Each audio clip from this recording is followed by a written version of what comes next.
What if the champion called forth to rescue this realm actually craved a life of tranquility? But as he tends to his humble farm, the alluring demon queen brings the world to its knees, uniting every clan under her tyrannical banner, with no power left to resist her. Mankind is shackled, their hearts poisoned against their own savior. And all this unfolds while the legend himself enjoys his serene existence. The conflict? The queen demands the hero's defeat to cement her status as the supreme pinnacle of existence. So she scoured the lands, hunting for this fabled champion. But what she discovered was a foe beyond her wildest nightmares. Our saga begins in a world teeming with countless races. Anything you can fathom, from mortal humans to ancient dragons and all that lies between. In this very moment, all clans wage war against the demon queen. Yet, despite the combined might of every race against her, the demonic horde, led by the queen, shatters all opposition. The onslaught was so brutal that humanities will begin to break. This sparked countless rebellions. And amidst the chaos of this war, Elizabeth, the most formidable demon queen in all of history, seized the throne, becoming the sovereign of the world and all its peoples. As she sits upon her throne,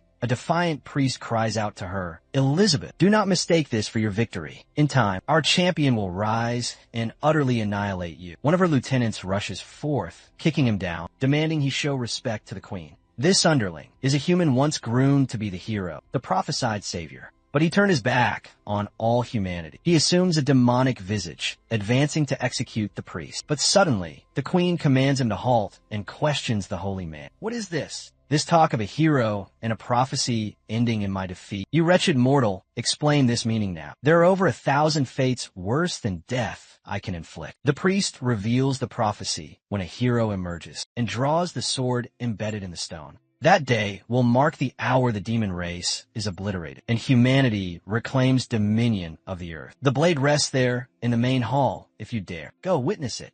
She proceeds there, gazing at the sword and musing. So, when a warrior pulls this blade, I am to perish. How amusing. Let us see when this day shall come. Then, she readies her entire legion for the arrival of this so-called great hero. A year goes by, then 2 years pass, then 3 years pass, 4 years. And no one even properly guards the castle gates anymore. 15 years later, where in the hell is this hero who never appeared? Life in the capital city has even stabilized. The clans are all coexisting peacefully. Trolls, lizards, humans, elves, all living in harmony. And because of this, most now fear the hero's return. They are anxious, knowing that the hero's return means war. Many lives will be lost, and they would have to rebuild the entire empire once more. Even a faction opposing the hero's advent has been formed. No one desires the hero's arrival. In the hall, the queen demands, "Does anyone have news of this coward who is yet to face me?" The elf reports that she has communed with all the trees, the flora, and the insects across the entire planet. None know the whereabouts of the supposed hero. The dwarf admits he is slow and cannot gather much information. But among all the world's weapon forges and blacksmiths, no one has heard whispers of the hero. The traitor, now the human race representative, claims he believes it is no longer worth a concern. Likely, the hero no longer stands a ghost of a chance against the queen, but the minotaur demon at his side quickly warns, "Be careful." The queen does not fear the prophecy. She wants the prophecy to occur. She craves a battle with this fated hero. Best not to speak lightly of it. She's been on edge for 15 years. The elf agrees. Indeed, this prophecy is likely a myth, and this hero does not even exist. In that instant, the man, who first warned the queen of the hero who would come to slay her, bursts in bearing a sign from the Anti-Hero Arrival Association. The man had changed his allegiance entirely. The queen ensnares him with her shadowy grasp and demands, "Did you not claim there would be a hero of prophecy who would come and draw this accursed sword? Where is he?" Her new #1 fan proclaims that in truth, she is so powerful, so overwhelmingly strong that the prophecy failed to trigger. Humanity was unable to birth a being as mighty as she. The queen's turncoat minion agrees with him. "It is true, my great queen. You need not concern yourself with this hero any longer. There is no hope for him." But he is met with a swift tail slap across the face. The queen slams the priest against the wall and roars, "Where is this damn hero? I have conquered the very world, but I must kill him, or else everyone will believe I fear this prophecy. Where is this cursed man?" She continues. She mastered all the powers of this plant, learning the magic of world-ending cataclysms, just to face him. But where is he? At that moment, she glares at the sword and declares, "Very well. Since you will not come to me, I shall come to you. And she begins to pull the sword. Her court watches in absolute terror, pleading, Your Majesty, you mustn't. You will die. The sword was forged to kill you. Raw energy erupts, blasting throughout the chamber. The queen strains as everyone is thrown into the air, forced to shield themselves. She unleashes another wave of power, obliterating the entire castle. And in doing so, she draws the Sword of Prophecy. Who said only the hero could draw this? In that instant, she feels the blades call its true master, and her gaze begins to scan the planet towards a tiny cottage, a small farm in the absolute middle of nowhere. And she snarls, So this is where you have been hiding. Then she uses a forced teleportation. Her subject cry out, Please, Your Majesty, do not go. Permit me to serve you at your side. Queen Elizabeth. We then cut to life on that small farm. A young man is there peacefully, wearing a straw hat, wiping sweat from his brow, and sighing. Farming is so serene. And yes, he is the legendary hero. We get a glimpse of his life before he was reincarnated. He was a man who slaved away all day with barely any hobbies. He didn't play video games, didn't read anything. The only thing he enjoyed was watching some farming clips. On his commute, he would always think, man, if I could just live a life like that. Just cultivating the land without a care. That would be amazing. And then he was whisked away to this world. The beginner system guided him through basic survival skills, like wielding some weapons, how to hunt. And he absolutely loved it. This was the exact farmer's life he had dreamed of. But then the system began to prompt him. Congratulations, hero. You have completed the novice stage. You may now begin your adventure. But he thought, why would I start an adventure? It's so peaceful here on my farm. I'm not interested, the system explained. After you depart the starting village, you will meet the many peoples of this world. You will learn countless skills and magics. You will master swordsmanship and grow stronger. And when you become the legendary hero, you will slay the demon queen. Please begin your adventure now. But he thought, I have no desire to kill the demon queen. Let her be. I just want to remain here and live in peace. But the system kept on insisting. No, you cannot do that. The demon queen is slaughtering everyone. Please start the adventure. Start the adventure. Every single day, it spammed this to our protagonist. But he quickly deduced that aside from nagging, the system was utterly powerless. So he resolved to live there indefinitely. Since it's the starting village where the hero begins, it's protected by a barrier to heighten the chances of survival in the beginning. So the area is hidden, and time here even flows differently to help the hero develop faster. The days are far longer. He can plant, hunt, forge, and meditate all in a single day. Sure, he still knows nothing about swords or magic, but that's irrelevant. He has no desire to leave here anyway. He'll just stay here with his simple existence, doing his farming very peacefully. But then one day, the system went berserk and started berating him, screaming that he only exchanged points for farmer's tools. It was a disgrace. It was a shame for the system. He was summoned here to kill the demon queen. With that, the system overloaded and self-destructed. Since that day, he never received another message, and life became more tranquil than ever before. As another day of his harvest ends, he decides it's time to eat. He remembers he left his small axe out in the woods. Guess I'll have to go back. But just then, the heavens began to roil and gather dark energy, and the protagonist worried. Oh no, of all the times. Meanwhile, the queen materialized in the sky, proclaiming, At last, I have found the legendary hero of all prophecies. Our hero was dashing back, because he left some laundry on the line with some drying fish. And if it rains, everything will be drenched and ruined. While grabbing his things from the clothesline, he feels a wave of relief. Thank goodness I made it here in time. If it had rained, my fish would be soaked. My clothes, too. I wouldn't have anything to wear tomorrow. At that moment, a small mechanical dog at his side begins to bark. Our protagonist tells it to get inside, because a storm is coming. But the little dog nods its head, gesturing for him to look up. Our hero looks up. What is that thing up there, son? The queen, hearing this, becomes enraged. What did you just call me? A thing? He realizes her growing anger and quickly apologizes. I couldn't see you clearly. You're quite far away. The queen decides to verify if he's indeed the hero, and launches something in his direction. When it reaches his side, it's the sword, which circles him and flies straight to his hand. So it is confirmed, isn't it? He is the hero. On the other hand, our hero is terrified. He wants nothing to do with this blade, telling her, Take it back. I don't want this thing here. The queen, seeing he rejects the legendary sword, starts to seethe, thinking, is he concealing his true power? Elizabeth, the mightiest demon queen in history. I will utterly annihilate you. The protagonist is dying of fear and frustration because the system swore it was impossible to find him here. The little dog continues to bark at the demon queen, and our protagonist finally grasps it.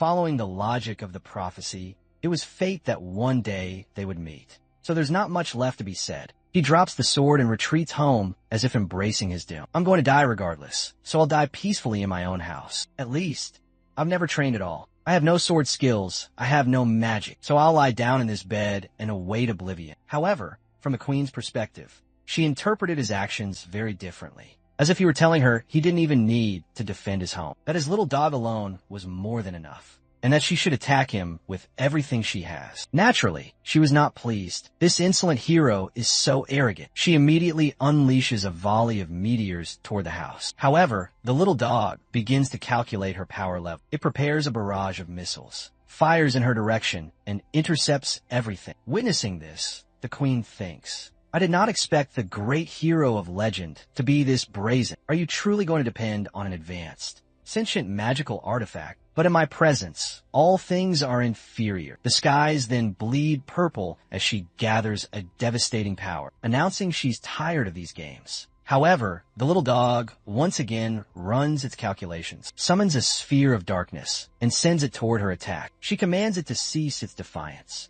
because that power was meant to annihilate this entire continent. But when the small black orb touches her magic, it transforms into a black hole. It consumes all of the queen's power, which vanishes in an instant. Looking at the house, she's utterly bewildered, thinking, what?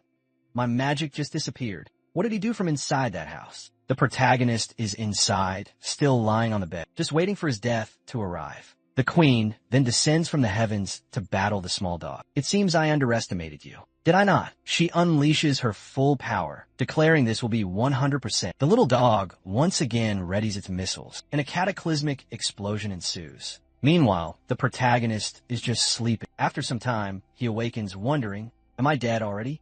Not dead yet, huh? What is happening? Strange. I'm still at home. Let me check outside. Hesitantly, he reaches for the doorknob. He's terrified to open the door and find the queen ready to kill him. So he just cracks it open, and there she is, holding the little dog, completely shattered. Our protagonist calls out the dog's name, one cock, and the queen, in a mocking tone, oh, my apologies, but I had to utterly destroy this magical artifact of yours that you're so proud of. Our protagonist is terrified, pleading, can't we talk this out, my queen? The queen retorts, of course, immediately after I kill you. But internally, she's reeling from how unbelievable the situation is. How did that magical tool force me to use all my power? Is this the end for the queen?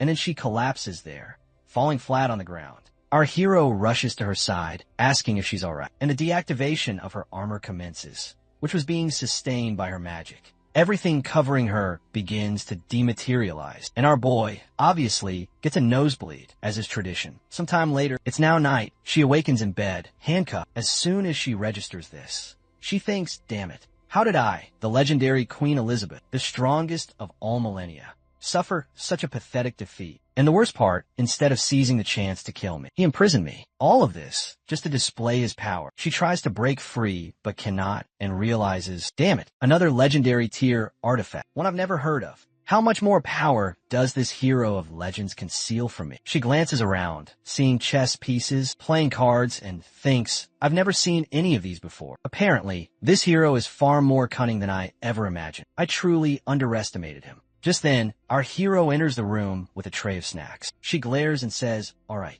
if you intend to kill me, then do it. But don't expect me to beg for mercy. But our protagonist is just thinking how troublesome this queen is. She's too powerful. This is my only shot at survival. So he tells her, can we talk? These handcuffs I placed on you, it was merely a precaution because I'm terrified of you. You're incredible. The queen is slightly bewildered, thinking he's underestimating her. He continues, I believe we've had a misunderstanding. I'm going to remove these cuffs so we can talk civilly. Okay, but from her perspective, she's interpreting what he said like this. Sorry, if you didn't grasp from the start the vast gulf between us, believing you were strong enough to even challenge a hero. Okay, I'm going to release you now so you can realize your own powerlessness, and you're going to obey my every command.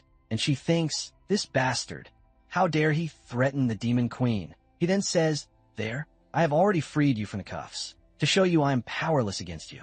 Understand? Let's talk. The queen is frustrated.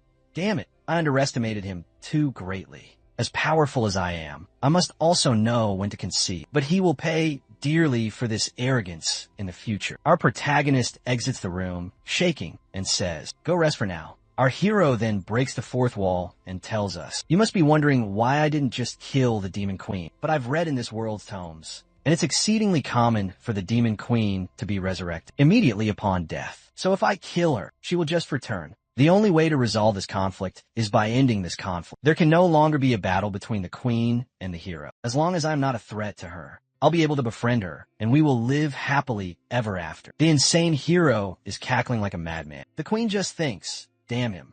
He's still laughing in my face." The hero grabs his small dog and says, "Hey buddy, you'll be up soon, huh?"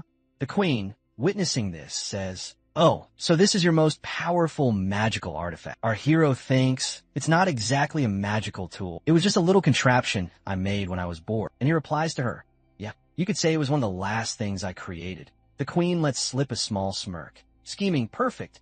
Now is my chance." He was careless to remove my restraints. He allowed me to use my secret abyss magic and instantly recover. And now, without the protection of your automaton, the balance of this battle is completely in my favor. It is time to kill you. Prime for the attack. She says, "My apologies for breaking your toys." Great hero. But he replies, "Relax. It's fine. His memory chip is still right here in his back." She's seething. This is the perfect moment. I'm going to end the hero of legends now. At this point, our hero says, "Luckily, I have 6 more of these little spare bodies prepared, so you have no need to worry about that, Queen." The poor girl is left speechless. He already inserts the memory chip, and the little dog powers on, completely fine, jumping and licking his hero. He still says to her, "I do like having the company, but sometimes they are too messy, so I just keep one activated." In her mind, this was all a scheme to utterly humiliate her. Seeing his twisted smile, she collapses onto the bed, not comprehending anything. There's no way. It's impossible. Suddenly, she catches a scent and asks, "What is that aroma?" He says, "I saw you were unconscious, so I prepared a small meal to warm you. And it's ready, all made with ingredients he cultivated himself. But after being a farmer for so long, his cultivation level is at its absolute peak." The queen eyes the food and asks, "Why did you trouble yourself with this? Only the weak require sustenance. I have transcended such mortal needs." But she catches the scent of the food and feels her stomach rumble. Our hero says, "I personally grew all these vegetables and grains. Please have a taste." In his mind, he just wants to end this conflict with a meal. She's still wary, but decides to try it. Speechless, the protagonist is thinking, "Even though I've practiced cooking for so many years, would my cooking be able to satisfy someone of the queen's demonic royalty status?" She takes some more and bites, takes another, and already thinks with each bite, "The juices of the meat explode in my mouth like fireworks." Not to mention the flavor is so unbelievably natural, and it still holds an immense amount of magical energy. Who would have thought delicacies exist in this world? That would please even the Demon Queen.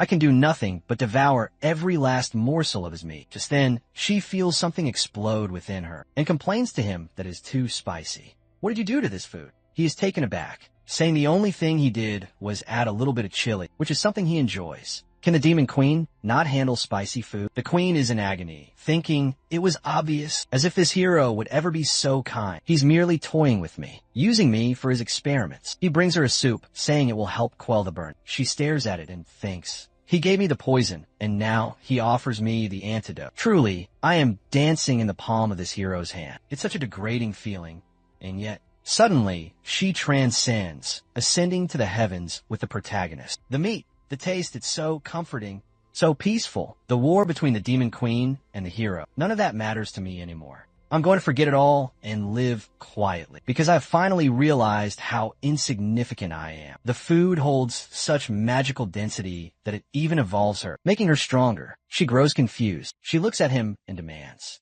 "Stop this charade. What do you want from me?" The hero, feeling awkward, says, "What do you mean?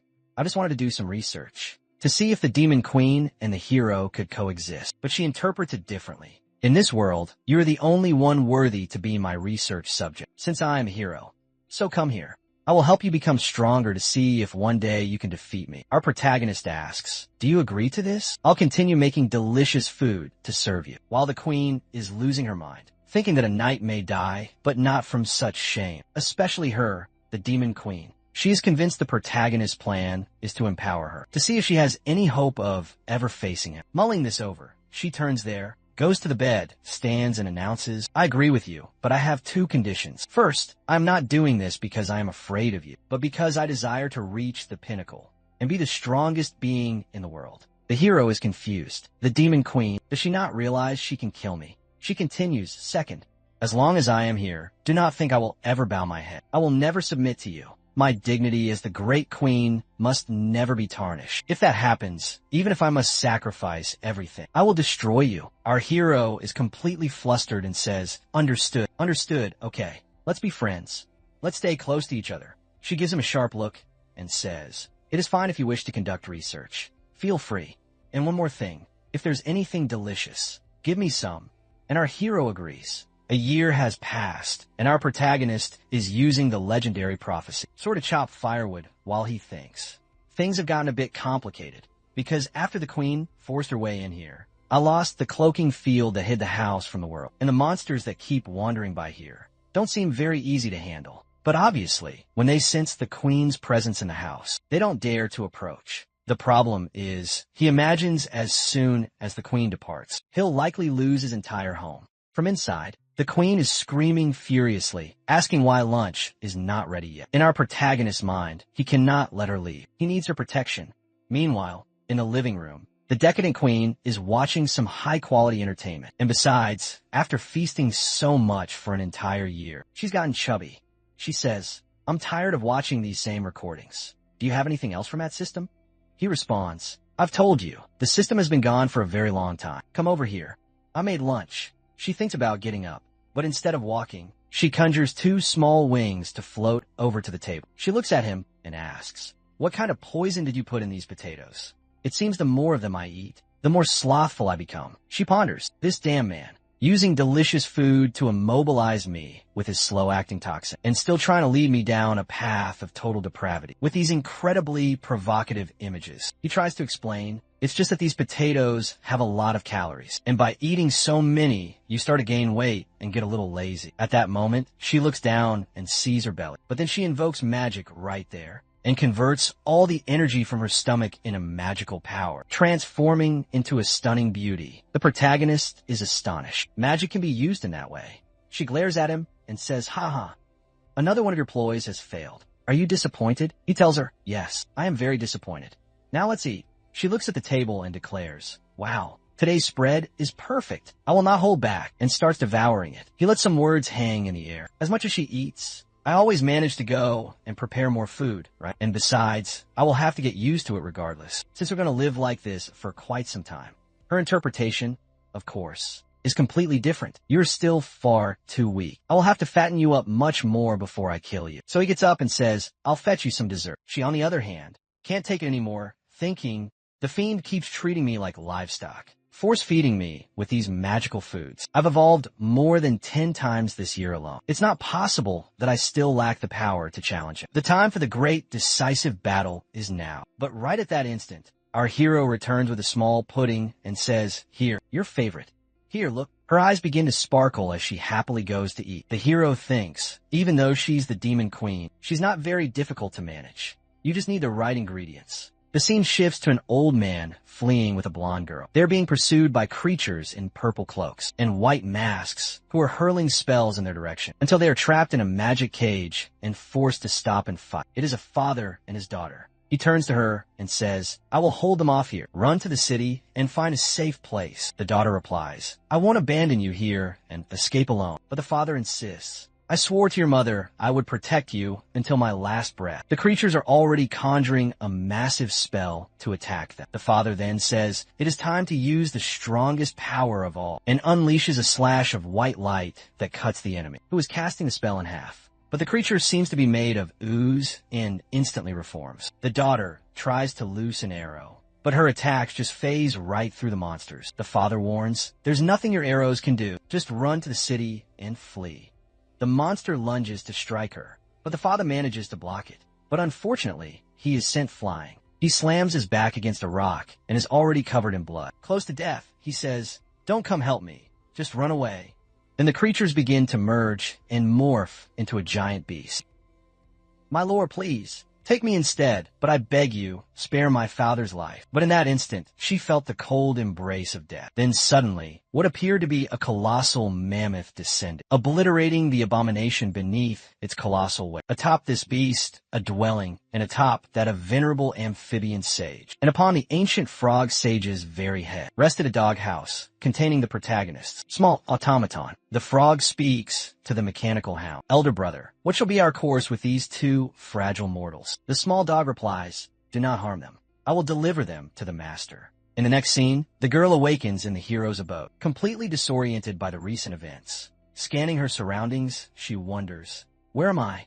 What has transpired? The last thing I recall, my father was beside me, on the verge of death. She then rises, rushes to the door, and throws it open. When she looks, her father is striking some bodybuilder poses for our protagonist, who asks him, wow, how do I attain a physique like that? The father declares, a champion's body is of paramount importance. You must take better care of yourself. My boy.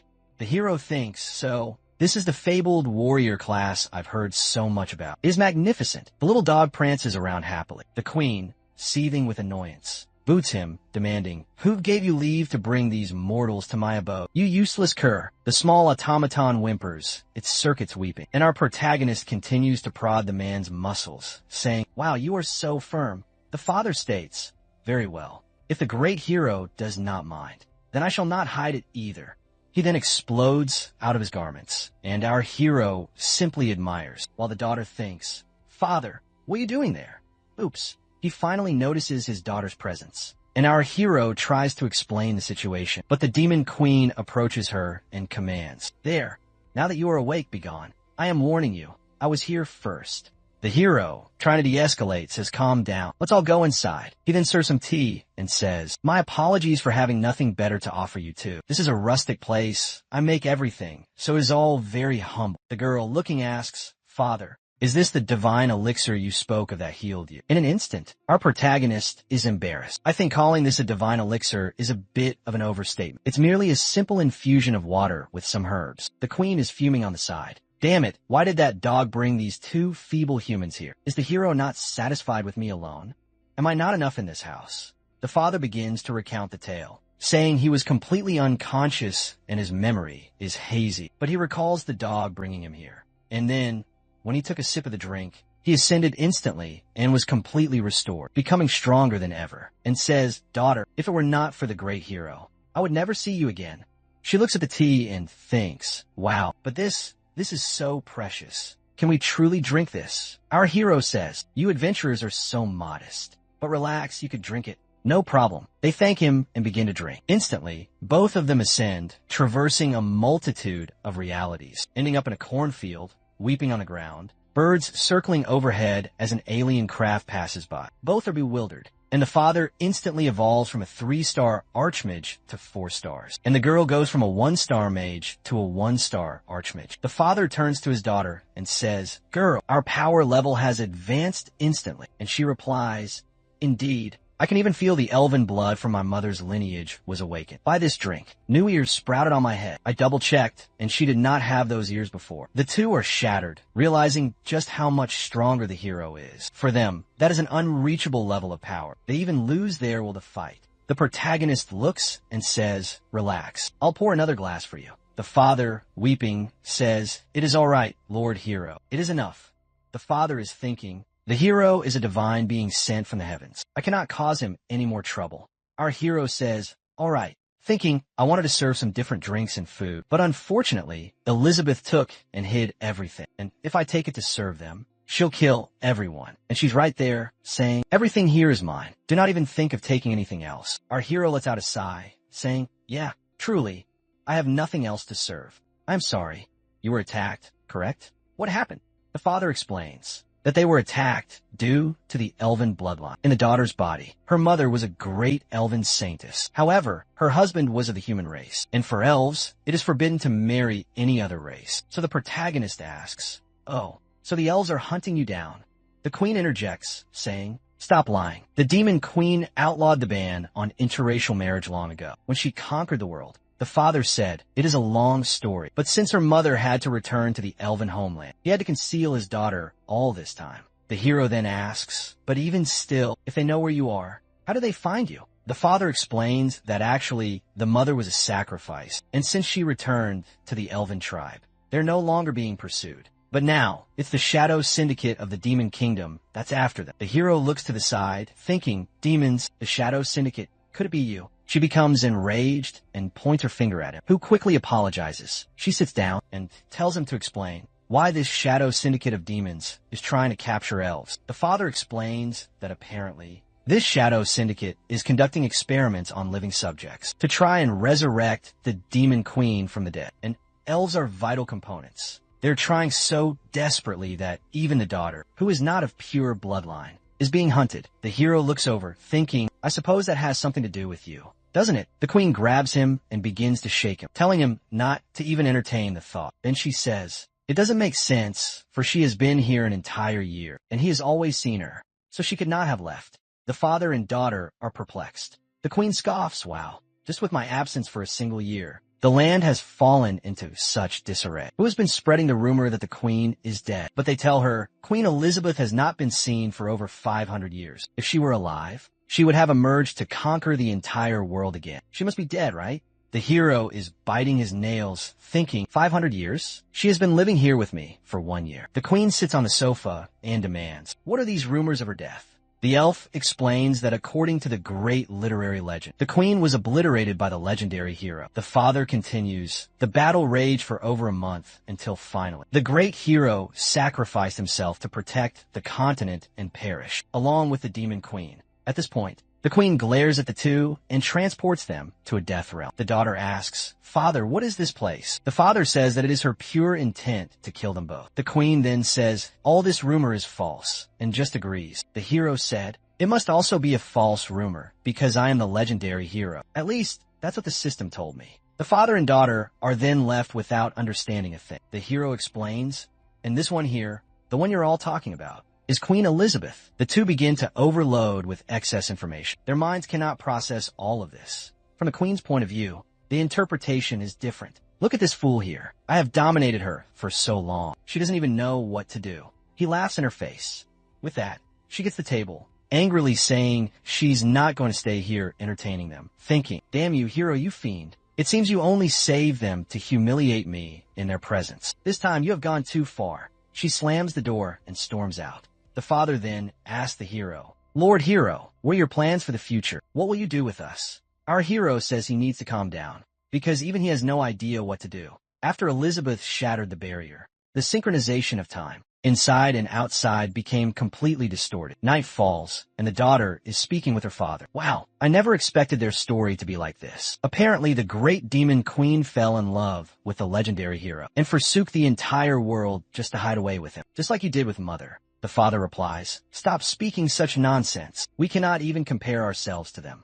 And another thing, at this very moment, the hero is likely deciding whether he kills us or not. The daughter said, but if he were going to kill us, he wouldn't have saved us. Why save us just to kill us? But the father says, did you not drink that tea? Did you not see how far above us they are? Just by witnessing his power, you should know that to them, we are nothing more than ants. Whether we live or die, none of that matters to them.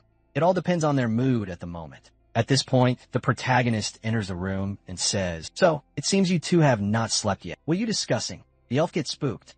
If you have not slept yet, how about we play some cards? The father, play some cards? The three of them sit around a candle. The hero asks, did you understand everything? The father basically said that, while the elf girl is thinking, it's just as my father said. This is the hero's test to decide if he will kill us or not. Our hero then says, so now, begin dealing the cards. The father gulps and says, Lord Hero, may I ask the name of this game? The elf, Pearl, is terrified, sensing a sinister power radiating from the deck. Our protagonist thinks, I can't just call this game Landlord. The people of this world won't even understand those words. I know. Then he proclaims, the name of this game is Dragon Battle Surprise. They repeat, Dragon Battle? Elizabeth, who is nearby in disguise, also gets confused.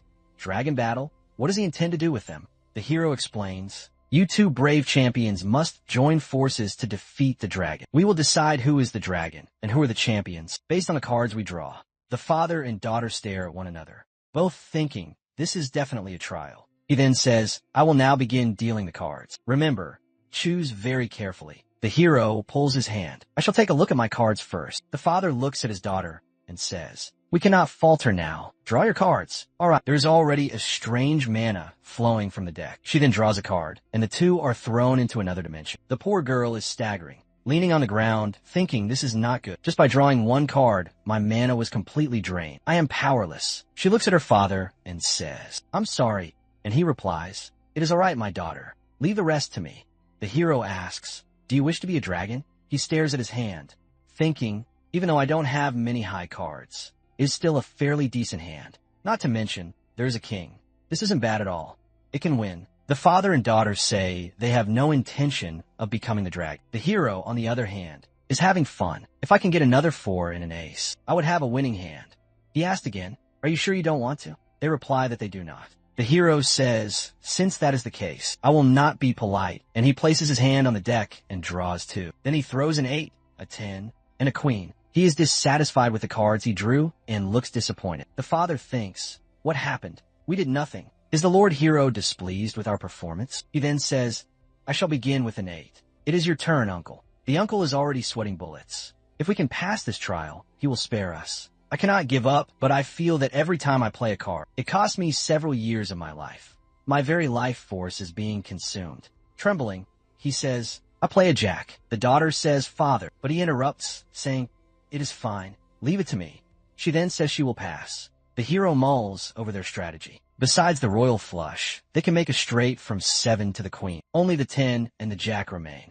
Should I break up the pair? If I do, they will play it too.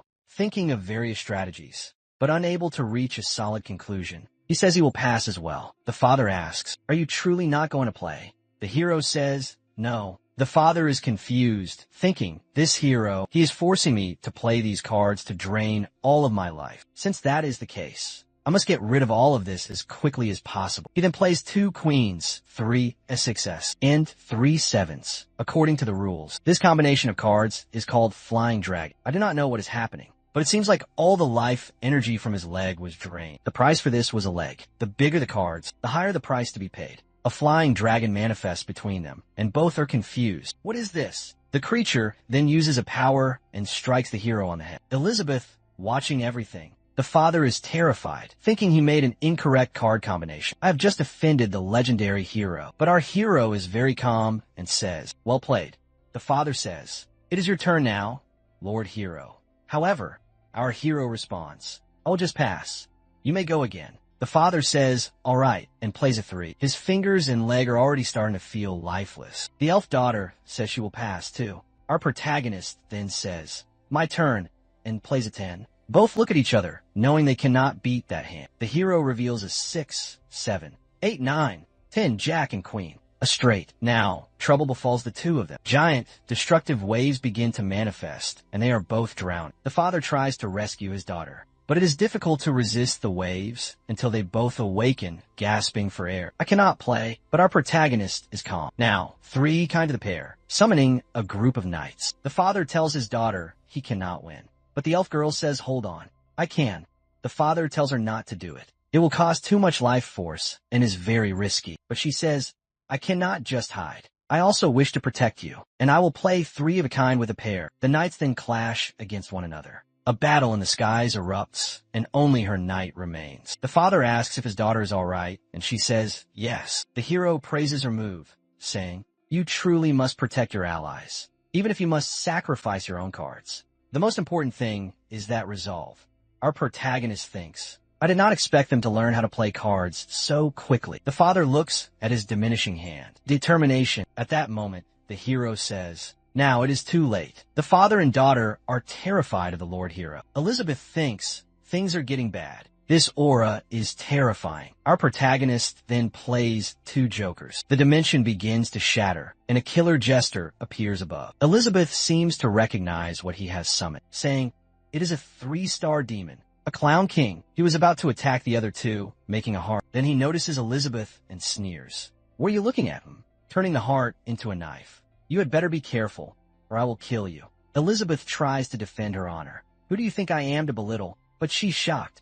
All this time, she has been absorbing everything the protagonist has been making for her, and, theoretically, receiving all the possible energy. But she has just reached the 3-star level. But this entity that the hero summoned is a 3-star demon. She is confused. How can he summon something with the same power level as me so effortlessly? The father looks at his daughter and says, Elif, I am sorry, but I do not possess this power. It is all right, father. How can you blame yourself? It is all my fault. I angered the Lord Hero. The poor man is spitting blood, saying my life force. It is being drained. The hero sees him spitting blood and asks, Uncle, are you all right? Thinking, wow, I don't believe his injuries have healed. Yet, he sees the old man's hand that had 3 threes and 4 kings, and says, wow, he could have one a long time ago. He was just letting me play with him. Man, I was so naive, thinking I was good. It seems like I just disturb his rest. With that, he says, it is all right, and takes all the cards. The dimension dissolves along with the demon, and he stands up, saying, sorry for causing trouble. The father and daughter cannot understand the legendary hero, but they are relieved to see they are still alive. Elizabeth is angry, thinking, oh, that ridiculous hero. He pretended to want to play cards with those two, just to take advantage of the opportunity and attack me with that gesture. The next day, in the morning, the two are departing, and the hero says, Uncle Base, do you truly not wish to stay a few more days? The fruits I planted are almost ripe. He bows. We cannot impose on you two any longer. Lord Hero has already been very charitable and gracious. We will never forget. Our hero is a little embarrassed and says, it was not that serious. The father says, do not worry. After we leave, we will not tell anyone about what happened here. The elf girl, with gifts in her hand, asks, Lord Hero, you still wish to give us something so precious? But he says, it is just a little tea. No problem. Approaching the old man, he places something in his hand and says to him, oh, and here's something for you too. A memento for you, uncle. The father looks to see what it is, and it is the deck of cards. The hero says, you can keep that. My card skills are very poor. I'm not cut out for this. Then Elizabeth appears, saying, hey. He looks at her, and she just opens her mouth. Go on, get out of here. They both flee, and the hero is left somewhat confused. She enters. Well, now that everything has returned to normal, it is time to make some food for this queen here. Our protagonist simply agrees. The father and daughter are running as fast as they can. The daughter asked her father to stop, saying, I can't take it anymore. But he tells her, we cannot stop. First, it was that game of the legendary card trial, and then a threat from the demon queen. And then he remembers the night before. The two of them were in the room, when suddenly Elizabeth appeared and severed their heads, saying, I, Elizabeth, command you two to depart this place tomorrow. You must not reveal any information about this demon queen and the legendary hero to the world. The two replied, yes, your majesty. The queen explained, if you harbor any plans to go against this queen, your head will be destroyed instantly by the curse on your neck. The father then tells his daughter, who would believe that the truth of the story is that the great hero, the protagonist, grew weary of the world's conflict and no longer wished to cause harm. At that moment, the daughter says, wait, is this place not familiar? He takes a look. Huh, do we truly run this far? The little dog nearby thinks bringing them here should be sufficient for them to stop bothering the master and that evil woman. In fact, they did not run that far. The little dog just grabbed the two and took them on a rocket ride. The daughter then says, are the bodies of the Shadow Syndicate apostles still here? The father begins looking around. There must be several types of high-level demons nearby. We must leave as soon as possible. The little dog looks at something approaching and thinks, what is that? Whatever. I am returning home to continue being beaten by that wicked woman. For those who felt sorry for the little dog being beaten up, now know that he quite enjoyed it. In front of the two, a legion of shadows appears. One of the demons that appears lets out a hee-hee, and the others follow with a goo-goo. The father says, I recognize that one. He's the Grand Apostle, and he's a 2-star spiritual demon. Besides, there are several 4-star and 3-star spiritual demons, while the father and daughter are merely 2 great mages of 1 star. She grabs his arm and says, Father, the difference in power is too great. Leave me, you can escape. But the father is now motivated. I know the difference in our strength is truly vast, but after witnessing the realm of those two, these apostles here are nothing. Your father used to be known as the Iron Heart of the heroes. He points the deck in their direction. Daughter, the demon is terrified. The father says, since your mother returned to the elven tribe, your father has been raising you and being cautious. But I was wrong. Fleeing will not solve the problem. If we can resolve this, I will take you back to the tribe and go after your mother. He activates a quad invocation. Descendant of the god of the 4-card arrow, an elf appears in the invocation. It is literally her mother. The mother draws a giant bow and arrow and sends it toward the creatures. Upon contact, the creatures are instantly obliterated. Everyone is being vaporized. The Grand Apostle tries to hold back the arrow, and seems to do so without effort. But the arrow in his hand continues to gain power. After some resistance, his head explodes. The father puts away the deck. The elf disappears, and he collapses to the ground. The daughter runs, crying, "Father, Father." The father says to her, "It seems your father must change his class from now on. A new profession has been born on this continent. The master cards," and the elf carves a hole in the path. A week later, all is calm at the protagonist's small house. He thinks, "This magical world is so amazing. My attempt to create a hybrid fruit was a great success, but without someone to share the joy of the harvest. It always feels as if something is missing. Knights, demon queens, warriors, elves. I originally thought I was content with a peaceful farmer's life, but after coming into contact with the outside world, my heart is not so calm anymore. I want to see what is on the other side. People are always like that. They get one thing and want two. But I'm so weak. Forget it." The demon queen appears before him out of thin air and asks, "You seem a bit down. What are you thinking?" He responds, "I do not know. I suppose I want to go out and see some things. But never mind, I am too weak." She gets excited. "Finally, you're interested in leaving this place? Well, come with me on a trip." But inside, she is thinking, "I understand that the outside world is nothing compared to you. But your attitude, there is already too arrogant." Our protagonist, hearing the invitation to travel, is surprised. Really, in his head, it is a completely different story if I am out there, with the protection of the demon queen. She tells him to stop talking nonsense and change his clothes quickly. The two then don their adventurer's gear. The queen says to him, "Wow, I must admit, not only your culinary skills, but your sewing skills are also impressive." He replies, "Of course, those are my specialties." Meanwhile, the little dog is barking there, wagging his tail. She snaps her fingers, creates a teleportation, and says, "Well, let us go. We will arrive at the nearest city." The hero is impressed. Wow, what a convenient ability. The two then start heading towards the portal. But he says, "Wait a minute, Elizabeth. I have some questions before we go. First, you're not going to abandon me, right? Second, will you control your temper? Third, can you be inconspicuous?" However, her interpretation, as always, was completely different. First, do not leave without my permission. Second, you had better control yourself. Third, do not use magic, or you will ruin my adventurer's fun. She just agrees, saying, "I got it." Hurriedly, the hero says, "Lastly, after seeing the outside world, will you come back with me?" In his head, he's terrified that if he goes out with her and she does not return, he will be attacked without the barrier. She only agrees with this, thinking, before defeating that evil hero, "The outside world means nothing to me." The hero says, "Really? You will come back." She then says, "I will come back, but you must agree to one condition." The hero asks what? The queen tells him, "When we return, I want you to make me a super luxurious fruit pudding." The hero is a bit confused. "A pudding?" She says, "Yes." "Any problem?"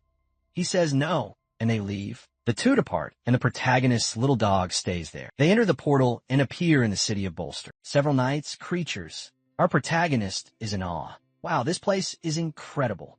It's like I have entered another world. Look over there, Elizabeth. There is even an equipment shop. And wow, look at this. There are some ingredients, but this does not appear to be just pork. He starts on all the stalls excitedly. However, Elizabeth is thinking, 500 years have passed here, but it seems that the changes were not that significant. Our protagonist, looking around, thinks, this does not seem chaotic at all compared to how the old man described it. She's feeling proud. This is because I established a very strong foundation here. During my reign, in the original world, various forces were in conflict, and the situation was chaotic. But I used my absolute strength to suppress everyone and establish a set of rules that made everyone treated equally. So I was the one who truly saved the world, not the so-called legendary hero. After this speech, she looks to the side, and where is the so-called legendary hero? He is more interested in a little girl who is selling teddy bears. Wow, the details of the stitching are so delicate. "Please take this," the young artisan says. "Yes, I made it. If you would like, I can offer you a better price." But a brutish, pig-faced thug then erupts onto the scene. "Who gave you permission to set up shop in this territory? Filthy girl, your church owes protection tribute to my beast gang. You had the nerve to come here and open a stall on my street." The poor girl's brothers tremble as he seizes her by the throat. But she retorts, "But you have never once protected us. Why should we owe you any money for your protection?" The pig snarls, "Since last month, this entire street became the territory of the Beast Gang. If you want to survive in this place, you will pay your monthly dues." The small girl declares, "That is not true. This church belongs to the sister. When she returns, you will be in trouble. The pighead scoffs. So, it seems you are still uninformed, huh? Or are you just feigning ignorance and refusing to accept your situation? Today, I'm going to evict all you orphans from this place and demolish this decrepit church. Our protagonist tells the brute to cease, and the pig asks what he will do if he refuses to stop. Elizabeth, watching from afar, thinks, "My God, why are you involving yourself in these matters? Leave these mere mortals be." But our hero signals with his hands, imploring her for assistance. She turns her head as if to say, "No, I will not stoop to such a level." The enraged pig demands, "I asked you what your intention is." Our protagonist is completely out of his depth until he thinks, "I have an idea." And then he proclaims to the crowd, "This pig here is tormenting a small child. Come on, condemn him." But every person in the city pretends not to see or hear a thing. The pig, laughing at him, sneers, "Did you truly think anyone here would dare defy me? My God, buddy, this is B Street. Judging by your attire, you must be an outlander from the South, right? That woman beside you is not half bad." Our protagonist tells him, "Calm down. Let's discuss this. I have some local spices in my bag. I can share them with you." But the pig roars, "Enough of this stalling," and tells one of his lackeys, "Devour this man and bring that woman to the gate." But that was the greatest mistake he could have possibly made. Elizabeth asks, "Do you truly believe you're worthy to capture me? You have just stepped on a tiger's tail." The skies begin to bleed darkness, and the pig is confused. Huh? Why did the heavens change? What is happening? The hero tells her to stop. "Don't do this. You'll destroy the entire city." He is waving his hands frantically. "Please calm down.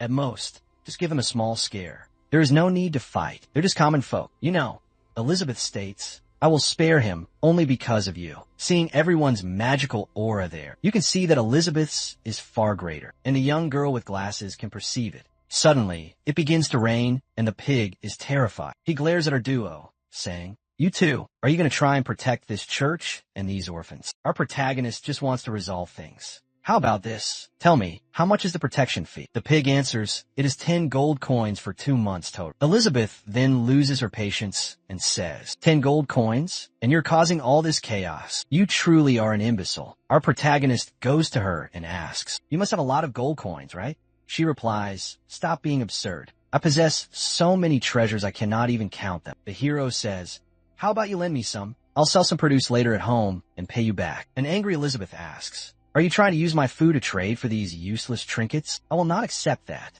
Besides, I had no money when I met you." The pig is emboldened, saying, "So do you fools have any money?" The hero says, "We truly do not have any gold coins. I can use some local product from my pack to pay for it." The angry pig refuses. "Are you mocking me? Enough of this." But suddenly, someone throws a sack of gold coins at his face. The pig demands, "Who did this garbage?" But when he sees a trove of gold, a knight then appears. This man truly lives up to the title of a knight. He looks at the pig and commands, "Stop harassing my friends and get out of here. You have received your money." The pig says, "So now the knight in shining armor arrives? Okay, I will let this one slide. I'm going, but you won't be so fortunate next month." The young girl then thanks everyone there. Our protagonist thanks him, saying, "I brought some fruits. You can have them if you do not mind." The knight suddenly states, "I want you to be my partner in something," staring directly at Elizabeth. The little girl is there, confused. "Partner? What can I help you with?" Elizabeth crosses her arms and says, "I'm not interested.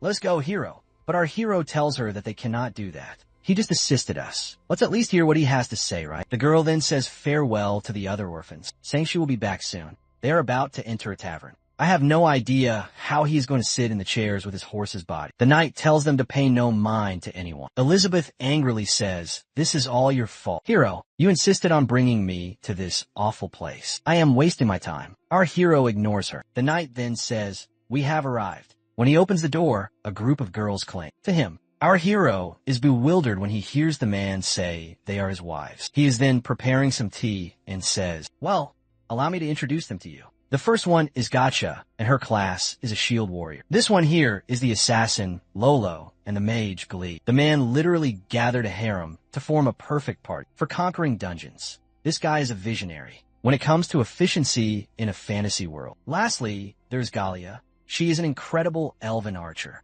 The hero asks, "So, she is of the elven race?" "I also met a girl who possessed elven blood." Elizabeth impatiently demands, "Enough of this prattle. This is a waste of time. What is the deal you wish to discuss? We need to leave soon." One of the horseman's wives seems to dislike that and says, "Master, what is with this woman?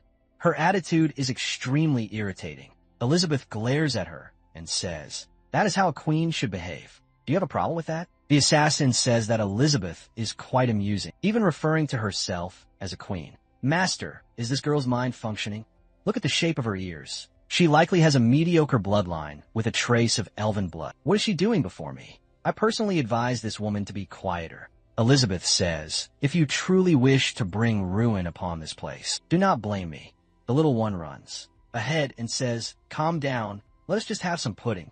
"Phew, I'm glad I made some." Ethan explains, "We hail from a distant land, from a tribe with no name, just to travel here. She is the princess of this place." Li Ping. The wives continue their critique. "No wonder you behave so strangely. Apparently, you are the princess of a place that has never even seen the world. Your name is Elizabeth? You must be from a terrible place that worships that demon queen, right?" Our hero asks them to stop. "Let us take it easy. She is still adjusting to cultural differences." The knight then says, "Well, let's talk business. I wish to invite you three to join a treasure hunt in a dungeon." But he's thinking that demonic aura she emitted on the street is not power a princess from some backwater tribe should possess. Could it be? The hero is curious. A dungeon with treasure, and then he asks the girl next to him, "Do you know what that is?" She explains, "Dungeons with treasure are dimensional spaces created by ancient magical beings. They usually hold many valuable things, but they are all very well concealed." The hero says he understands. The knight says, "That is right, and I spent a lot of money and effort to obtain the information about this place. However, the condition is that to open the barrier, we require at least 8 people." Our hero then says he understands. "You just need someone to complete the numbers." The orphan girl starts counting 1, 2, 6, 8. "Wait a minute, is there any way I did not have to go?" The hero finds it strange and says to her, "Hey, isn't this place supposed to be filled with precious things? Shouldn't you be happy to be able to go?" But the girl replies, "You do not understand. These places, they are very dangerous, and I am just a level 4 mage. I will die if I go there." Our hero says, "So that's how it is? I truly did not know about all this danger." The knight tries to reassure them. "Do not worry. We just need people to complete the numbers, and your treasure in the end will be no less than ours. I guarantee you will get at least a few thousand gold coins." One of the wives says, "The master alone has taken out several dark apostles. He will ensure our safety." The orphan girl says, "A few thousand coins at least? Seriously? Then all the church's financial troubles will be solved." Our hero looks at Elizabeth and asks, "Let's help them. It's just to complete the numbers, okay?" Impatiently, Elizabeth agrees, saying he is the one deciding. "Just do not bother me while I'm enjoying my pudding." The knight then looks at the wife, who has an orb in her hand. Our hero asks what that crystal ball is. The knight explains, "You just place your hand over it, and it will measure your magical power." The orphan girl recognizes it immediately. "Wow, the crystal is showing 8,769. That is at the level of a demonic spirit." The knight tells them, "So my magic level is already at 4 stars. My wives are also all great mages. 4 or 5 stars. Since we are forming a team, it will be good for us to cooperate well and get to know each other better." The orphan girl then places her hand on the orb, and it shows 300. One of the wives says, 300? I had a higher value when I changed classes for the first time." The girl apologizes, saying her level does not increase. Our hero says, "I want to try too." He thinks to himself, "Well, I never learned magic during all these years, but I am the so-called legendary hero. My potential should not be that low." He places his hand on the crystal, concentrates, and it displays 0. The knight is even bewildered. 0, even for a pure martial artist. It should not be like this. Our protagonist smacks himself in the face. "Oh, what was I expecting? I've been farming all this time. Obviously, I would not have any magic." He sits down and says, "I am done. No magic in this life." The assassin woman says, "What are you going to do then? Apparently, you are useless, right?" The hero replies, "I am pretty good at farming. Speaking of which, these fruits I recently harvested. You can even try them." "Boy, thanks, my god. Look at this pumpkin. You can keep this trash for yourself. You really are just a servant." The knight says, "Princess Elizabeth, it would be nice if you tried, too." The hero says, "Elizabeth, just cooperate with him for now." She agrees, thinking how annoying.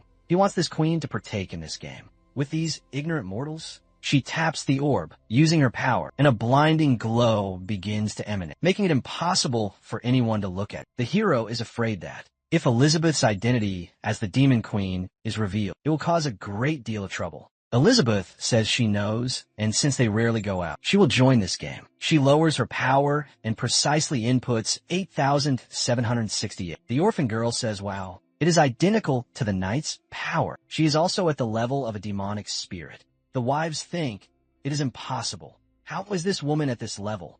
The hero sighs.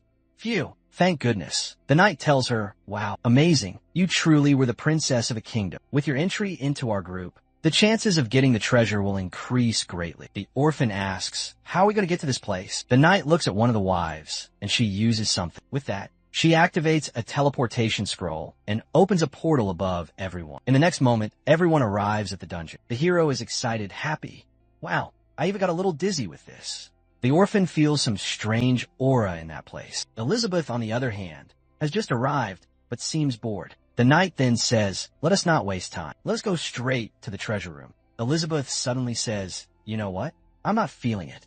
Let's go home. Hero, one of the wives, gets irritated with this and says, you strange woman, you came all this way here and now change your mind at the last moment. Do you know how much a magical teleportation scroll costs? If you're not going in, you had better not even think about leaving. Elizabeth looks at her and asks, are you going to stop me? Our hero steps forward to de-escalate. Everyone, let's not be impulsive. Listen to me for a moment. Since we came here, Elizabeth, please, let us just take a look. The orphan girl with glasses says, Elizabeth, did you notice? Inside this cave, there's a magical power similar to yours. Our hero is confused. Wait a minute, power similar to Elizabeth's. What does that mean? The knight tries to use his charm to persuade the queen, placing his hand on her shoulder. Excuse me. Trust me. No matter what danger we encounter in there, I will protect you. Please come with me. Princess Elizabeth. They then hold hands. However, she completely ignores him. After passing through the portal with the number 788, it seals behind them. The hero asks, can we not return from whence we came?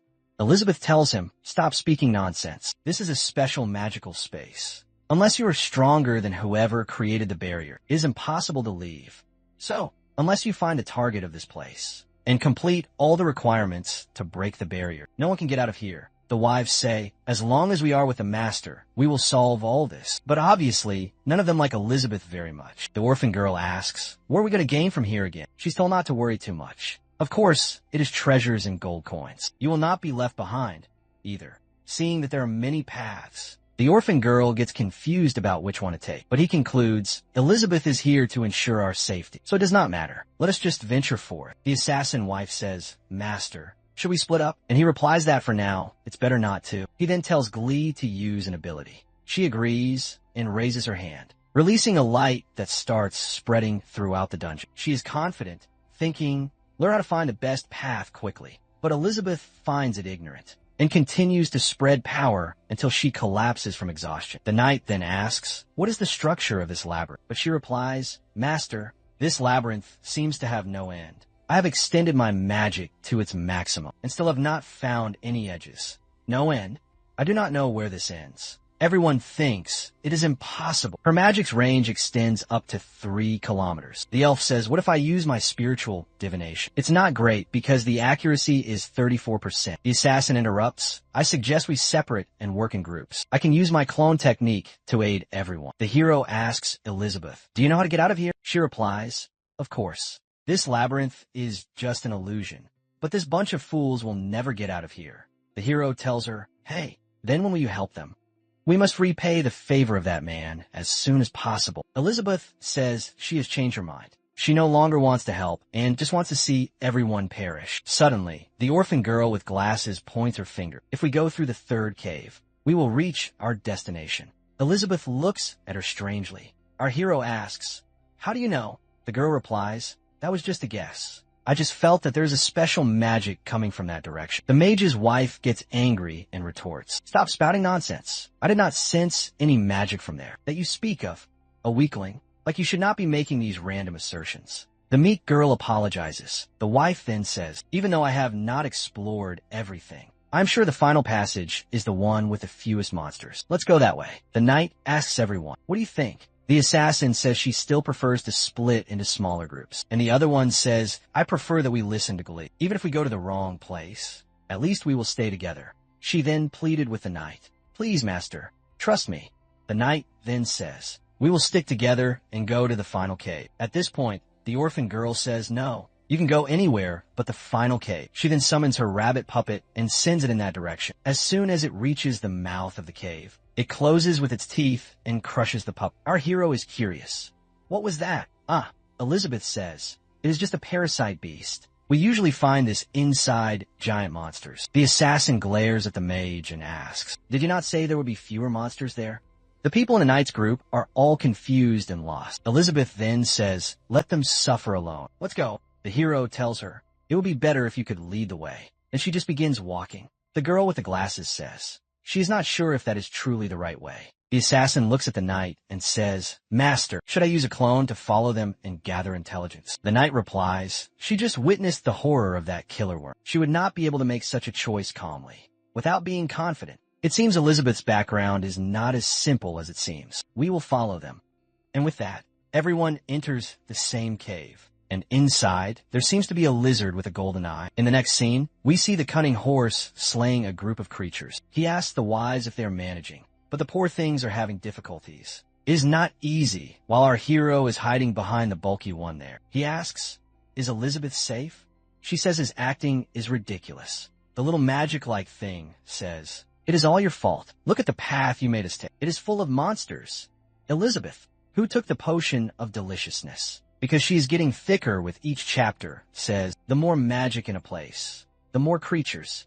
That is basic. Did you not know? The little magic thing says she knew. She is just angry because Elizabeth is just standing there, doing nothing. Elizabeth says, she is standing there because the little magic thing said she can handle everything. So handle it. The night horse says, Glee, calm down, looks at Elizabeth and says, it is an honor to escort her. Now the mage is even more furious. This cursed one is embarrassing me and even seducing my master. Then the archer asks, Master, why do we not rest a bit? The battle was very long. However, Elizabeth says, no one here will rest. This queen does not have time to waste with you. The assassin wife says, if you are so great, why don't you continue alone? Then, obviously, everyone agrees with that.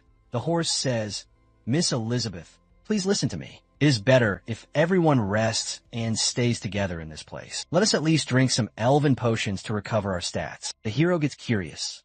Elven potion. Elizabeth glares at him and asks, what, you want to drink this? He replies, I have never drunk it. I wanted to try, you know. I do not know what it tastes like. Perhaps it will inspire me to create different things. Elizabeth thinks this damn child is so used to eating good things that now he wants to eat garbage. But okay.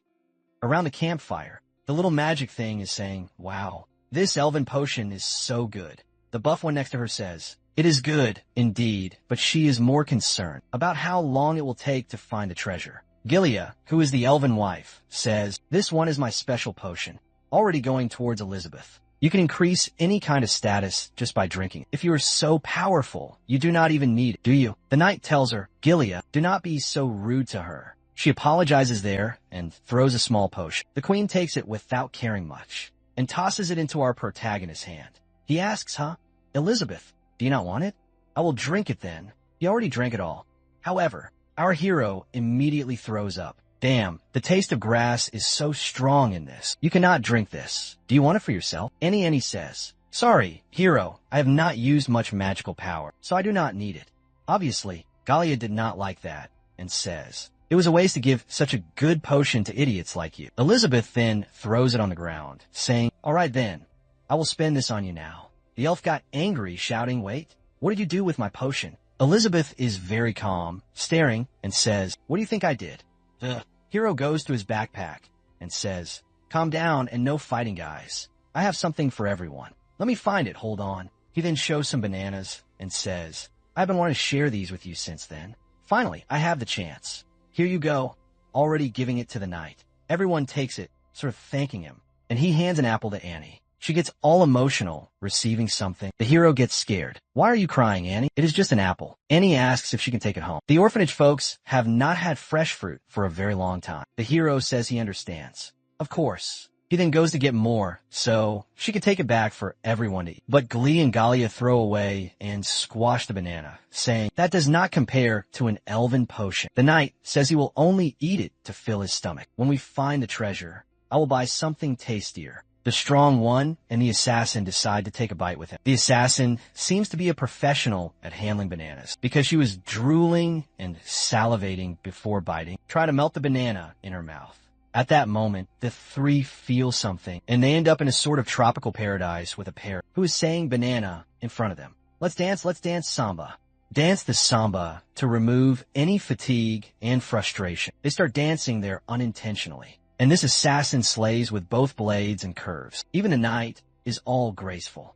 Follow me 1, 2, 3. The three keep dancing there. The creature's singing. And the assassin squeezed the banana too hard, and it exploded. The force was such that its contents ended up covering a good portion of her outer skin layer. Did I perhaps enter the wrong site? They keep dancing like mad in the illusion. But back in the cave, they're all going crazy too. The knight is acting like a fool. Glee and Galia are confused. Master, what are you doing? Suddenly, the knight realizes that he is leveling up a lot. The assassin and the muscle mommy, who are already a lower level, gain even more levels by swallowing the protagonist's banana. Our hero claps. Wow, an amazing performance. Loved it, truly. The culture of other countries is extremely interesting. Seeing a centaur enjoy this dance was incredible. The queen, as always, interprets everything differently. Hero, he knows very well that they were going to die a bit further. That is why he wanted to level them up to continue with this little theater. He is truly cruel. The elf, Galia, gets curious. What is happening, master? Why did your level increase so much? Annie tells her. It is because they ate the hero's banana. Galia looks angrily to the side. What nonsense are you talking?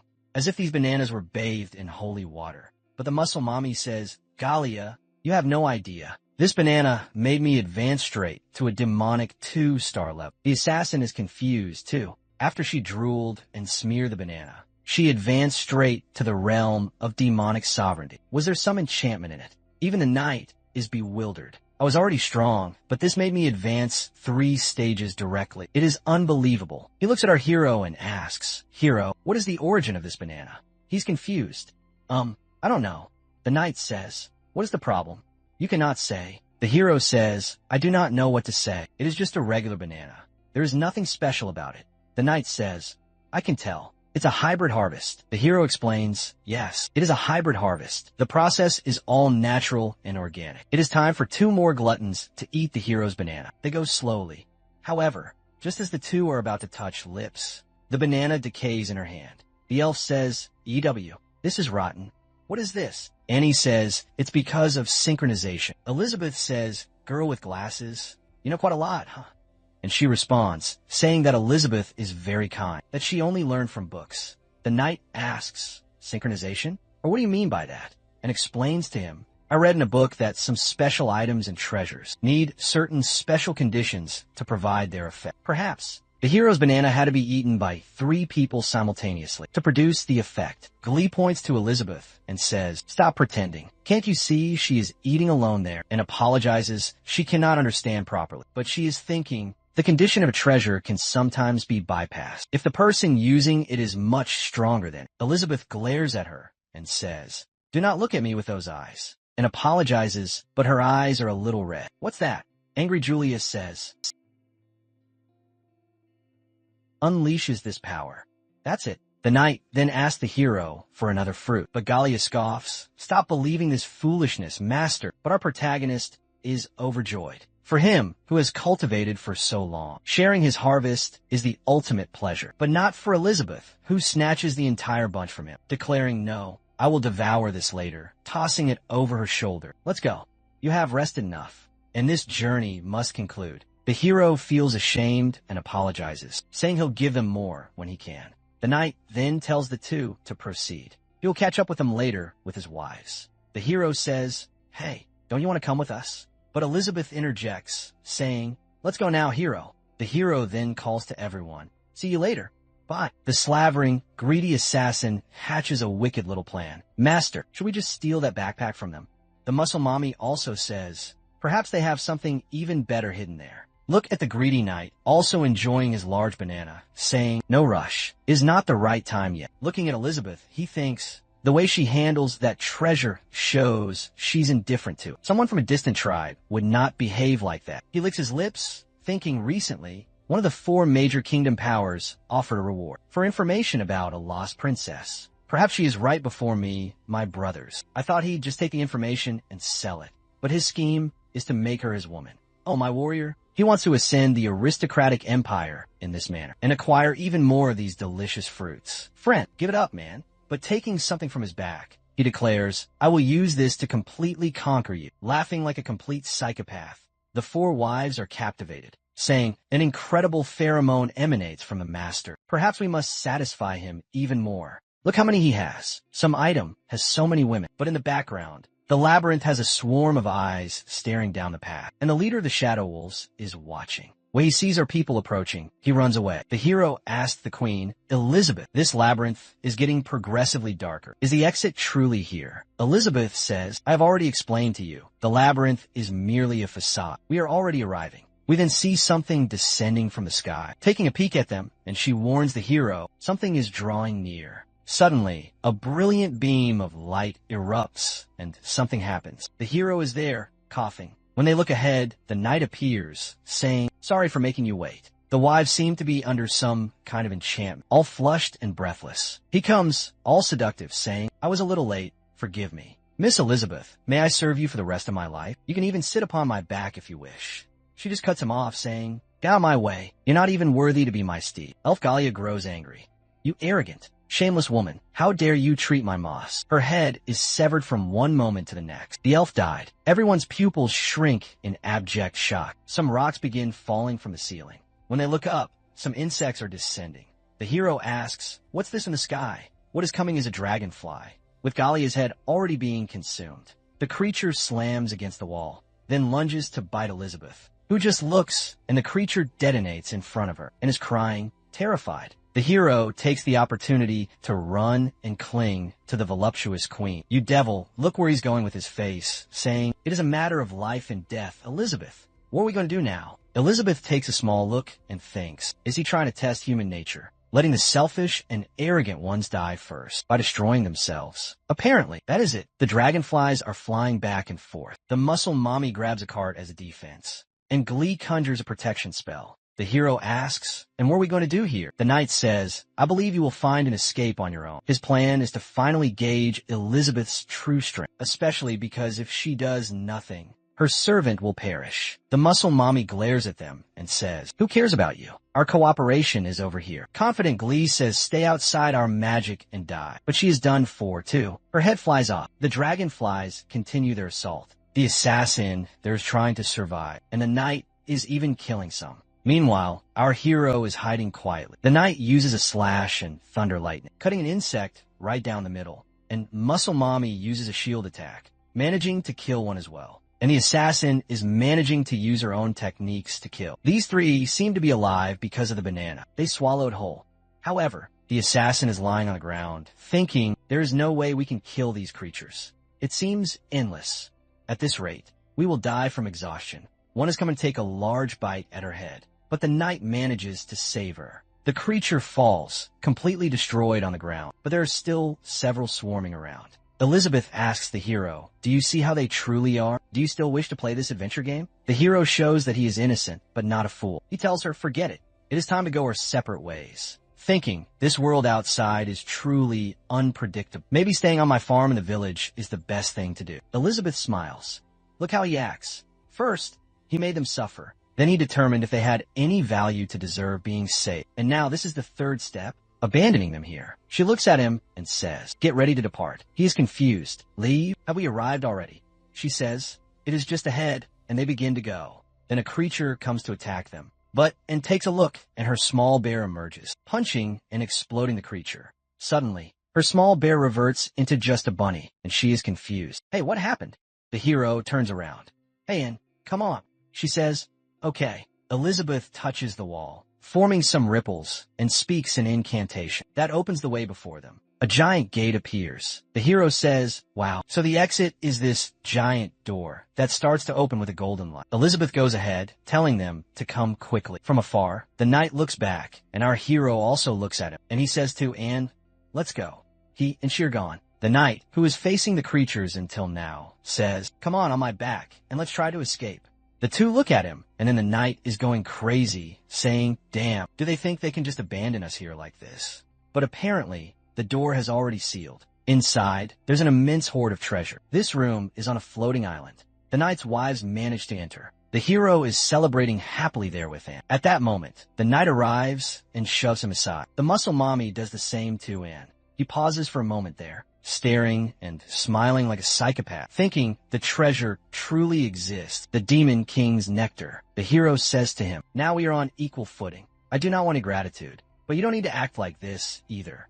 The knight looks back and says, "Yes, you help a lot by completing the number of members we need. With gratitude, I will let you die quickly." But then a coin falls, and there is a golden eye in the middle of all that treasure. The room starts to shake, and a giant hand appears. A golden dragon emerges from the midst of everything, facing everyone. The hero, sweating, says, "Elizabeth, there's a dragon there." The other girl, "There's a dragon shaking her, and she is trembling. There is something even scarier hiding." Her eyes turn black again as she says, "Master, what do we do now?" Elizabeth just observes this. The dragon lets out a roar towards everyone. The knight tells his wives, "You two buy me time. I will prepare my strongest attack and kill him with a single blow." They agree, and the dragon gives him a swipe, and they go up. They manage to dodge the first blow. The muscle mommy tells the assassin to go ahead and draw its attention. She says, "Okay, leave it to me." She releases some origami there and uses a Naruto-style clone technique. Then, she throws herself at the dragon. Seeing the situation, the knight thinks, now that this giant dragon is the only threat, I do not need to hide anymore. I will gather all my energy and use my best move. Quick thunder cut. Already charging up, getting all electrified. Lola's clones are using assassination techniques, but nothing is happening. The plan was to use this technique to create a weak point, but it is not working. The muscle mommy says, "Relax, let me handle this." And she uses an explosive shield transformation, throwing the shield with some torpedoes straight up at the dragon, hitting its leg. She feels confident seeing it connect, thinking it worked. But the big dragon is just staring at her, intact. It raises its paw. She is confused, and then it crushes her. When it raises its paw, there is just her remains, all crushed there. The assassin cries, "Sister Gotcha. What happened?" She uses the Shadow 1,000 Clones technique, and damn it, to be happy, I only needed 2 of these 1,000 in my room. She is confident that even if she cannot cause damage, she can distract him.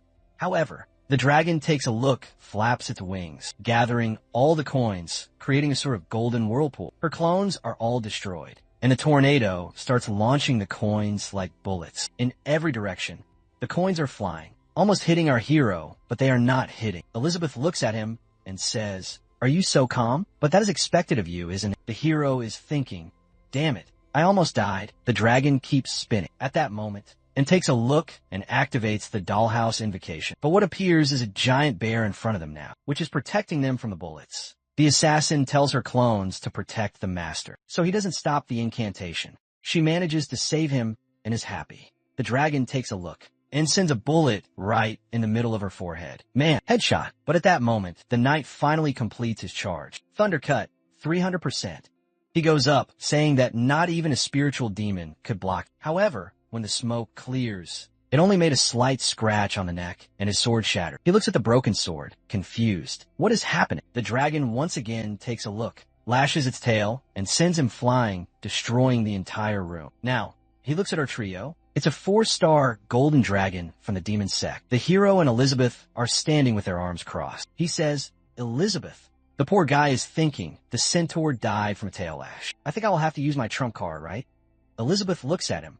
"Okay, what are you going to do now?" The hero says, "You can act now." She's confused. What? Has he already figured it out? I do not know what, but there's a plot twist happening. The hero tells her, "If you do not do this, I think everyone here will die." Well, he'll die, right? That is why he is scared. Elizabeth angrily says, "Do not order me in front of other people." She's thinking he is trying to use my mouth to threaten me. I cannot believe it. Well, and is saying, "The real terror has not started yet. I do not think we are getting out of here." At that moment, Elizabeth places her hand on her head and says, "Jinju's bloodline. Show me what this kind of magic is about." Anne's eyes activate that effect, and some memories start appearing to her from the orphanage, from when she had dinner with the children, to a day when she was sleeping. And when she opened her eyes, the woman was staring at her with a sinister smile. Next scene, those evil creatures went to the orphanage to attack everyone. She was about to be captured when suddenly the bear appeared on her back, and all the creatures were killed. Unfortunately, The orphanage people had already moved on to the next life. Elizabeth realizes that and suppressed these memories. With her own power, she extracts some energy from inside her head, saying, "It is foolishness." Poor and falls to the ground, saying, "It is all her fault that she killed her brothers and sisters." She wants to apologize. Elizabeth is cruel. She looks to the side and says, "You are a disgrace to Jinju's bloodline. If you wish to escape the prison of regrets, stand up and fight for me." And gets serious. Even though she is weeping, she gets up, saying that at least this time, she wants to save her brother, the hero. Suddenly, she starts floating in the sky, forming a purple energy. The hero doesn't understand what's happened, but then she opens her arms and summons puppets. An eagle, a rabbit, a panda, and a snake appear. The dragon comes to claw at everything, but its paw sinks right into the panda's belly, which expands, and when it returns to normal, it is holding the dragon's paw. At that moment, the rabbit is already attacking, beating him up and breaking his neck. The hero asks Elizabeth, "What did you do to Anne? Why did she change so much?" Elizabeth says she did nothing special, just made her accept reality. The rabbit is going up, and Annie is now motivated. Smoke rises, and when everything clears, the little bunny is also clinging to the dragon's paw. Now the two are holding him. The snake then comes and starts coiling around the dragon, crushing it. The dragon once again flaps its wings to summon that golden tornado. However, this time, the eagle cancels out his tornado with hers. The hero, impressed, asks Elizabeth, "What is this Jinju bloodline thing about?" But suddenly, he is pulled and thrown to the ground. They took a light cut. The knight appears, almost dead, but he stole the fruit backpack and is saying, Now Elizabeth looks. This trash is not dead yet. The hero is shouting in the background, "Hey, give me my backpack back." With a psychopathic look, he says, "Now your trump card is in my hand. All these kingdom fruits are mine. Eat the pineapple. Eat the orange. Eat the grape." The hero is confused. "What are you doing, man? Don't you think it's too late to eat now?" However, he swallows everything and starts emanating an aura, saying, "It's coming." His body begins to mutate. Trembling, rolling, he goes insane, getting mega muscular, saying he is feeling an unprecedented power. And now his level is a question mark. Staring at his own hand, he thinks, "Finally, with this power, I'm no longer afraid of those old men from the Holy Sword Guild." But the dragon seems to get angry and breathes a golden dragon breath in his direction. When it is about to hit, he disappears and is already next to its head, saying, "Stop bothering me." He uses a thunder kick that makes the dragon stumble and fall to the ground. The centaur then descends and goes right to the middle of the altar to get the so-called Demon King's chalice. Looking at it, he thinks, "If I add this, I cannot imagine how strong I will become."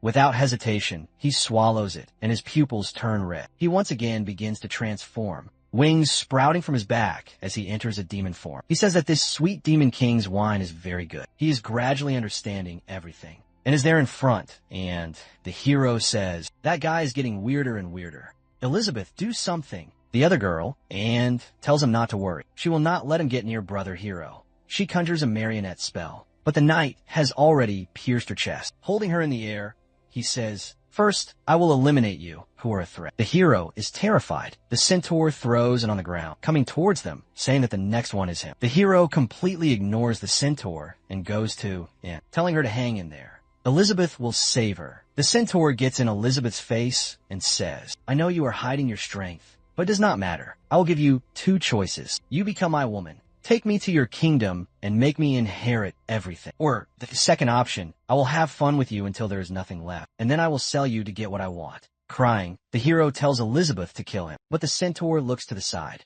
"Who allowed you to open your mouth? You servant trash." He uses an ability to appear instantly before him and smashes him to the ground. An explosion rolls coins everywhere. The centaur seems to have been struck. When the smoke clears, the hero says, "Okay then, I'm tired of pretending, brothers. Will you get serious?" The centaur, thrown back, is lost and all beaten up, wondering what happened. Wait, I struck him with all my might. But why does it seem like my attack returned? He looks at Elizabeth and asks, "Is this your doing?" Elizabeth, staring at the hero, thinks he knows very well that not even my magic could destroy his clothes. That is why you forced him to attack you, just for him to be the cause of his own destruction. The hero is there, all badass, thinking they say I am the hero. But he thinks, phew, it works just the way I imagined. As long as I give Elizabeth lots of delicious food, she will protect me whenever I need it. As long as I am useful to her, she will not let me die, no matter how dangerous the situation is. Wanting to kill me is the same as wanting to leave her. Without food, There is no way. Our boy finds out he is too strong. The work ends on the spot. Man, he is going to become a Saitama 2.0. The centaur says, truly unsettling. You are quite proud, but I only used half of my strength. Woman, you rejected a centaur as powerful as me. You could have had fun, but chose to reject me. Then he charges. So this is your choice. Then, Elizabeth remains calm midway as the centaur speaks. I want to see you reflect my next attack. Something is already coming from his left, hitting him hard, slamming him to the ground. Elizabeth looks to the side and asks, finally awake? The centaur is completely shattered on the ground, and there's nothing left of the guy. From the shadows of that place, a golden dragon begins to appear. The centaur realizes that there is the true form of the dragon. What he killed was nothing more than some crumbs of power. He reabsorbs his old dragon body, and Elizabeth says, using your tail to pet. I used to play with you like that too. It is the true void dragon. A golden dragon queen from the Demon King's realm of the star. The centaur still does not understand. Impossible. I also have the power of a demon king. That cannot lose. But he is instantly crushed by the dragon's claw. Lying on the ground, the hero is confused. Elizabeth, is this real? Elizabeth says, I think you figured that out a long time ago. This place is not real. Suddenly, they are floating. Elizabeth says, despite magic being your weak point, I do not think this would escape your notice. The dragon speaks some unknown language to Elizabeth, who responds. Then she starts crying. Poof. Smoke in the air, and she turns into a lowly. Of course, there had to be one. You damn trope. Her name is Amelia, and she is Elizabeth's pet. She cries. Is it really you, Queen? I have been waiting for you for so long. Elizabeth tells her, you have arrived in the realm of a demon king and are still so innocent. I did not want to come here, because I knew it would awaken you and you would start clinging to me. Amelia, hugging her, says, no, master, you disappeared for 500 years without a word. I missed you so much. We then see Amelia's story. She was born between heaven and earth, and it was Elizabeth, with her magical energy, who incubated the egg. When she was born, they formed a contract, and Elizabeth not only gave her the name Amelia, but also created her personality, trained and played with her. That is why Amelia has a secret oath to serve her forever. When she grew up, she became Elizabeth's mount, carrying her around the world to face cruel creatures. This is because in the wars, Elizabeth decided to dominate the world. Amelia was happy to see her mistress achieve world domination, but she smiled less and less. Amelia knew the stronger Elizabeth became, the less she could help. And one day, out of nowhere, she decided to pull out the sacred sword and disappear. At the race meeting, Elizabeth's absence is causing problems. Even all the reputation she had is now not serving much. The amount of crime continues to increase. The orc minister says that this is the case in their tribe, too. Several are announcing secession, as the only thing that unified everyone was the fear of the queen. The dwarf minister says that perhaps it is good for everyone to return to their homelands and take care of their regions until the queen returns. Twyla, who is the minister of the elves, asks Jean, who is the minister of the demons, where is Elizabeth? You were the closest person to her. Was she defeated by the legendary hero? Jean says, it is impossible. I have seen her terrifying power. There is no one in this world who can beat that. Everyone there can do as they please. From now on, I will go hunt her majesty on my own. Her former minion, Malfoy, says that this is the case too. He has a laugh at her. Everyone is dismissed. In the end, the ministers separated everything and divided the regions. Amelia was not interested in any of this, so she took half a cup of wine and left. She returned to the place where she was found the first time, hoping Elizabeth would return. And then she waited and waited and waited and waited, and now she is there, crying. Finally, you have returned. Mistress, Elizabeth says, it seems everything went well, right? This long wait taught you meditation, which was the key to reaching the level of Demon King. Amelia continues crying. Mistress Elizabeth, do not leave me like this again, please. The poor thing is thinking she abandoned me, just so I could understand meditation and increase my level. She truly does everything for me. The hero up there, trembling, says, hey, Elizabeth, stop dwelling on the past and save Annie already. At that moment, Annie opens her eyes and says, brother hero, where are we? The hero is relieved. Annie, are you okay? She says yes, but she reaches for the backpack, pulls out the apple he gave her, and the apple is completely destroyed. The hero pets her, saying, that is not a problem, relax. Seeing the situation, Elizabeth thinks, from the start, he had already made this plan. The scenario was already set when he gave the bananas. Amelia is all cute, rubbing against Elizabeth, but she gets mad when she realizes the queen keeps looking at the hero. So she asks, Mistress, who is that man over there, huh? Elizabeth says, him? He is the hero of legends. I stayed at his house while I was away. Amelia gets even angrier. Hey, you, what she thinks. The hero of legends did this. He kidnapped my mistress for 500 years, and it seems he wants to take her heart. I need to end this now. Our smiling hero says, my name is Li Ping. Nice to meet you. Amelia smiles and hatches a plan. Now that I have reached the Demon King level, I can reach my mistress by joining forces with her. We can kill the hero of legends. She already summons a Dragon King's Claw and charges, saying, nice to meet you. It hits him hard in the chest, and an explosion occurs. The poor thing is confused. What happened? He shut off her claw. The hero says, oops, sorry, I could not react in time. However, Amelia is puzzled. My attack was strong enough to destroy a city, and he canceled it. Like this, the hero reaches out his hand and says, my turn to take initiative. Amelia is sweating, realizing he might be more oppressive than the mistress. The poor thing is there. No, please. He takes her hand very gently and says, sorry for messing up your handshake. Now it is clear why Elizabeth is so calm. She has a polite friend like you. Amelia is confused. Handshake? Friend. Elizabeth says, my friend. You could say that too, but actually she is my mount. The hero thinks mount, already imagining one on top of the other, running. Elizabeth then snaps her fingers and everyone appears outside. She says, enough of this for today. Amelia says, wow, mistress, you are so amazing. The hero is also impressed. Wow, is it that easy to return? All I really have to do is stick to Elizabeth's thighs and everything will be fine. However, for Annie, the journey was too long, and she faints on the hero's shoulder. Elizabeth tells the hero to take Annie to rest, because she needs to talk to Amelia about something. And we are back home on the farm. Amelia asks, what do you want, Elizabeth? You can give me any order. I truly want to serve you. Elizabeth asks, have you heard of the Black Demon Guild? Amelia ponders, saying she slept most of the time. And then she remembers, it is the guy called Malfoy, the former prince of humanity. Do you remember him? Elizabeth makes an effort and says, she might remember. Amelia wants to know, wait, you want him and not me? Elizabeth says, it is not that. She heard that this black guild is killing people under the pretext of wanting to resurrect her. That is making her angry. Amelia gets angry. Resurrect you when you are alive? That is disrespectful. What do you want me to do? Elizabeth says, you're going to make them disappear from this world without revealing any information about me or this place. Amelia only accepts. Elizabeth then says, when you're done with this, I will release you. Amelia says that a job given is a job done, and in her interpretation, doing whatever she wants is clinging to Elizabeth all night long. With that, she sets off, motivated. But there's a missile heading her way that explodes in the sky. When the smoke clears, she is injured. Who attacked me? Realizing her skin is all scorched. At least within the sovereignty realm. Down below, Wan Kai is acquiring a target. He elevates the defense system to level 2. A cold sweat forms. A missile strikes, but she parries with her wing. She glares and asks, you selected me to be your opponent? A grave mistake. But then she sees a full missile barrage incoming. The conflagration consumes the entire sky. The poor girl is left utterly battered. Wan Kai reanalyzes. Target confirmed to be alive, increasing defensive measures to 3. At that very instant, Elizabeth shouts, foolish machine. She's one of mine.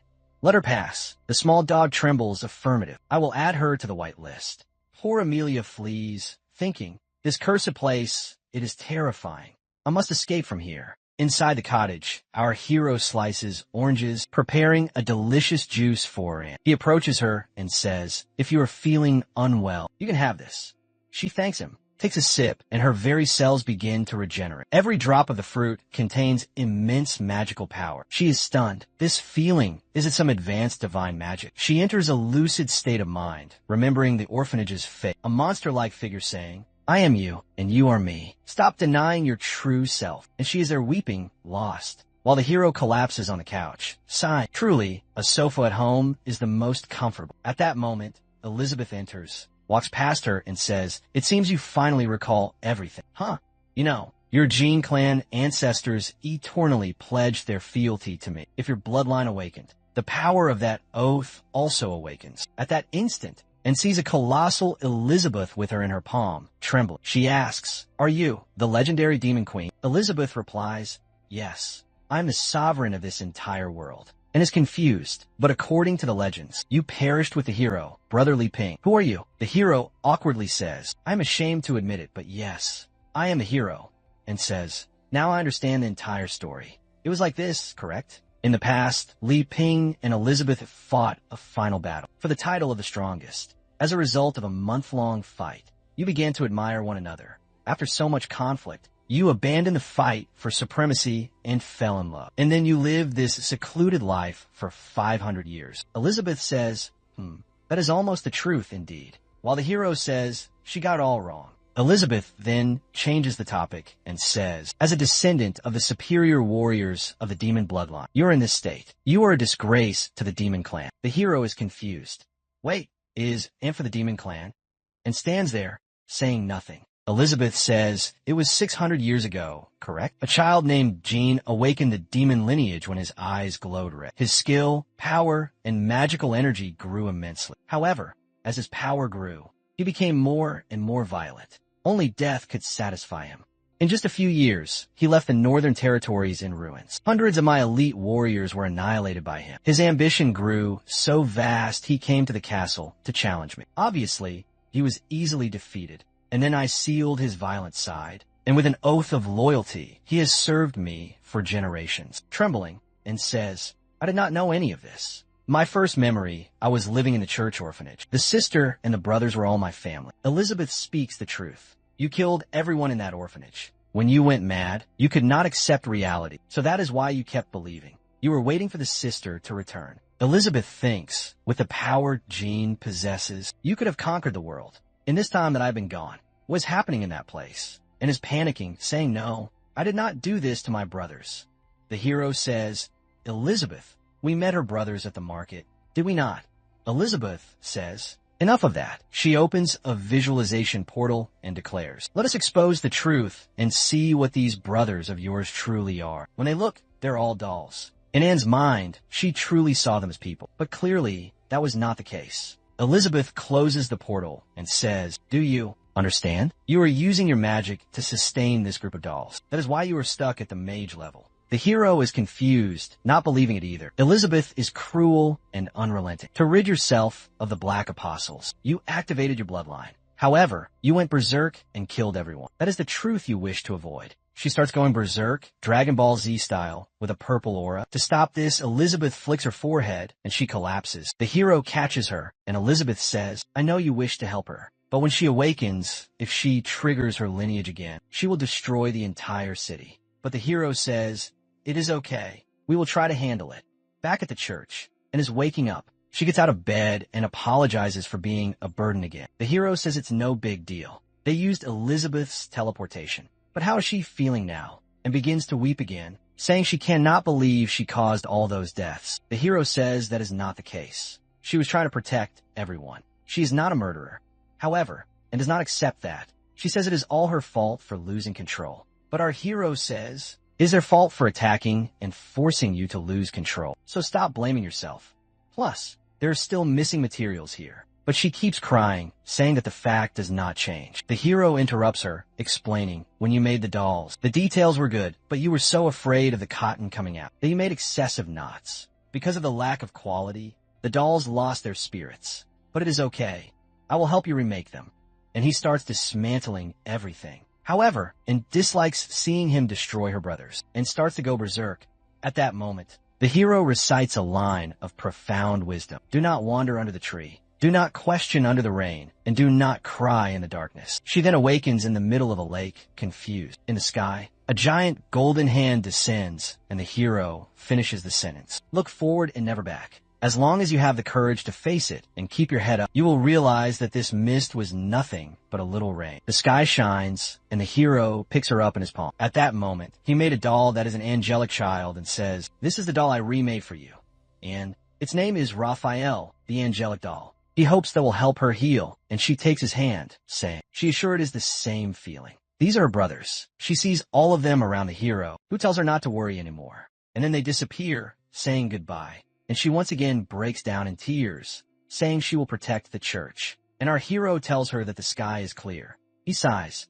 Phew. Thank goodness I studied psychotherapy in the system's books. Meanwhile, in the demon realm, in the swamp of death, Amelia is flying around, searching for the man. Seeing everything destroyed, she says, it is a shame what they did to my mistress's house. She then lands, and a swarm of creatures appears, saying they want to devour her soul. However, in the blink of an eye, the creatures all explode. She wonders, why are they treating this place like a dump? She moves on, and a chubby baby mage comes out of book, asking who she is and what she wants with the Black Guild. He is the 6th pillar of the guild, a 5-star demon. Then a room full of eggs incubating some demons appears. And in the guild hall of the Black Guild, there's a meeting going on. The leader says it seems like someone powerful is coming. One of them says that one of the troops was completely annihilated when invaded. The Saints Guild, they are coming to get revenge. A round and chubby girl says it is no problem. Someone named Kurtuz will handle it. The chief of staff asks the child if she wants to go there and have fun, telling him to shut up. While the tentacle man says whoever it is cannot reach them. But the master on the throne says, I was afraid I would not get the materials. Who would have thought what I needed would come right to my doorstep? It is Malfoy from the beginning of the story, just 500 years worse off. The chubby wizard with the pacifier, who tried to stop Amelia, is completely destroyed. He cannot even react properly. He's stepped on by the dragon. It is over.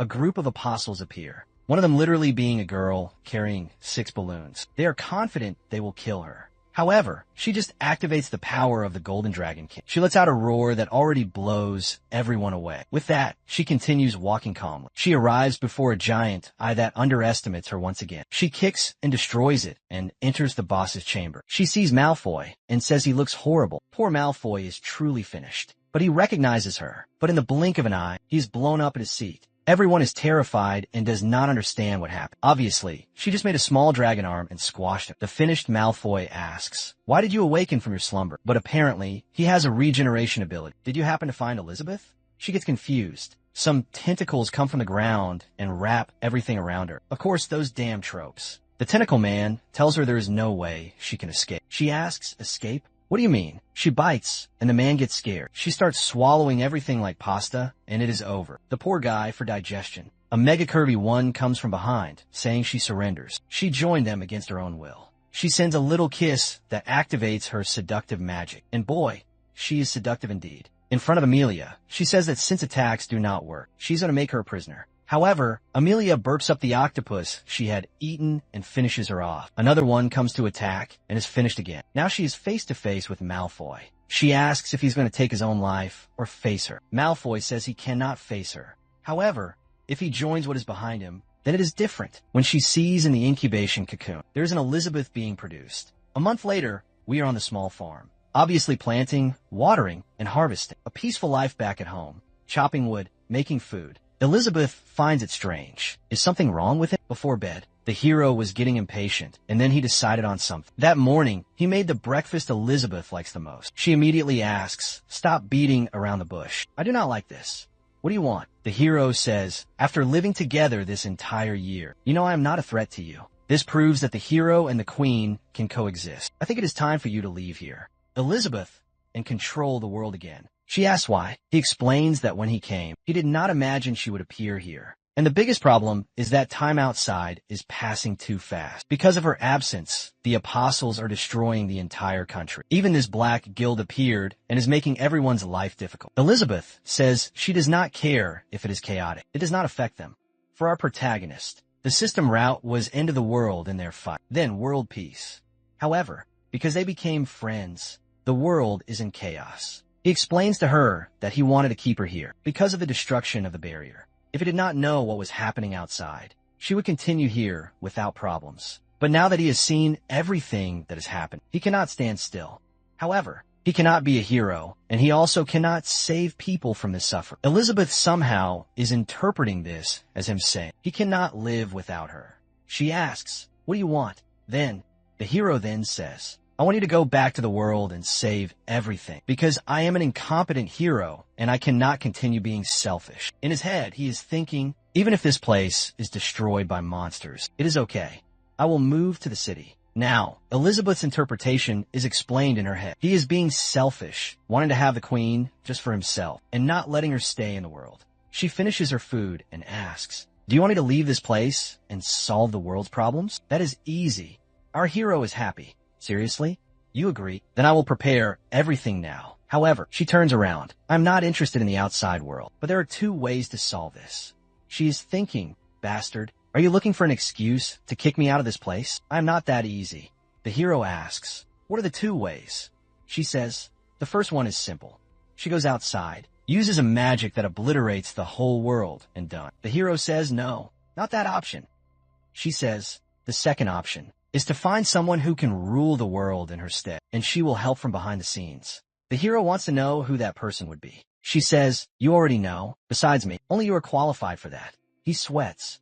Wait, you want me to rule the world? Next scene, he is practicing sword techniques. Confused. How did things end up like this? Beside him, she keeps shouting, practice properly. I want to see. He responds, okay. But she is just thinking, are you trying to play games with this queen? You're too young for that. I cannot deny that you are a little stronger than me. However, when it comes to psychology, you do not stand a chance. The queen seems to be falling in love. She is thinking that when he told her to leave this morning, she was so sad. She almost did. But then, when he told her he could not live without her, she understood everything he was trying to say. He knows very well that with the power of both of them, it would be very easy to destroy or dominate this world. So the best thing to do is let the world go on as it wishes, and occasionally observe what is happening, since she has already put Amelia in charge of dealing with the Black Guild. There is nothing to worry about now. She is convinced, saying he is pretending with this little plan, but I have already seen through all his little games. Apparently, the legendary hero has fallen for the queen, while our boy is all confused there, believing in the plan, thinking, is it true that you can become a sword master by cutting 1,000 times a day? Seems kind of simple. She is imagining he is the pinnacle of strength, but he likes to take a little beating. Apparently, she is the only one in this world who satisfies this hero's malevolent interests. But now she has a plan. Even though she is not interested in silly things like love, it is different when it comes to him. He has the greatest power of creation and production, and she has the best swordsmanship and magic. Together, they can create the strongest child ever. What would a child be like? Would they break the limits of the existing realm? But she will not agree to that so easily. For now, she will let him practice his horrible swordsmanship. He has to get stronger for this child in the future. The hero is confused. What is this girl thinking so much about? Is she really going to want to teach me swordsmanship and magic to destroy the Black Guild? He's going to make a sword cut. And suddenly, she turns into a child who falls to the ground. My sword turned into a child? The sword boy says, who are you calling a child? I am a spirit of the majestic, legendary sword, Alpha. The queen asks what is going on and immediately recognizes Alpha. And she moves towards her, saying die. But she took a kick to the face and was sent to the other side. Sit down. Let's talk. The hero apologizes. He did not know the boy was conscious all this time. The boy says that at the critical moment of the fight against the demon and the queen, he appears. However, he wants to know why he has been just chopping wood for so many years. The hero tells him to calm down, but the boy does not stop and asks, did you change the story script and see your friend? You do not deserve to be a hero. Elizabeth asks, are you trying to kill me? The boy sits there. Actually, no, I do not want to. This system's madness. You are my savior. She says, okay, whatever. Now that you are here, help the hero rule the world. Alpha says, hold on. Rule the world. The hero says, it is more like saving the world. He looks to the side. Hey, what are you talking about? Our hero says, I'm tired of sitting around doing nothing. I'm going to take on the responsibility of being a hero. Practice and save the world. Alpha asks, practice? Do you not know your talent? Thinking, you practiced with me 100 times and gained enough experience to fight a demon king, and he even awakened me? It makes no sense. The story explains that when he was cutting down trees, they were the ones gaining experience. The hero looks at Alpha and says, I know I do not have much talent, but with you and Elizabeth, I think I can. Alpha is about to say something. What are you talking about, dude? You are. But Elizabeth casts a spell and seals his mouth. She then tells the hero to stay there, while she has to talk to this small boy. She grabs him with her demonic hand and takes him behind a tree. Smoke rises, and he comes back all beaten up. He then looks at the hero and says, all right, I will cooperate with you, brother. Elizabeth says, enough with the delay. Let's start this already. The city is bustling, with a blonde looking for members for a guild, and a girl selling roasted chicken. A criminal, and our hero is there too. This is the city of Tetano, which is under the influence of the Holy Sword Guild. Elizabeth tells the hero that her magical sense is telling her that something large scale is going to happen in this city, and maybe it is good for him to take a look and gather intelligence. He says he understands. The first step to ruling the world is gathering intelligence. Alpha says it is nonsense. Going to this place is a waste of time. Elizabeth gives him a glare. Do you want me to break you in half? He sticks to the hero. Sorry, our hero sees a paper on the ground and picks it up. These flyers are everywhere. Could this be the event that is happening?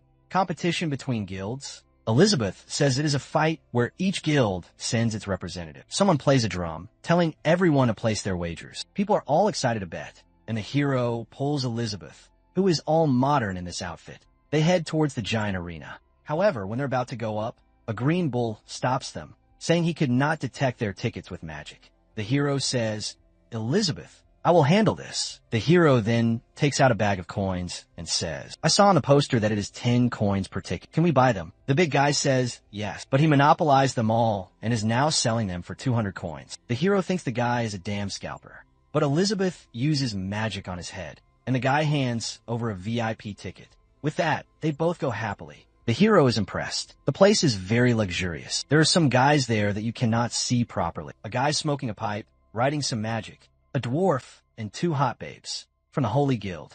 Wow, that is a lot of divinity. The blonde is Luna, and the redhead is Anna. Anna asks if those two are on the guest list. Meanwhile, Elizabeth is telling our hero to go get some snacks, but those 2 little saints are just keeping an eye on them. Then someone shouts, "Ladies and gentlemen, welcome to the final guild competition." He announces it's going to be the sword genius from the Holy Guild, King, the giant bear guild's general gala, a wonderful elf from the elf guild, Travis without Scott, and lastly, a special guest from the Holy Guild representing the card guild. It is all going to happen simultaneously. The goblin jumps out of the arena. The atmosphere becomes tense. The elf thinks, that big guy looks very stupid. He probably will not be of any use. The guy is screaming like a maniac. The car guy seems weak. Not to mention, he is only here because he helped the Holy Guild. That means, in this competition, the biggest danger is the blue sword guy from the Holy Guild. The big guy stomps on him and goes straight for him. The elf pulls out 3 arrows and fires at it. It is 1 for each, but all 3 dodge. But the arrow falls to the ground, turns into a root that transforms into vines and ensnares everyone. The big guy gets angry and tries to break free, but it only tightens even more. The elf says, "This is the gum root. The more force you exert against it, the tighter it gets." The blue sword guy then draws his blade and cuts it all down, while the car guy is just standing there, doing nothing. The sword guy apologizes for killing her plant. The elf says it is no problem. He just has to pay with his life. She then fires another arrow at the dancing butterfly, but the guy is all monk samurai and says fearlessly, doubtlessly, without confusion, altruistic state, "Bluebird, power matches power," but the elf has already lost her small arm, which fell onto the ground, shattered. He approaches her, points the blade at her, and says, "You have lost." The elf says he deserves the title of genius, but she is also one. He is then surrounded by exploding butterflies. His blade flies off, and when the smoke clears, he is there, all beaten up but alive. She then takes a seed from her mouth, spits it on the ground, a plant grows, and she puts her arm into it, which turns into a new arm, but it is crushed by the buff guy, and it was crushed hard. He then looks back and says, it is the samurai's turn, who finds the aura of that guy strange. But in the audience, everyone is going crazy, loving this competition. He throws his arm aside and pulls the blade back into his hand. The buff guy says, "Power is everything, and now I'm going to crush." He jumps, activating 70% of his muscular strength. The swordsman dodges, sends him a cut. However, it touches his skin and nothing happens. He comes for another blow. 80%. He tries to defend with the sword and is thrown back, and the sword bends all crooked. He comes again, now at 90%. He dodges several times. The hero is curious, asking Elizabeth who she thinks will win. She does not say anything, while Anna is finding it strange. How come a sword forged by ranked dwarves was destroyed with a punch? Luna asks if they should stop the fight, but Anna says, not for now. Up in the super VIP section, the man is asking, should we not interrupt this? A guy named Bowie says, I think those two are handling it. Only think, boss. The guy says, maybe he is the president of the card guild. Is he not the girl's father? The boy next to him noticed he is trembling and thinks it is because the buff guy's magic is from the apostles. That is why he got so angry. But he is scared because he saw our protagonist with his little demon in his head. The hero came here to see how he is using the deck. He has to meet the expectations of the great hero. While down below, the buff guy is just going for it. The blue sword can do nothing but run away. The buff guy grabs the ground and uses it like a sheep. The blue blade jumps to dodge, but he's caught in midair and falls to the ground in a ball of stone. The buff guy goes to touch the stone, but suddenly he takes a micro cut. When he steps back, it is over. His hand is gone. He is angry, saying he will kill the blue blade, who repeats the same phrase. Fearless, doubtless, surprised or confused. Altruistic state. The buff guy thinks of doing something, but is cut from afar and falls to the ground, agonized. The blue blade tells him, "It is your last chance." The buff guy says he does not care. He is not going to play with him, already remembering that he can use the forbidden drug. But the blue blade warns, "If you give up the power given to you by the Black Guild, I will spare your life."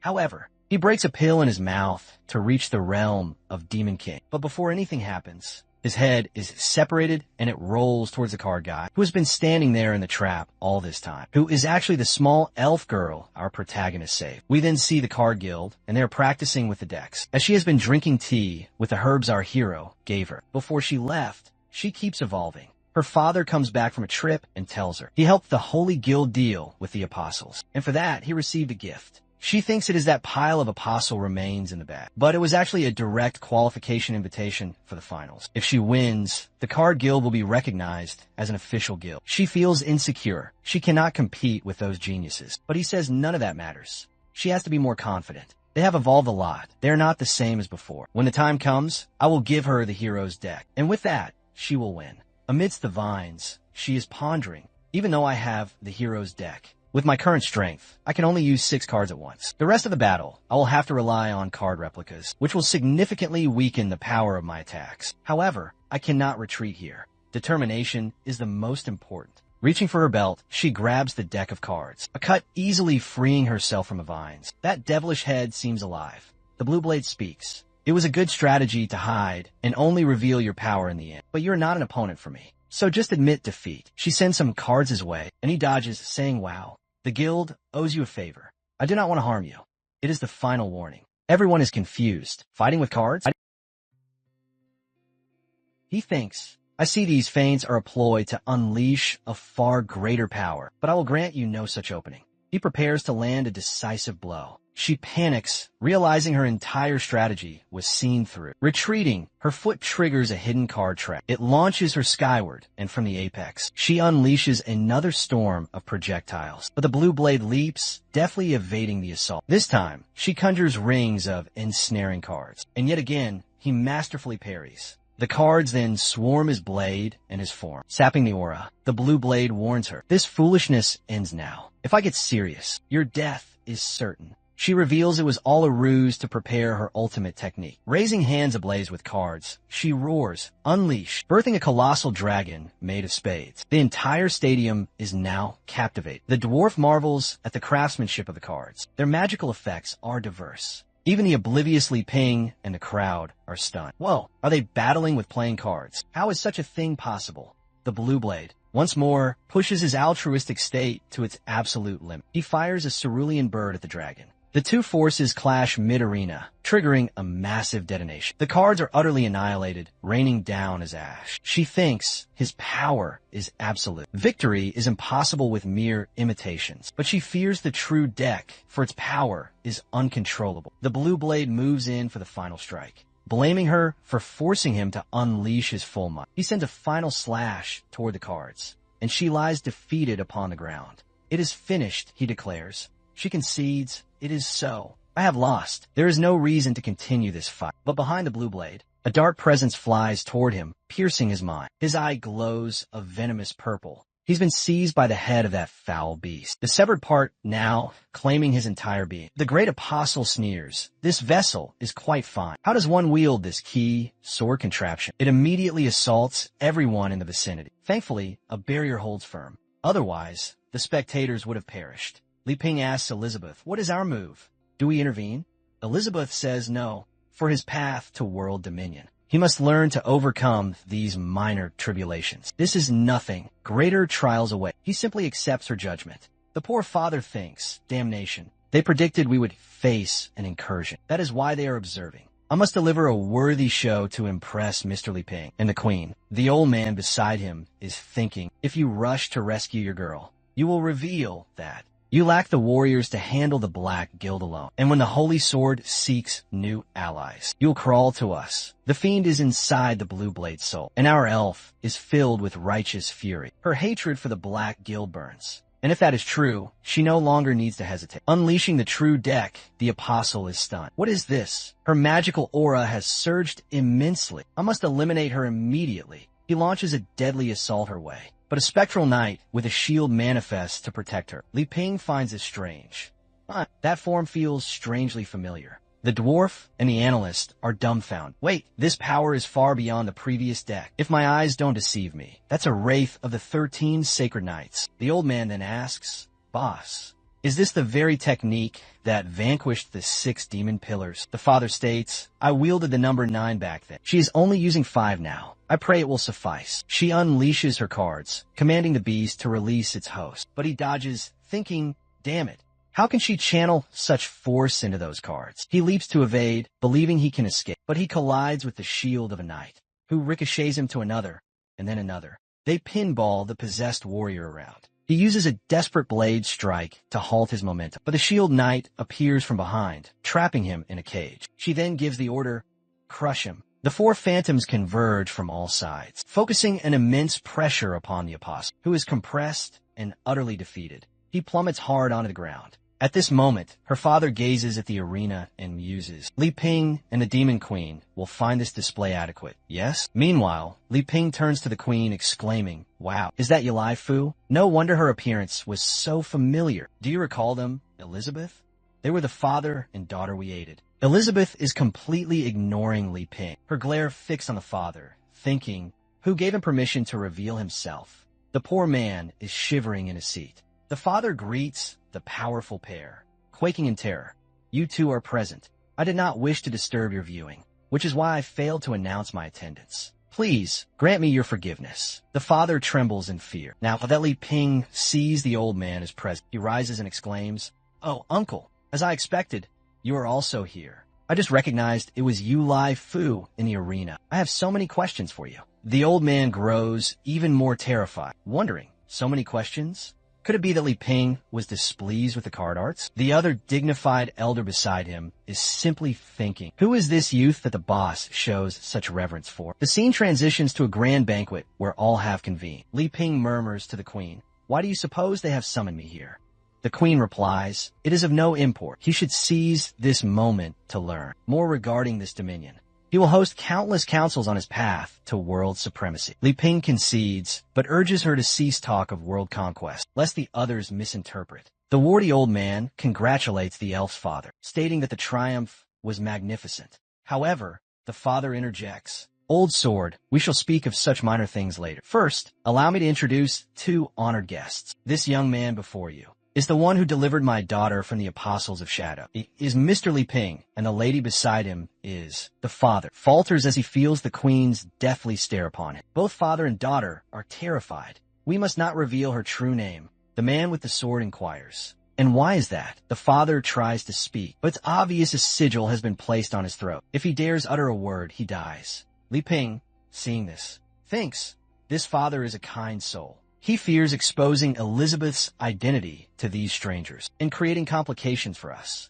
He then turns to Elizabeth and says, "Hey, Elizabeth, for the time being, it's fine if you pose as a fledgling princess. It is wise to conceal your true station." She turns and says it is of no concern to her. Li Ping then announces, "We hail from a minor nation in the south. I'm a minister there. You may address me as Li Ping. This woman accompanying me is the princess." The butler standing close by remarks, "A princess from southern lands? My homeland is there, yet I have never heard of you." The father dismisses the butler's comment and declares, "It was Mr. Li Ping who bestowed upon me the card arts." Li Ping replies that he is being too modest. "I do not possess such a deep talent with cards. I'd hope to learn from you. In truth, I am seeking one to instruct me in swordsmanship." Luna whispers to the blue sword, "Did you hear that?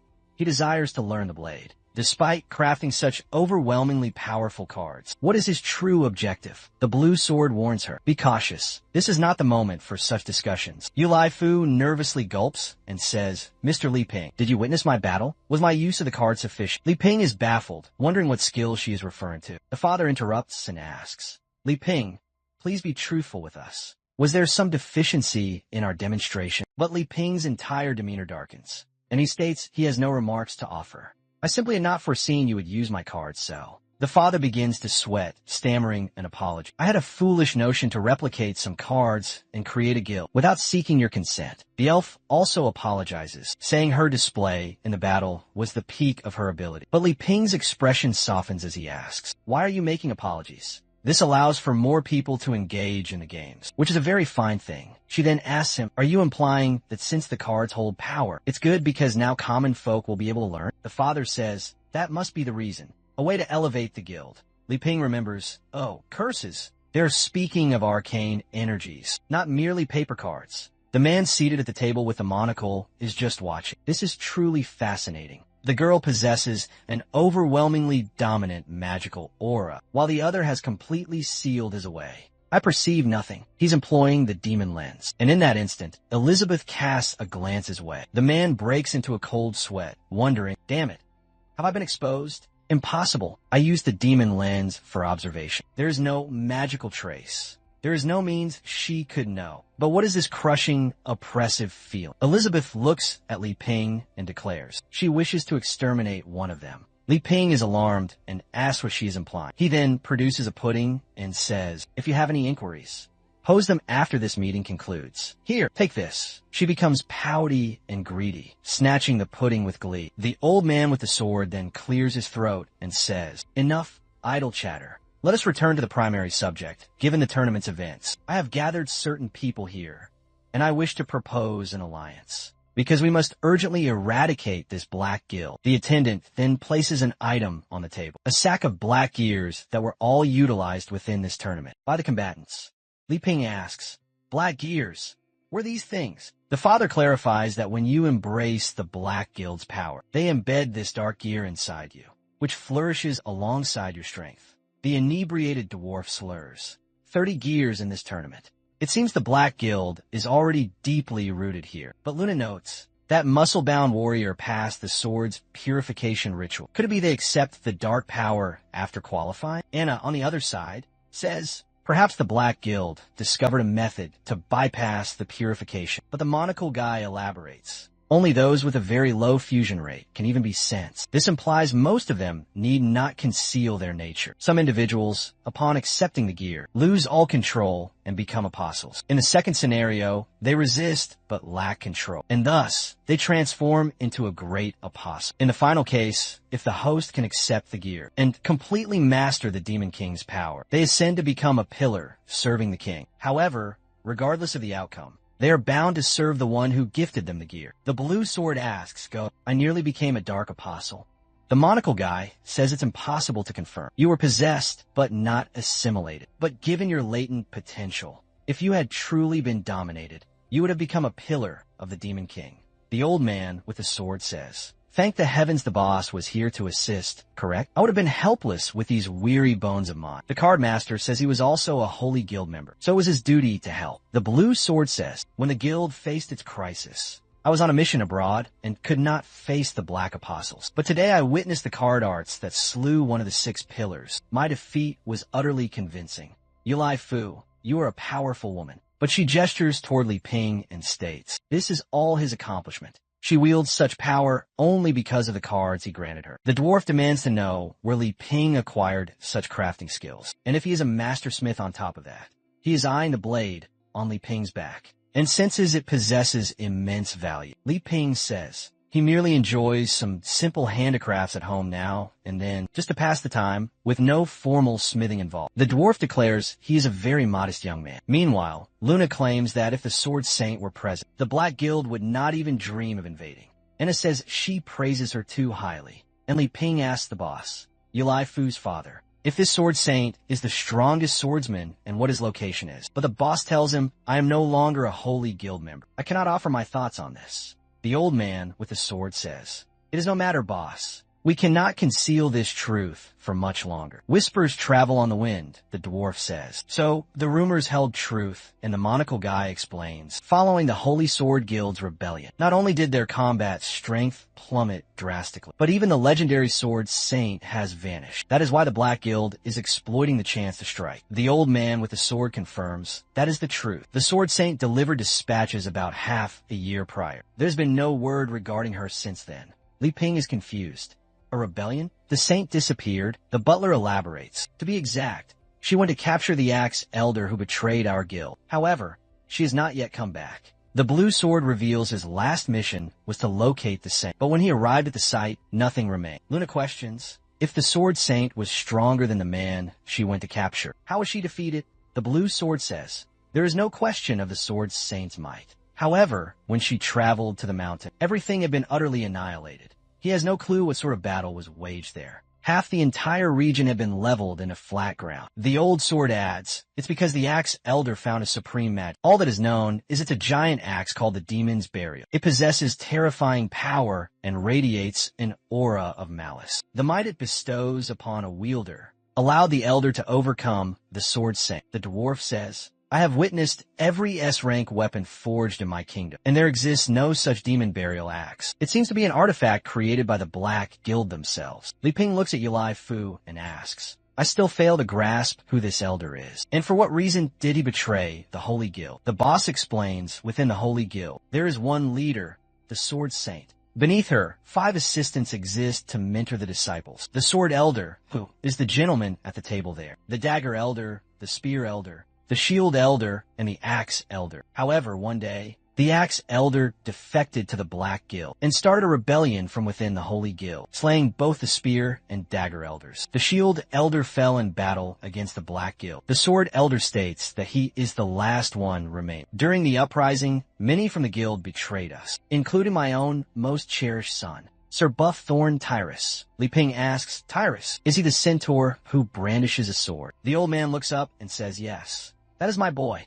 What is his status now? Without any hesitation, Li Ping states that he is gone. The father, seemingly unfazed, replies, it does not matter. That is the destiny of a turncoat. What matters now is that we forge a union and fight against the Black Guild. The dwarf says his kingdom can furnish some armaments. However, a rank or higher weapons will be scarce, as we lack the stones. The monocle guy asks the Sword Elder, you mentioned you're in a highly precarious state right now. What gives you faith you can beat the Black Guild with our aid? The old sword says, everything hinges on the boss. I believe you should abandon this card guild and resume your post as a vice president of the Holy Guild. The boss questions, Elder, you wish for my return to the vice presidency? I've been gone for a very long time. I do not feel it is proper. However, the old sword insists, if I deem you worthy, then you are. Cards are now also seen as weapons, much like daggers and throwing blades. We can even create a new division and appoint Yulai Fu an elder. Yulai Fu now grows panicked and frightened as well. Wait me, I'm not fit to be an elder of the Holy Guild. But the Sword Elder says, if you accept boss, the strategy will proceed without a hitch, and the guild's assets will all be yours to command. Even I shall follow your commands. The butler urges him to weigh the offer. It will be far simpler for him to assist the Holy Guild than to attempt building a guild from nothing. The boss glances at Li Ping and asks, what are your thoughts, my boy? With the Holy Guild's backing, the card arts would disseminate even more rapidly. Li Ping is baffled. You are asking for my counsel? In my homeland, there is a proverb. It's simpler to be a director in a massive firm than to try and launch your own massive firm. However, the truly ambitious prefer to build their own legacies. This means the choice rests with you, sir. To the boss, what Li Ping said was, do you wish to be another subordinate, or do you wish to ascend in this life? If, despite all I have granted you, you still lack ambition, I am disappointed. But he is conflicted, for the old sword is quite insistent. If he declines, he will alienate the entire Holy Guild. The old sword says, boss, if you remain unsatisfied, state whatever terms you require. The boss rises and declares, Elder, speak no further. I did not forge my guild for the pursuit of fame or fortune. I did it to perfect my card-based techniques. Li Ping, do you see? My conviction is absolute. The Sword Elder is stunned and asks, boss, are you certain of this? Have you considered it fully? The old sword is wondering. I detect no discernible aura from this Li Ping. If the boss claims this boy taught him everything, it must be some ploy to conceal a hidden truth. Li Ping says, well done, boss. But inwardly, he is dismayed. Damn, I hope to leverage my ties with the Holy Guild to gain swordsmanship training from them. The boss then says, but though I decline to rejoin the Holy Guild, do not fret, Sword Elder. It is my solemn duty to destroy the Black Guild, and I will lend you my complete support. The old sword says he comprehends, and since the pact was already forged, they will acknowledge the Card Guild as a valid entity. Li Ping looks at the boss and says, you are quite courageous, boss. The boss replies, it is all to earn your favor, mister. Yulai Fu also says she will dedicate herself fully. The old sword then asks the dwarf, when will their monarch emerge from seclusion? They require A-rank armaments to aid in this war. The dwarf, who is the kingdom's prince, says he cannot speak for him. But the reality is they are desperate for grinding stones. It is difficult to procure any throughout the kingdom. Even the kingdom of Aristotle's is declining to cooperate. That is why his father is researching in isolation until he discovers a breakthrough. The old sword asks Tagore, the monocle-wearing man, if he can supply some weapons and combat sorcery. Tagore states he is neutral in this conflict, but if it is merely a matter of employing some magic, that presents no issue. The old sword then declares, let's form a mutual pact so that in 2 months' time we may combine our strengths. During this interval, let us endeavor to resolve all outstanding matters. Any further inquiries? Li Ping raises his hand and says he wishes to join as well. The other asks, you wish to join the war against the Black Guild? Li Ping says, no. In fact, I wish to join your guild to master the sword. Though I have been inactive for quite some time, it's never too late to begin one's training, correct? The father and daughter ask if he is being serious. He desires to learn swordsmanship. Li Ping says it was the princess's suggestion, and if they wish to understand the reason, they should direct their questions to her. Elizabeth is calmly devouring her infinite pudding, truly a work of magic. But naturally, neither the father nor daughter would dare question the queen's will. The old sword says, very well. But there are countless styles of swordsmanship. I must know, what is your magical affinity? Li Ping somewhat sheepishly admits, I tested it once, and it's rather pathetic. 0, in fact. I am inept with magic. The butler behind the elder remarks, if you are inept with magic, you will be unable to use the techniques taught by the elder. Li Ping asks, is there not something more fundamental, like a sword style that requires no magic whatsoever? The elder explains that one such style exists, but only a single person knows that form of swordsmanship. It is our president, the Sword Saint. If you can find her, she will surely instruct you. It would seem the Sword Saint is a woman. The boss says, Li Ping, I believe the only one qualified to teach you is the Sword Saint. Poor Li Ping stands there, feeling utterly defeated. No one wants to mentor me, so you send me on a hunt for this person, because you wish to be rid of me. At that moment, Tagore speaks up. Wait, he begins scribbling down some runes. He sketches something that begins to levitate and says, I have recently come into possession of some sword magic. Perhaps this will be of use. Li Ping takes it in hand, observing it, thinking, wow, how does one even operate this? Meanwhile, Elizabeth's magical pudding has finally vanished. Li Ping presents it to her, saying, behold, these are swordsmanship techniques. She, now enraged, snaps. I just finished my dessert, and you already wish to discuss matters? She crushes the pudding cup, and by extension, crushes Tagore at his chair, obliterating his body. She then remarks, I had to dispose of an insect who was attempting to be clever. The scene cuts to a desert where a huge explosion erupts. And look who emerges. It's none other than the Sword Saint. Now, there's a powerful and lithe warrior for our hero. Her name is Chissy Sogus, and she is shouting, come forth. Cease your hiding. The axe elder materializes, demanding, what is your issue? Why have you come here to stir up trouble? Chissy declares, axe elder, I have arrived to cleanse you of your sin of joining the Black Guild, and I will see you eliminated this very day. She makes a cutting motion with her hand that splits the desert itself. The axe elder parries and returns a black aura in her direction. She sidesteps it with incredible ease. The axe elder sneers, now that. The assimilation between myself and the demon burial grows ever deeper. Your empty threats are becoming meaningless. Now, I shall begin to truly harm you. Chissy warns him, if you continue down this path, soon you will be fully dominated by that axe and lose your soul. Awaken, but the bearded man retorts, lose my soul? And so what? After tasting this absolute, supreme power, losing myself within it is an honor. Everything will be fine.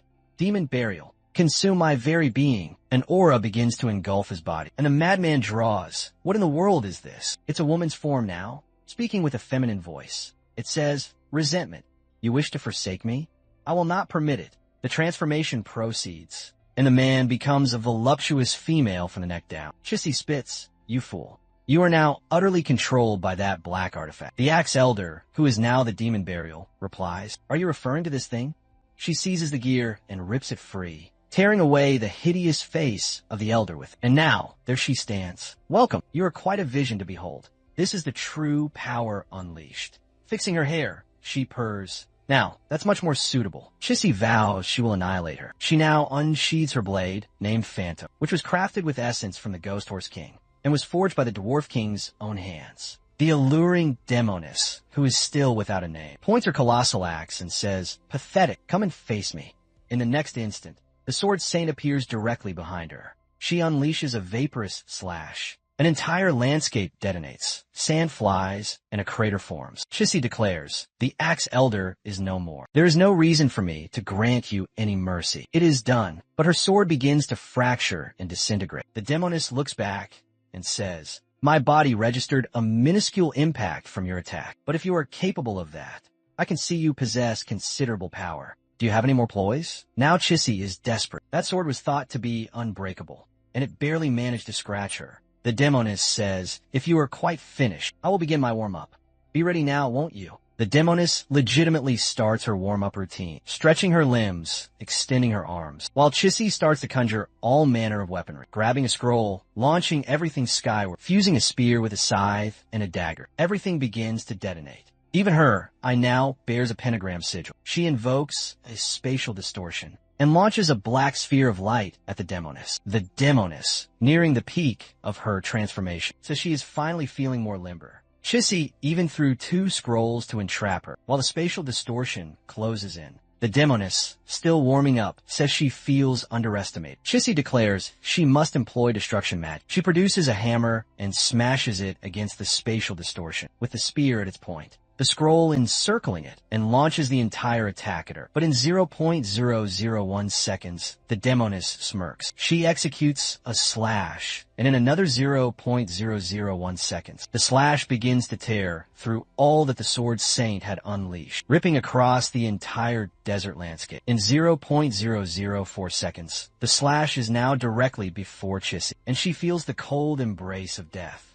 and that she is about to be cleaved in 2. She then summons the protection of the 7 sword guardians. But the attack arrives and starts shattering swords. In 0.05 seconds, she knows she will be bisected again. But tragically, this time, there is nothing she can do. She is struck, and the blades are annihilated. In less than half a second, she is vanquished and crumples to the sand. The demoness, gazing down from above, says she is utterly insufficient. Now that I am limber, it is time to address what truly matters. The axe-wielding demoness begins to survey her surroundings. She sees through an eye that starts to scan for a target. Her gaze sweeps across the world, and look who she is now targeting. Elizabeth. She says she is making her way there now. While Elizabeth is running to get the remote and some chips for relaxing time, she tells Li Ping, "You are invariably correct. Remaining at home, eating chips, and watching TV is far superior. Let the others trouble themselves with world conquest."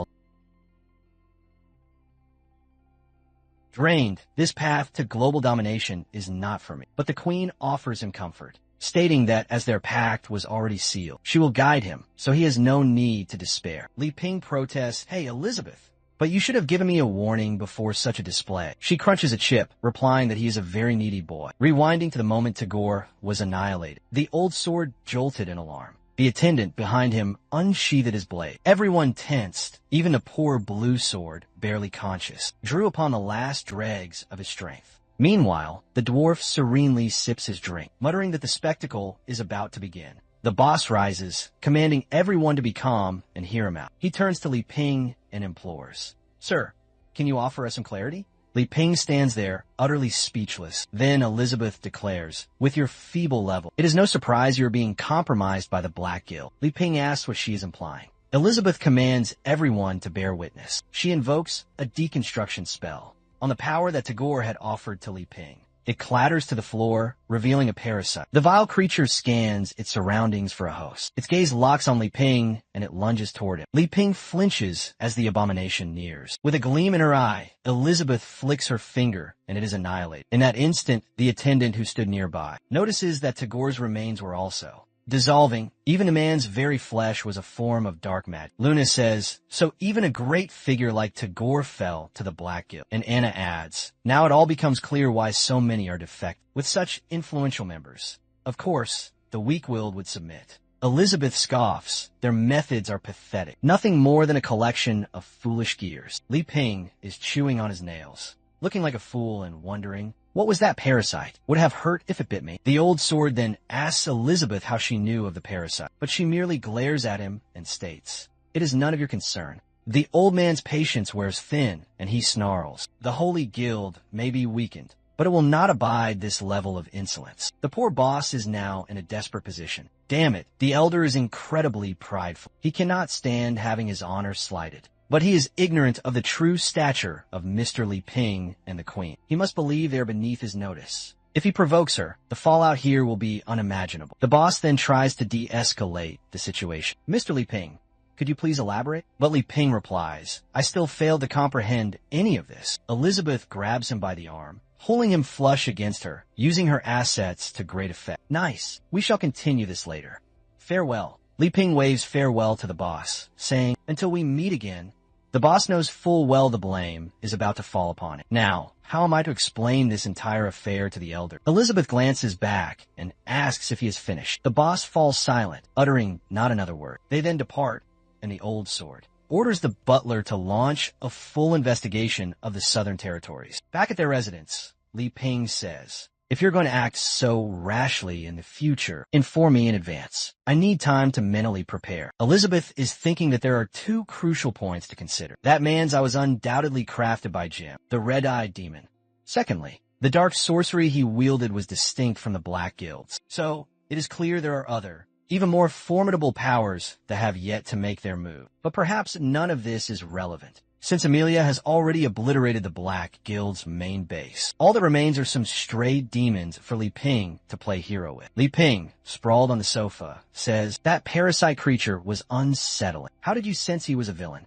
Teach me that skill. It must be sorcery, yes? I have no talent for such things. Elizabeth is thinking, when one employs that eye, they can perceive the echoes of magic. To sense its use, one must be as powerful as I. However, Li Ping's attire does not detect magical traces. They can perceive any hostile intent before the person even makes a move. In her imagination, Li Ping is declaring, admit it, my garments are superior to all your powers. She angrily crunches her chip, saying, I will teach you absolutely nothing. Li Ping asks, then what should I do now? Is it truly sufficient to just perform 1,000 sword swings daily? I must learn some proper techniques, right?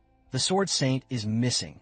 So why won't you instruct me a little, Elizabeth? Elizabeth flatly replies, no. Our pact is bound by 3 conditions. First, you must conquer this world using only your sword and magic. Second, apart from your clothing, you may not use any other items of your own creation. And third, I will accompany you, but I shall not teach you magic or the way of the sword. Li Ping protests, when did we ever agree to that? She retorts, just this instant. Li Ping says, very well. Then I shall seek out Uncle Boss. Despite his shift to cards, I believe he can still impart some wisdom. At that very moment, the sword Alpha, who has manifested, speaks. Abandon that thought. I sense no true swordsmanship from them. They can teach you absolutely nothing. Li Ping asks, what do you mean by true swordsmanship? Alpha elucidates that. It's because they all infuse magic into their swordplay. To wield a pure sword style, it is only achievable for one who possesses no magic at all. The protagonist thinks it stands to reason, doesn't it? In a world of magic, everyone would channel power to enhance their blades. So, you know what? He rises to his feet and declares. He knows precisely what to do. Alpha tells him to remain a while longer, but our hero has already vanished. Alpha then surveys the strange house, wondering what manner of place is this that he prefers to remain here. Rather than pursuing world conquest, he resolves to investigate further. He spots a microwave, a fan, a small cleaning automaton, and a host of bizarre contraptions. What are these artifacts? In that instant, he feels a blade's edge pass through him and is horrified. What in the 9 hells was that? Was it Li Ping? No, such a potent killing aura could not come from it. Was it Elizabeth? No, her killing intent would be far more savage. Then he realizes the aura emanates from the kitchenware, and he grows confused, saying, I am a sacred sword. A mere kitchen knife cannot do this to me, right? Li Ping suddenly bellows, and Alpha is terrified. The poor sword flees, crying he cannot remain in that place any longer. Our protagonist is left behind, failing to grasp what just transpired. No matter.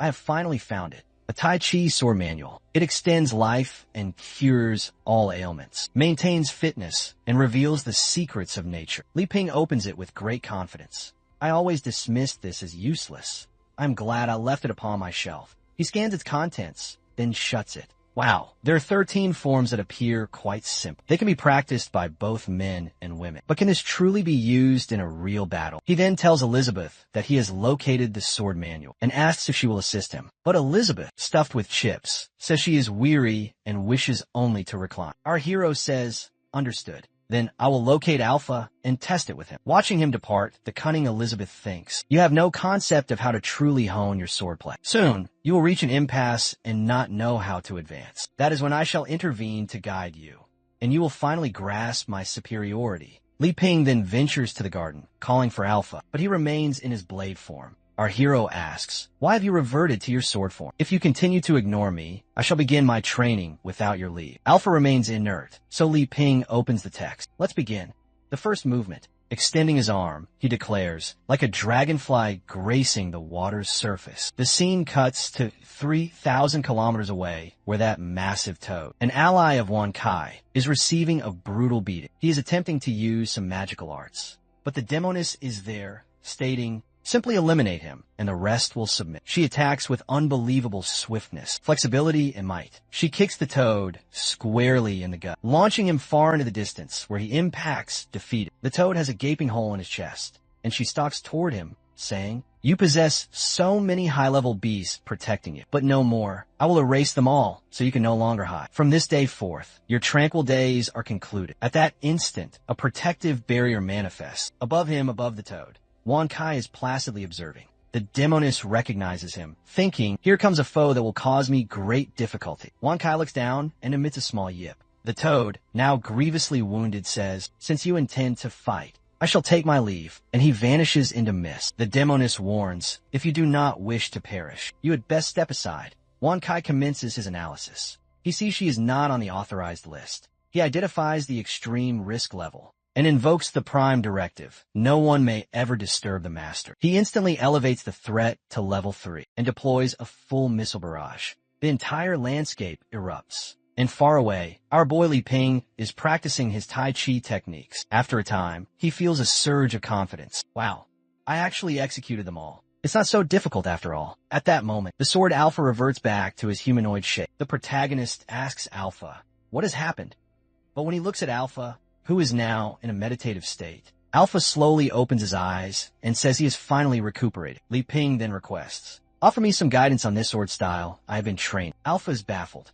Swordsmanship, what are you speaking of? Li Ping gives him a few gentle pats on the head, saying, I know the forms I've been practicing are more for physical health. They are not truly suited for combat. But Alpha is contemplating something else entirely. Those armaments inside the house were impossibly powerful. I fled in terror and collapsed by a tree, which is why I returned to my sword form. My very soul was so suppressed that I became a blade without a consciousness. If Li Ping hadn't practiced as he did and supplied me with energy, I would have remained a soulless sword for all eternity. But why did he revive me, awaken me, and ask about sword training? Alpha pictures Li Ping saying, my little one, the oceans and seas run deep. Now you grasp why. I never fretted about wielding you or finding the demon queen. Compared to what I possess here, you are but a piece of scrap. Trembling, Alpha says, my apologies, sir. I was ignorant. He begins to suffer an existential dread, questioning why he came here and his purpose. I do not know who I am. He reverts to blade form, saying, I must escape this place. And he flies away. Li Ping shouts, what? I need an instructor. Back with the demoness. Detonations are erupting, and she is growing weary, saying, are you truly content to be a servant for all your days? Join with me, and let us bring ruin to this world. But Wan Kai is simply barking at her. The demoness says he does not appreciate her generosity, and she only offered cooperation to conserve time. She is not afraid of him. Moving in, she strikes with a slash, sending a wave of destruction his way. But Wan Kai merely hops to the side, and the attack tears a fissure in the ground. Wan Kai analyzes the attack, seeing it will pierce deep into the planet, potentially disrupting our dear Li Ping's tranquil life, as the magma would incinerate the entire region. If that is the case, this must be stopped. He says, extending a tiny paw to catch her assault. She capitalizes on the opening, launching yet another attack. But Wan Kai reveals his second tiny paw and absorbs her next strike as well. He then begins to siphon the energy from both attacks, causing them to vanish into nothingness while charging his own power. The demoness, enraged, shrieks, you cur, you are absorbing my power. Wan Kai calmly thanks her, saying, thank you kindly for the energy. If you wish to depart, I will allow it. She hefts the demon burial axe, saying, this technique was meant to end that heartless man, but now I have no alternative. I must finish you, dog. The ceaseless destruction of all hope, the eternal agony of waiting, the sorrow and rage of abandonment. The malice I have gathered for 500 years is now focused and about to be unleashed. Filthy mutt, now that you have witnessed this. She sends the resentment of the final deadline his way. Wan Kai, still unperturbed, scratches himself and then reaches behind his back, producing a small hand mirror. A simple, flawlessly polished mirror. A creation of Li Ping. The entire assault strikes the mirror and is reflected back. The demoness is aghast. Even the axe's eye is in disbelief. As the power rebounds, it soars off into the cosmos, detonating several planets. The demoness, in utter disbelief, looks on. My 500 years of malice, gone just like that. Wan Kai then deploys several drones. The demoness attempts to retaliate, but she's swarmed by the drones, which erect a containment field around her. Wan Kai, now lying down, says this is the second powerful female invader, but after being defeated by the first, I upgraded myself to manage any potential risk. He raises the containment field to 50%. The demoness begins to detonate and liquefy, screaming that a cannon such as this. She begins to shriek that she will not surrender, but the containment field is already at 100% as the eye of the weapon expires. Everything detonates, and the demoness collapses upon the ground. Wan Kai, stretching, notes that the adversaries he has faced recently are quite formidable, and he will require further upgrades. At that very instant, a hand emerges from the soil, startling Wan Kai, and there she is, the Sword Saint, making her perfectly timed entrance to teach our hero some valuable lessons. She possesses a fabled lucky charm that preserves her life. Meanwhile, back at the residence, Elizabeth is watching television, but she's being barraged by commercials and is growing irritated. Damnation, so many advertisements. I'm going to command Li Ping to get me a premium service. But then she discovers her chips are completely gone. She peers into the bottom of the bag and declares, the best part always lies at the bottom. She inserts her finger, savoring the final crumbs, making a rather suggestive comment about how good and fulfilling it is to lick that up. She tosses the bag into the waste bin, slips into her slippers, and opens the door, thinking it is nearly time. Li Ping must be suffering greatly with his sword practice. He has no inkling of what I had to suffer to master the art of the blade. When he is about to surrender, thinking it is impossible, I will appear to guide him. Viewed this way, I am undoubtedly his superior. She says aloud, you are not being slothful, are you? How does your practice proceed? I came to observe you. Li Ping tells her to be silent, and when she looks, she sees he is in a deep trance. She is confused and demands, did you not say you were going to train with the sword? Why are you sitting cross-legged? He continues to ignore her. She is growing vexed, saying, I am asking you a question. She then surmises, you must be failing to advance and feel humiliated and try to flee the issue by ignoring me. But that will solve absolutely nothing. If you bow your head and beg for my tutelage, perhaps I will bestow upon you some knowledge. Of course, there will be 2 or 3 stipulations. But in that instant, Li Ping finishes. He awakens and says, Elizabeth, you are here. I did not notice you were speaking. My apologies, I was in deep meditation. She is still somewhat irritated and replies, so that's the reason. It appears you have trained well, but I believe you are mistaken. You were meant to be practicing swordsmanship, not meditating. Li Ping waves a wooden stick before her and says, you believe this is pointless. These are strengthening disciplines. It is vital to cultivate both the body and soul while you are eating chips and napping. I have mastered the 13 Tai Chi sword stances. Do you wish for a demonstration? And then you may offer your guidance. She laughs a bit smugly. Very well then, but she is thinking, if you wish to make a mockery of yourself, I shall not impede you. Do you truly believe you mastered any sword arts in such a brief time? Li Ping twirls the wooden stick in his hand and declares, the most crucial element in Tai Chi is a tranquil spirit, eyes closed and posture erect. He then executes the first form, the dragonfly touching the water.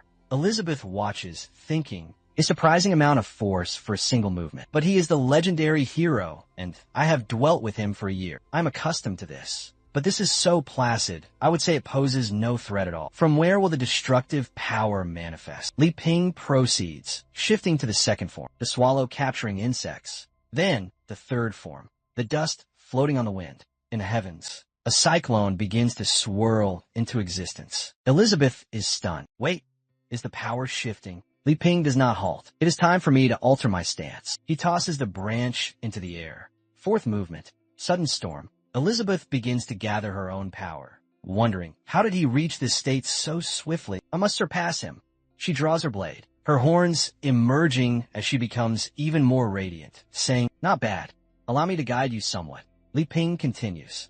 Fifth movement, the azure dragon emerging from water. A dragon literally bursts forth from the water. Elizabeth activates the demonic sword of annihilation, conjuring a dragon and sending it to clash with his. The dragons collide, and Elizabeth's is obliterated in the sky. All that is left is a serene azure. Elizabeth, seething with fury, mutters, "Damn it, this defies all logic. Why am I so much weaker than you?"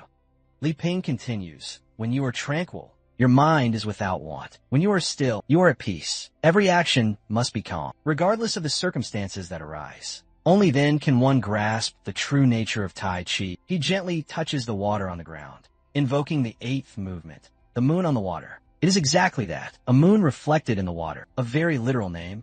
Thank you. Everything begins to detonate, and Elizabeth roars, "Li Ping, you deceitful little, you are feigning weakness, just to spring this upon me once more. But fine, if this is about swordsmanship, I will not be defeated by you." The moon continues to expand, and she proclaims that it is time to be serious. No more restraint. But as her feet leave the ground, she begins to levitate, realizing this bastard is trying to use gravity to defeat me. I will not allow it. She then sees that the entire world has shifted. She is now standing upon the moon he manifested. Li Ping, still with his eyes shut, continues as the Tai Chi sword forms progress. The mind becomes serene and boundless, and thus you begin to grasp the secrets of nature. Ninth movement, meteors striking the moon. A deluge of meteors descends, and Elizabeth thinks, "Damn it. Each one of these is as potent as my destruction magic, and there are so many of them."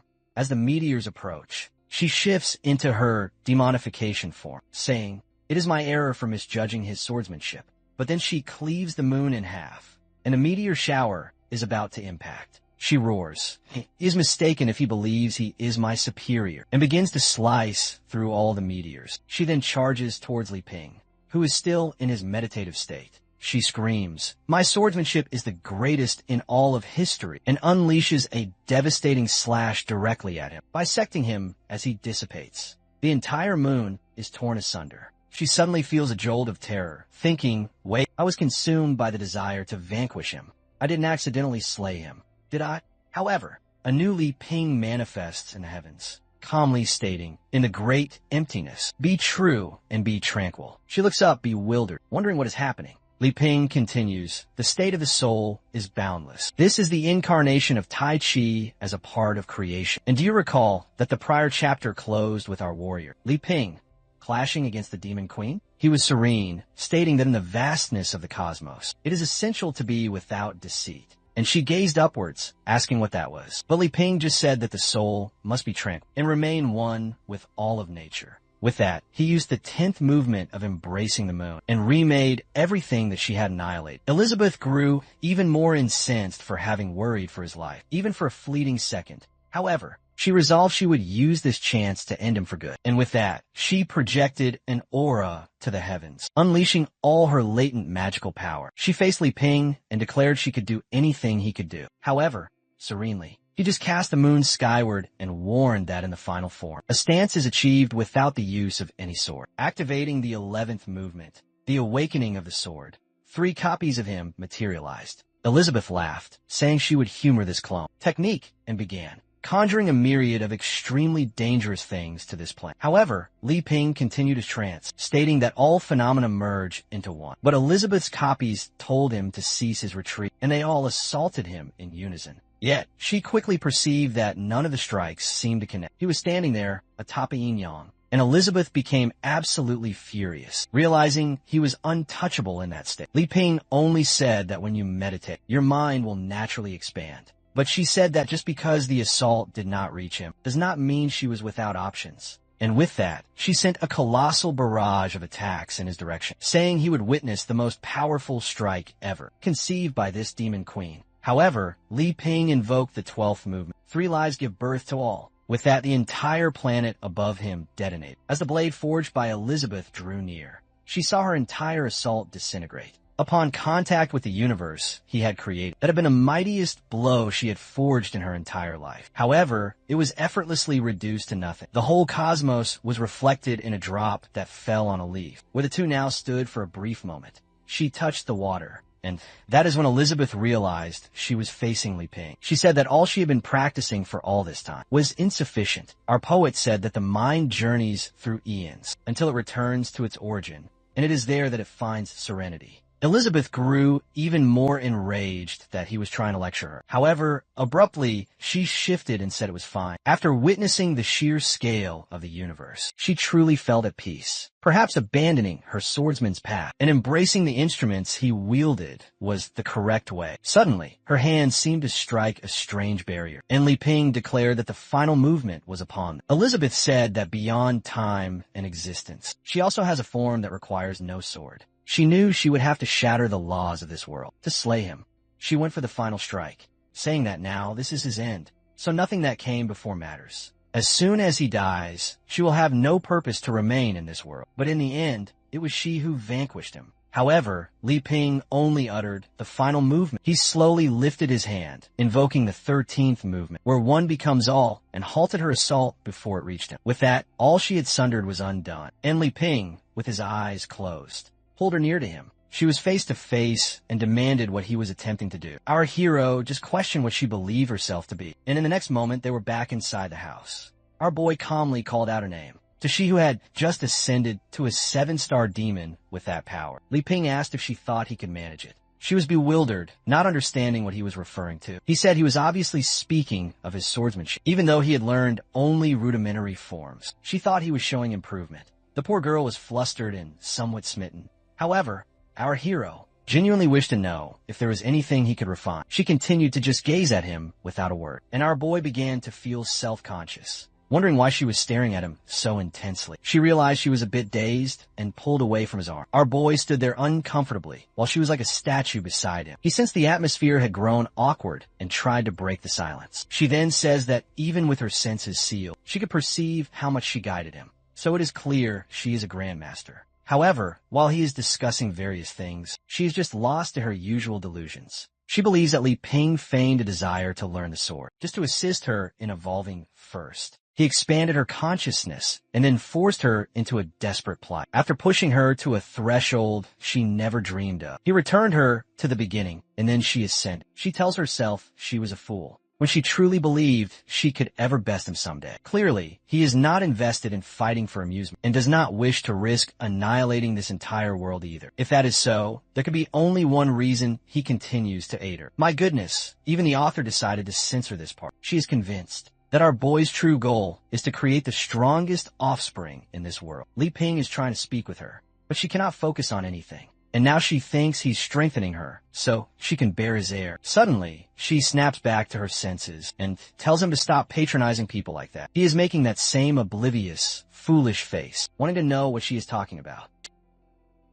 That in every battle they had, he had intentionally feared doing her harm. In her mind, Li Ping always meant to instruct her with the slightest touch, lest she would completely shatter from it. She declares she must cast aside her pride. But she must say this. She then concedes that she will promise him, but he must first reveal something to her. Our hero is bewildered and asks what she requires. She wishes to speak the words, but she cannot find the necessary resolve. Then an abrupt thud lands right beside them. Confused, he whirls around to see what it is. Naturally, it is the small dog carrying the utterly savage Chissy. Li Ping goes to him and asks Wan Kai what this is. He is utterly clueless because, yet again, the small dog has brought a wounded person, seeing her grievous injuries. He asked why Wan Kai had beaten her so severely. However, the dog strangely interprets this as some form of praise. At that moment, the poor creature senses a malevolent aura. Undoubtedly, it is Elizabeth, demanding to know why this foul mutt brought yet another person, and she asks if he has forgotten her promise from the last time. Meanwhile, the sword hurtled through the sky. An alpha appears within a faraway, distant garden. He is utterly spent, having fled in terror for over 30 kilometers. The poor soul just regained himself, and this reality is far beyond his ability to process. The legendary hero has not only defied the prophecy, but is also in a forbidden relationship with the demon queen. Furthermore, every creation of that damned Li Ping is vastly superior to him. Within that home, he is nothing more than worthless scrap iron. So what is the point of his existence? Why is he only fit for chopping firewood? and what was the true purpose of his creator in this world. However, he is resolute to find the meaning of his own purpose, to reclaim his sense of self when suddenly someone cries for aid. He turns, startled, demanding to know who is there. It's the woman from the demon burial, battered upon the ground. Alpha instantly recognizes that she is a spiritual weapon. He nears her and asks what transpired and where her true vessel is. She claims it was shattered by a villain and pleads for assistance. Alpha is touched, seeing that not only is she magnificent, but she also has need of him. She rises, stating she cannot last much longer and must act with haste. Alpha asks what she would have him do, since it would be impossible to locate a new vessel so quickly. She states the best course would be to inhabit his body temporarily. Alpha consents, thinking that he indeed has enough power to support her for a time. And in that instant, the fiend believed her deception was a complete success. However, Alpha begins to laugh in her face, leaving her utterly bewildered. He then asks if she truly believes. He is ignorant of her scheme. In that moment, she thinks that despite her weakened state, she must overpower this arrogant weakling, feeling full of himself. He declares that it seems she knows he is the fabled sacred weapon that is known as Alpha. The boy is overwhelmed with emotion, just been forsaken, but has already found another who requires him. He then extends his hand and says that because it is her, he sees a path forward. If it were anyone else, he would have refused. The woman thinks she has truly found the greatest fool of all, but later, she can just replace him with a better host. She then begins to rise, and with all her seductive power, bids him to draw nearer. He approaches and asks what she wants, and here comes the delicate hand. She pulls him closer to her face, and instructs him to look deep into her eyes. He clearly lacks such courage and asks what the next phase is. She commands him to look straight into his very own eye. And with that, he awkwardly apologizes. He then states that whatever resentment he harbors, she will assist him in resolving it. And with that, a strange hypnosis begins to flow towards him. Alpha questions what his resentment truly is. Then, under the spell, he says that the issue is that he has been losing the purpose of his own existence. She replies that if that is so, he need only surrender his vessel, and she will handle any issues. With that, she leaps and begins to invade his very soul. Alpha begins to rise, cloaked in her aura and now under her command. He says that she will finally achieve the vengeance she desires. She just finds it peculiar that this body seems incredibly weak for one who proclaimed to be his sacred sword. But no matter, since the malice he harbored was indeed quite potent. Now, she must evade that canine and discover a way to finish off Elizabeth once and for all. The scene cuts to someone awakening and seeing Elizabeth. Of course, it is Chissy, who is now about to suffer under the Queen's gaze. The moment she awakens, Elizabeth is already there, staring her down. Chissy demands who she is and why she has been rescued, but the Queen simply states that she is not in a position to be asking any questions. She then leans over the bed and tells her to listen closely. She came to deliver a warning to the already terrified girl. She warns that she was the first to arrive in this place, and everything within this house belongs solely to her, including the man who resides here.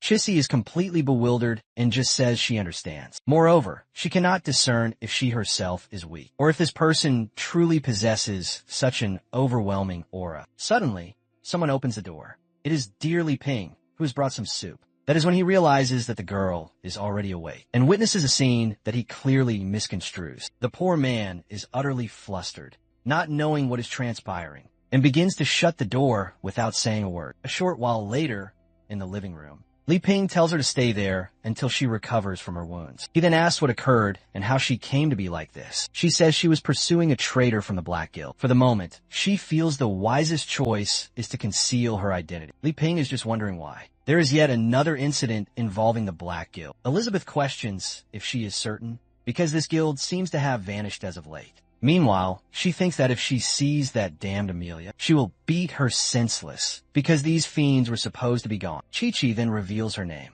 and states that the Black Guild is highly active at present. Li Ping introduces himself, and says that, as of late, he has been striving to become a hero, to vanquish the Black Guild as well. He introduces Elizabeth as Xiao Bai and says she is his housemate. The girl seems to misunderstand something entirely, but Elizabeth just wishes to know if she has anything more to add. Li Ping says that although Elizabeth appears angry, she assisted the girl with new clothes and even mended her injuries. Chi-Chi is astonished that apparently it was Elizabeth who used magic upon her, which is baffling because to heal such wounds, one would need to be stronger than the matriarch of the Elven clan. She quickly notes that Elizabeth has a pointed ear talking about the aura in this event, She is now certain that this woman is extraordinary. Li Ping says that magic is a very potent force, and he feels envious of his companion. With that, Chi-Chi notes that their home has many peculiar things, and asks if they have resided there for a very long time. Li Ping graciously says yes. But Elizabeth just wants to know why the girl is asking so many questions. To her, the pair have completely opposing auras, one exceedingly kind and one exceedingly evil. She has spoken with many powerful beings, but this is the very first time. She cannot gauge the strength of the two who stand before her. At that, Elizabeth says that if she has already recuperated, she can depart and stop defiling this house. Chi-Chi is confused by this talk of being unclean, but Li Ping tells her to be calm, as the girl has only just awoken. Annoyed, she turns her back, saying he can do as he pleases then. But Chi-Chi quickly rises and apologizes for imposing on them. She speaks of someone she must return to and complete her task. Otherwise, the entire continent will be left in great peril. She makes a hand sign, telling her blade to materialize. But nothing occurs, and the two just stare at her, looking baffled. Li Ping asks what is happening. She keeps trying, commanding her sword to appear, but suddenly her finger sparks, and she collapses backward. She finds it baffling and says she cannot recall even a single sword stance. Elizabeth says she lost her powers by creating impurities when she forced her body where it should not have gone. A perplexed Li Ping asks what this talk of impurities means, and Chi-Chi states that to vanquish the Black Guild, she forged a pact with the Sea of Darkness. Looking puzzled, once more, Li Ping has no clue what that is. And Elizabeth says it is merely a pile of trash, and that it has a small connection to them both. However, the girl admits that all of this truly is her own fault for failing to resist temptation. Li Ping says that if she does not object, she can remain there and learn swordsmanship alongside them both, who are also in training. But immediately, Elizabeth warns that she has not consented to instruct anyone else. Li Ping apologizes and says he believed Elizabeth was invested in destroying the Black Guild. Once again, Chi-Chi rises and says it is no matter. She will depart so as not to impose on them further, and thanks them once more for their rescue. Li Ping says she must be famished, and he prepared some instant noodles for her to eat. The dish sits there on the table, radiating an aura full of power. However, she simply thanks him for his generosity and says that regrettably, she must find her center before taking any action. And with that, she begins to walk toward the door. Li Ping, seeing her determination, tells her to be cautious, because many perils lie in wait. With that, Elizabeth purloins the noodles he prepared and says that the girl is indeed intelligent, to know that only she is worthy to eat this. However, Li Ping says the girl was harmed fighting the Black Guild, so why does she not wish to aid her? Elizabeth turns away and says she will not interfere, and he may do as he wishes. Outside, Chi-Chi sits upon the grass, reliving the battle. She remembers when the demon landed the final blow. All she could perceive was the attack hurtling toward her, and in the next second, she was lying broken upon the ground. At that moment, the woman vanished.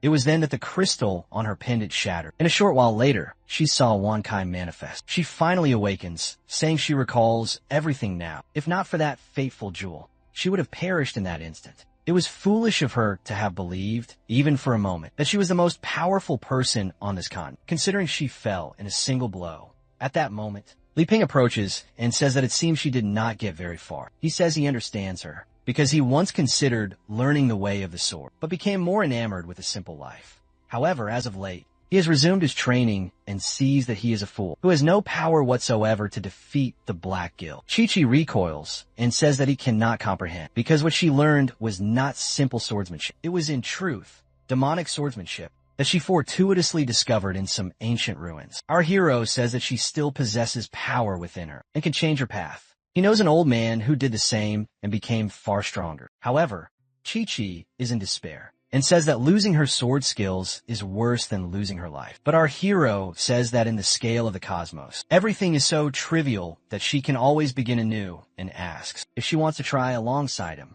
Naturally, Elizabeth is eavesdropping on everything and wonders what this talk of trying together is. She already envisions Li Ping giving instruction to his new companion. Man, this situation escalated very quickly. And in that moment, Elizabeth vows she will not permit that to happen. Suddenly, he says he can hear Xiao Bai's voice. And in a flash, she teleports before the two of them, excited. Li Ping asks if she appeared to assist everyone. However, she just sticks her tongue out and says she does whatever she pleases, and it is none of his affair. With that, Elizabeth asks if he has forgotten that he cannot give anything to another without her leave first. He says he did not do that, but she states that he himself counts as something that cannot be given away. She then unfurls a spatial rift, casts it in Chi-Chi's direction, and tells her to come with her. With that, the two vanish before Li Ping, who thinks that in the end, Elizabeth has a harsh tongue, but a kind heart. The poor girl, when she begins to open her eyes, is in a great void.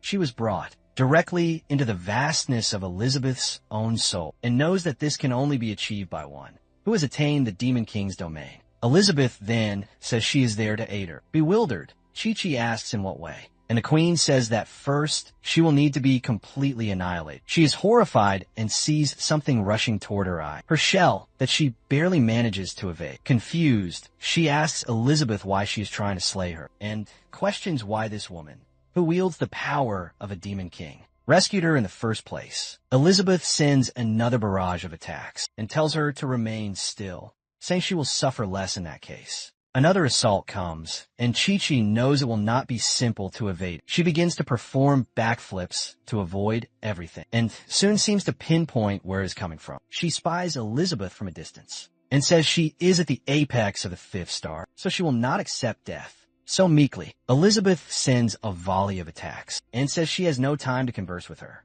With that, Chi-Chi's arm is ensnared by Shadow. She is immobilized by all 4 of her limbs, while Chi-Chi screams, telling her to release her and demanding why she is doing this. Elizabeth only says that the girl's mind is truly disarrayed. Losing demonic swordsmanship and trying to wield such power only places her in danger. Chi-Chi continues to struggle, telling her to let go. But in that moment, a hand extends and begins its approach. The attack lands squarely upon her face, and she begins to convulse in agony, with a storm of pentagrams in her eye. There seems to be something alien in her belly fighting for her, and the hand Elizabeth found seems to find a parasitic worm that slowly begins to be extracted until the creature is ripped from within her. The girl is left utterly devastated, trying to recover, and Elizabeth inspects that thing and asks how it appeared within her plane. She demands to know its connection to the Black Guild. The creature only says that if not for her, everything would have proceeded as planned. But Elizabeth explodes, saying that is of no consequence. She watches Chi-Chi writhe, saying she will have sufficient power to win and defeat a demon king. It murmurs, saying that each time she displays weakness, they steal something from her, and that if its body were destroyed, it would simply use hers.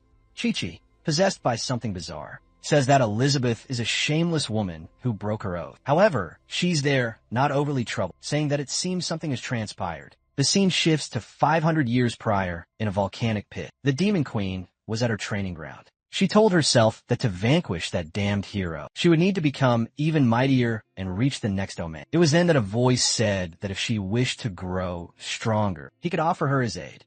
Slowly, she opened her eyes and asked who he was, and more critically, how he had gained access to her training ground. The creature presented himself as Azathoth and claimed he was the Lord of the Sea of Darkness. She then asked how he could assist her in growing stronger. The creature replied that all she must do is consent, that he would inhabit her very body. The chaotic power he held would fuse with her, and thus, she would no longer need to fear the legendary hero. Elizabeth considered his proposition, and a pentagram began to manifest in her eyes. The creature said she was on the correct path and just needed to accept. However, abruptly, she seized him with her hand and declared that he was filth if he thought she truly feared the hero. But the creature simply retorted that she needn't fear or fret, that he would be unable to seize her body since she was so powerful. However, Elizabeth had already pierced his thoughts and knew that his scheme was to claim her body. When she was weakened by the hero, the creature said it was already too late. Now, she had made contact with the spiritual sea, and the pact had already been sealed.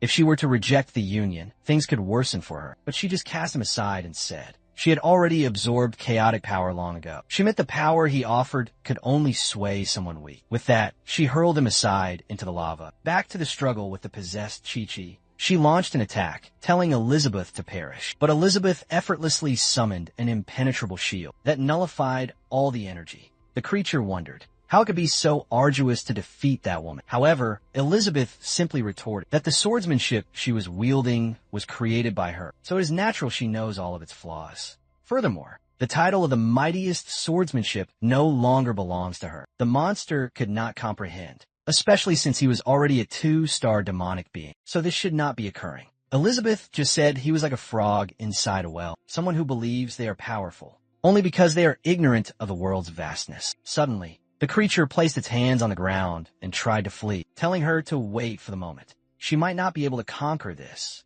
but soon she would break the seal on her body. The creature tried to break free, saying that hand was in the way. The monster told her to surrender, because no sorcery would be able to shatter the pact she made. But abruptly, Elizabeth dropped Li Ping's instant noodles on the creature's head, saying she did not need to act, because she had these noodles crafted by him. The monster felt disgraced, and demanded how she had the nerve to do that. They began to sense something was amiss with those noodles. They were invading its body's very cells, and siphoning away all the chaotic power. And suddenly the creature began to writhe in pure agony. Slowly, the energy returned to Elizabeth's vessel, and she said that ultimately she had relied on him once more. It seemed that yet again, his grand design had succeeded, and she could do nothing. Meanwhile, Li Ping was standing in the garden until a gateway appeared behind it. Our boy turned around and said, "That was quick," asking if they were all right. Elizabeth had put a rather suggestive outfit on and said everything was perfectly fine. Li Ping wanted to know why those women were behaving so strangely. Meanwhile, Alpha was soaring through the sky. The woman from before said she had finally pinpointed their location and was slowly closing in on their house.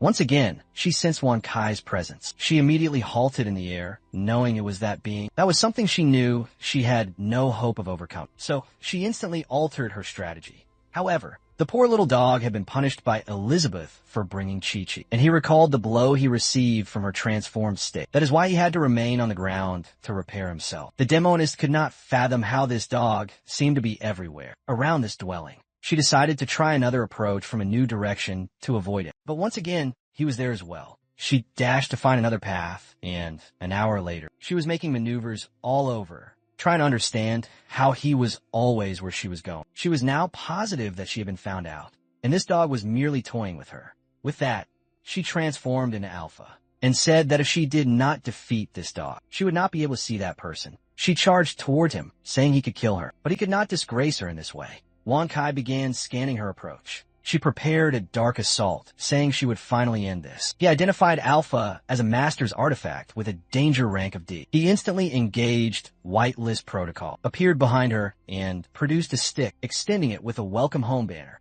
Obviously, she stopped, confused, before the dog who asked how this was his home. But Wan Kai just gave a little paw and gestured to the house. With that, he approached the two, and now he was face to face with Li Ping's own home. The peculiar thing was that she stood there, surveying the area. She saw the house and the trees, and said that she had finally returned to the place she was born. Once a very long time ago, Li Ping was forging a piece of metal. He shaped the wood, and that is how he brought the first axe to life. That was one of his marvelous creations, and also one of the first sentient weapons he managed to forge. And on that day, he gave it the name Dazhuang. Who had already deciphered this plot twist. The narrative gave multiple clues when it revealed in the early chapters that the axe vanished without a trace. And now we see that from the start, she had been chopping wood with him until one fateful, rainy day. Our boy was hurrying home and inadvertently forgot the axe. She felt utterly forsaken. She lay there on the ground, while he rushed off to retrieve the clothes from a line. The poor thing fell, begging for him to come back. Tragically, he never did. More than 500 years passed with her upon the ground. Her consciousness began to degrade, and a deep resentment festered within that axe. A long time passed after that day until, by sheer chance, some apostles were conversing nearby. They gave a strange elixir to a man and said it was a new trial from the Black Guild. The axe's first master found it strange that he would grow stronger just by drinking that, but he was not afraid, so he drank it. Instantly, his body began to shake, and he felt something peculiar. The gear that formed on his chest seemed to drastically enhance his power. The Dazhuang axe was still forsaken on the ground, and its power began to be siphoned. They all sensed something odd and looked to the side. Suddenly, the apostles before him were annihilated, sweating profusely. He wanted to know how everyone had been slain so quickly. He approached the axe on the ground, which ordered him to kneel. He complied at once and asked who that was. That is when Dazhuang manifested and presented herself as the demonic burial. Back at the house, she was seething. She had been forsaken for over 500 years, so why was she feeling this nostalgia? That is when the door began to creak open. She was in utter shock when she saw him. It was Li Ping, who was heading out to chop some wood. But then he spotted Alpha and said that it seemed he had returned. Dazhuang thought he was addressing her,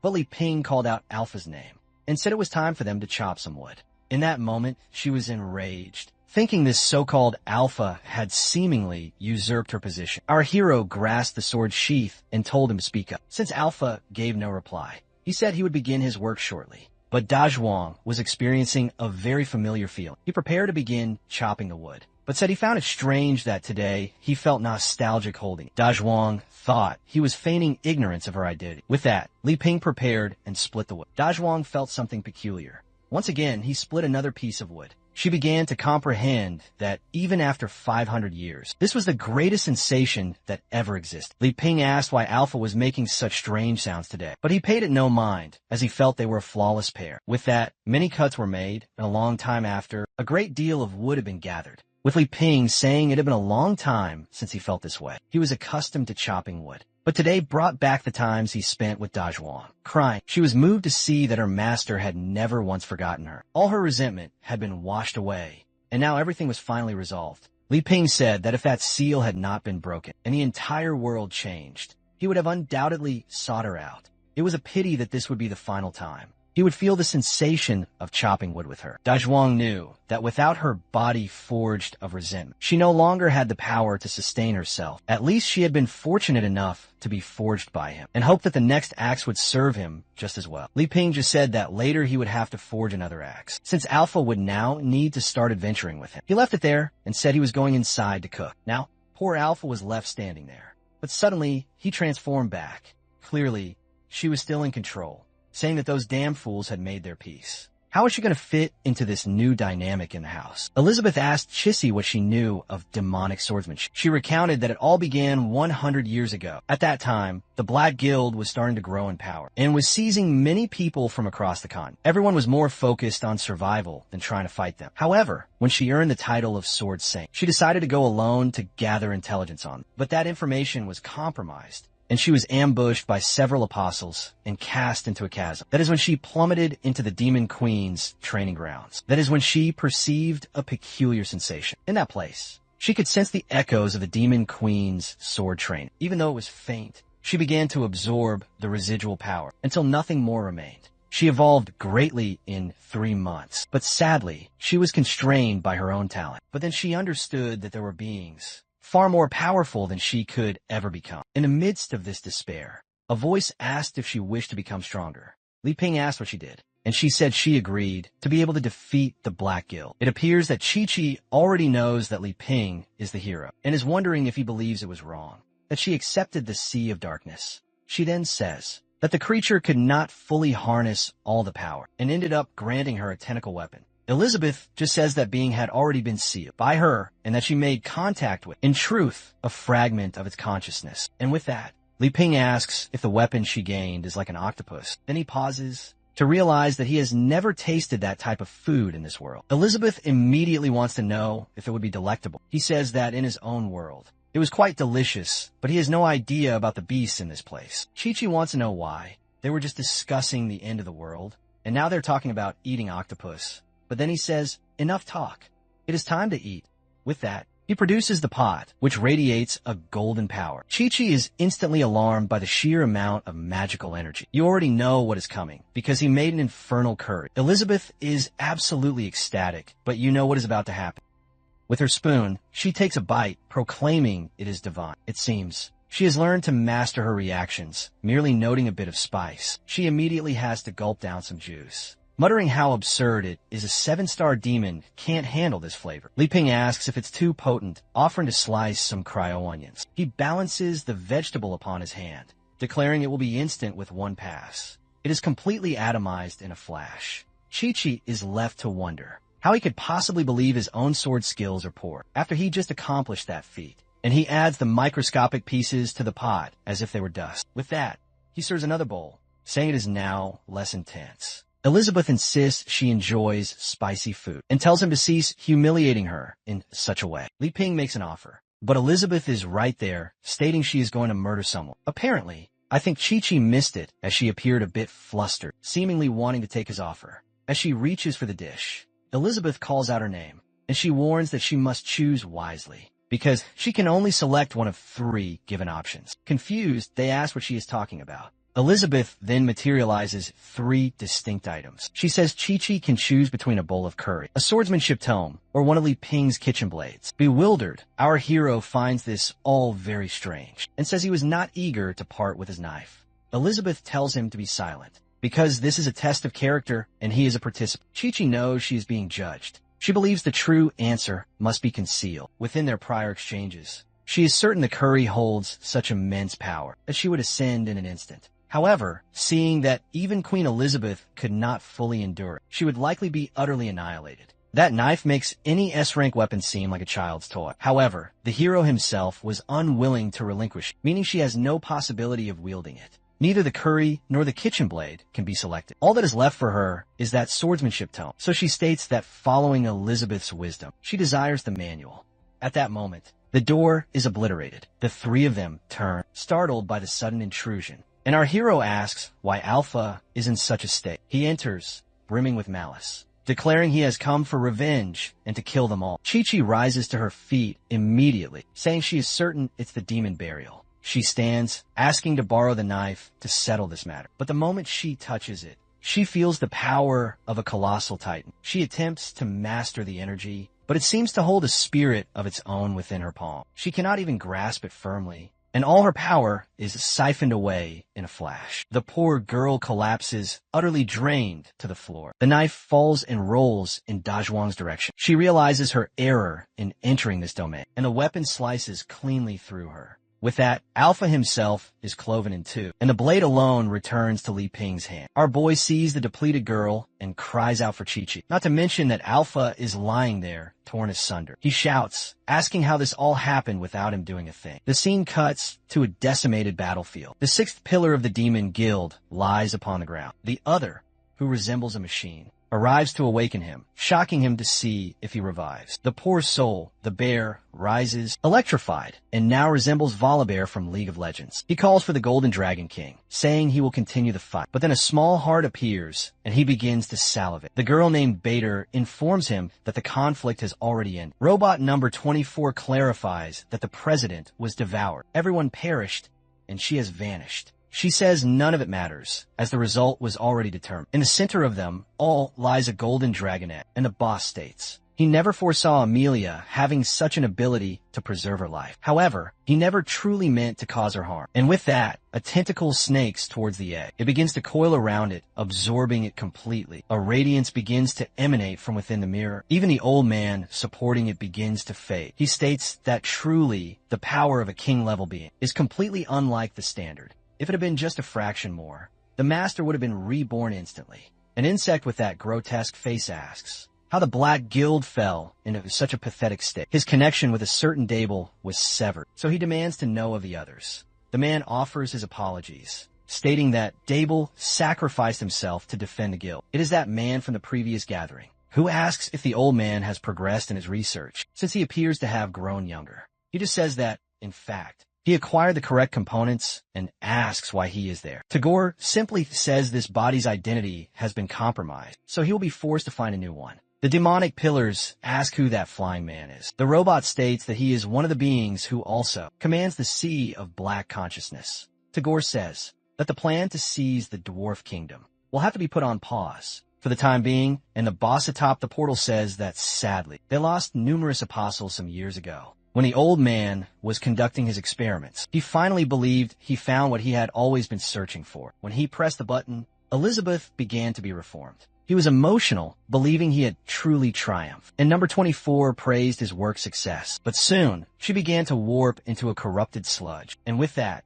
she simply dissolved. The old man was in despair, realizing it was not going to succeed. Once again, all this work had ended in failure. He had no clue why the body remained so volatile, and the years of ceaseless research were starting to take their toll on him. The time a mortal has on Earth is too brief, and he had to evolve before his life concluded, until something appeared and said that if he wished to become stronger, it could help.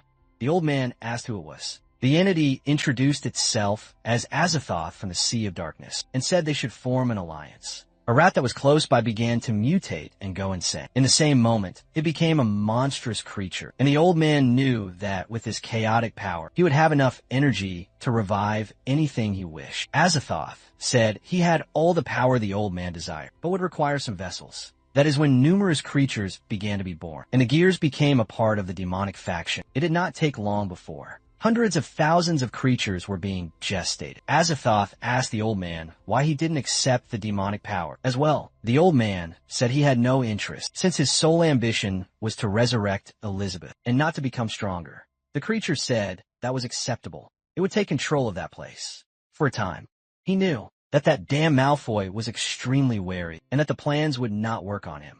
That is when he gifted him the tentacles, which were another extension of his consciousness that would oversee that location. Malfoy said it was fine and would make him an apostle. As the hawk smiled, another part of his scheme began. Back to the present, Azathoth asks how long it will take to reform the sovereign's body he possessed. Malfoy says it will take a very long time, especially since this entire area is now in ruins. But Azathoth tells him to cease his lies, because he knows he can construct a demon king in mere minutes, and asks why he will not surrender that Elizabeth clone. But the old man says that if he speaks of that again, he will be executed on the spot. The subordinates immediately kneel, wondering if this is the true might of the president. Azathoth says he need not be so severe, and that he was merely jesting, while thinking that Malfoy is exceedingly dangerous, so he cannot disclose the information about Elizabeth's location. He then says he is departing and will return with new intelligence. The old man begins to caress the mirror, saying it will soon be complete. The master will return to him in an even more flawless form. And clearly, down below, there's a clone of Elizabeth fully prepared. The scene cuts to the city of the boss. It seems Elizabeth dispatched our hero there to explore as an adventurer. What he is wondering is why the entire area appears to be in a state of reconstruction. Then he spots a colossal church and wonders how Annie is faring. He decides to rush over to knock on the orphanage's entrance. He knocks on the door, but it strangely swings open. Immediately, the pig is inside, and everyone is telling him to keep polishing. Li Ping instantly questions why this person is here. He kicks the door, telling them to cease their actions. The pig quakes and asks why he has returned, while Li Ping only wants to know Annie's location and what has befallen her. He simply rises, saying she is resting in the upper levels, and asks if Li Ping thinks he is merely playing around here. As always, our hero thinks he can do nothing without Elizabeth, and the pig cries for aid, saying he is completely exhausted. Then someone approaches, arranging her hair as she spent some time in the outside world. The years there passed much more swiftly. The pig calls for his big sister, and our boy is confused. He immediately rushes to her side, telling her not to worry and that she can now rest. He tells her to see the floor that he polished with great care. Annie thanks him,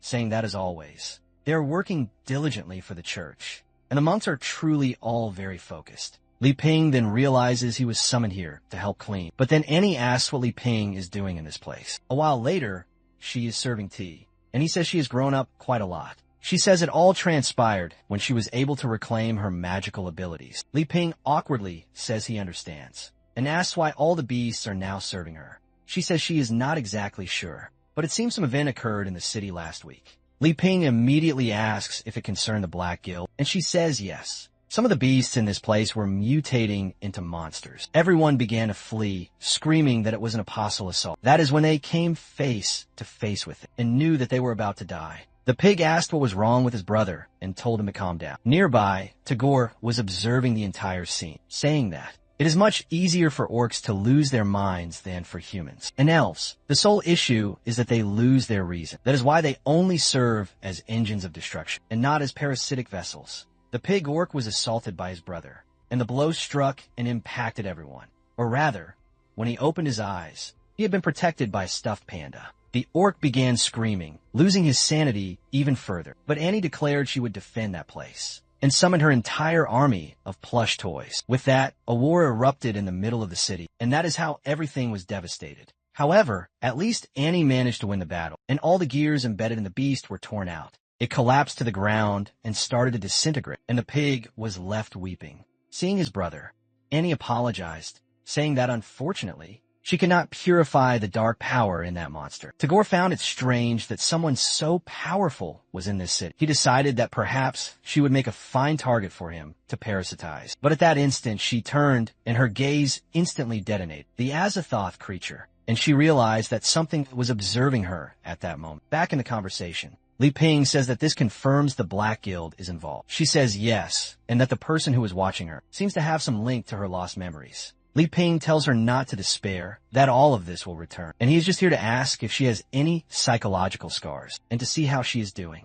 She says that since he helped her recuperate, she has remained stable, and just as Elizabeth said, she will use her own bloodline to contribute to this world's peace. Li Ping smiles and says that indeed, the best choice was to entrust everything to her. He says it is a shame, but Elizabeth does not actually care that much about the peace of this land, and as someone who doesn't understand magic, he cannot help very much. Perhaps if the world truly required this so-called legendary hero, everything would descend into chaos. Annie starts trembling and asks what he means by that, because from her perspective, she believes that Li Ping is too mighty to use his full power, and that if he had to take action, the entire planet would be utterly obliterated, and he would have to rebuild the world from nothing. She thinks this is a warning that if they do not resolve this, everyone will perish. But Li Ping smiles and says that if Elizabeth approves of the girl, then she possesses great potential. Trembling, she says she understands and will do her very best, believing that he trusts her so much because that day he showed her a sliver of his might.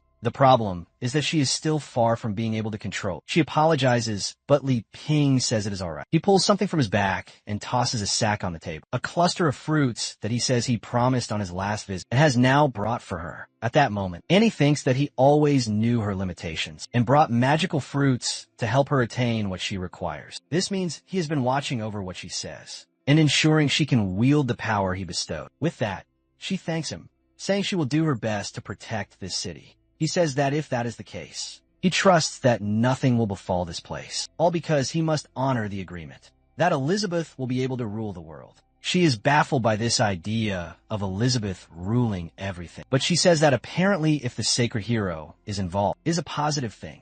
Our boy tells her to stop dwelling on these things, because it is not quite like that. He just wants to dominate the world alongside her, because she claims that is the simplest way to guarantee everyone's peace. But unlike her, he wishes to do it in a different way. Hesitantly, Annie asks what method that is. He says he will tell her more at a later time. He is here today to ask for her counsel. He knows she has read a great many books, so he wanted to ask about the continents and the major powers within each of them. Annie replies that he can rely on her. She does not know much about the Black Guild and the Demon Kingdom, only that they possess some principal forces. The Dwarf Kingdom is more secondary power, but has a direct allegiance to the Sword Saint. The Guild of Swords is the most critical of all, and anyone who wants to be recognized must earn their sanction. With that, she begins to outline the map of the world, and each person who holds dominion over these lands. There's a great deal of text to say that essentially the Sword Saint is the most powerful, in this city where there is cut off from all others. That is why no apostle was dispatched to assist her. Li Ping realizes that it is just as he thought, and each person is more concerned with their own domain. Annie then says she would like to know how he intends to bring peace to the continent. He says that true tranquility cannot be won just by destroying the Black Guild. They would require a grand alliance to stop any evil in this world. He believes he possesses no strength at all, so his scheme is to forge a unit that would eradicate the apostles. The current issue is that he does not know how he will persuade people,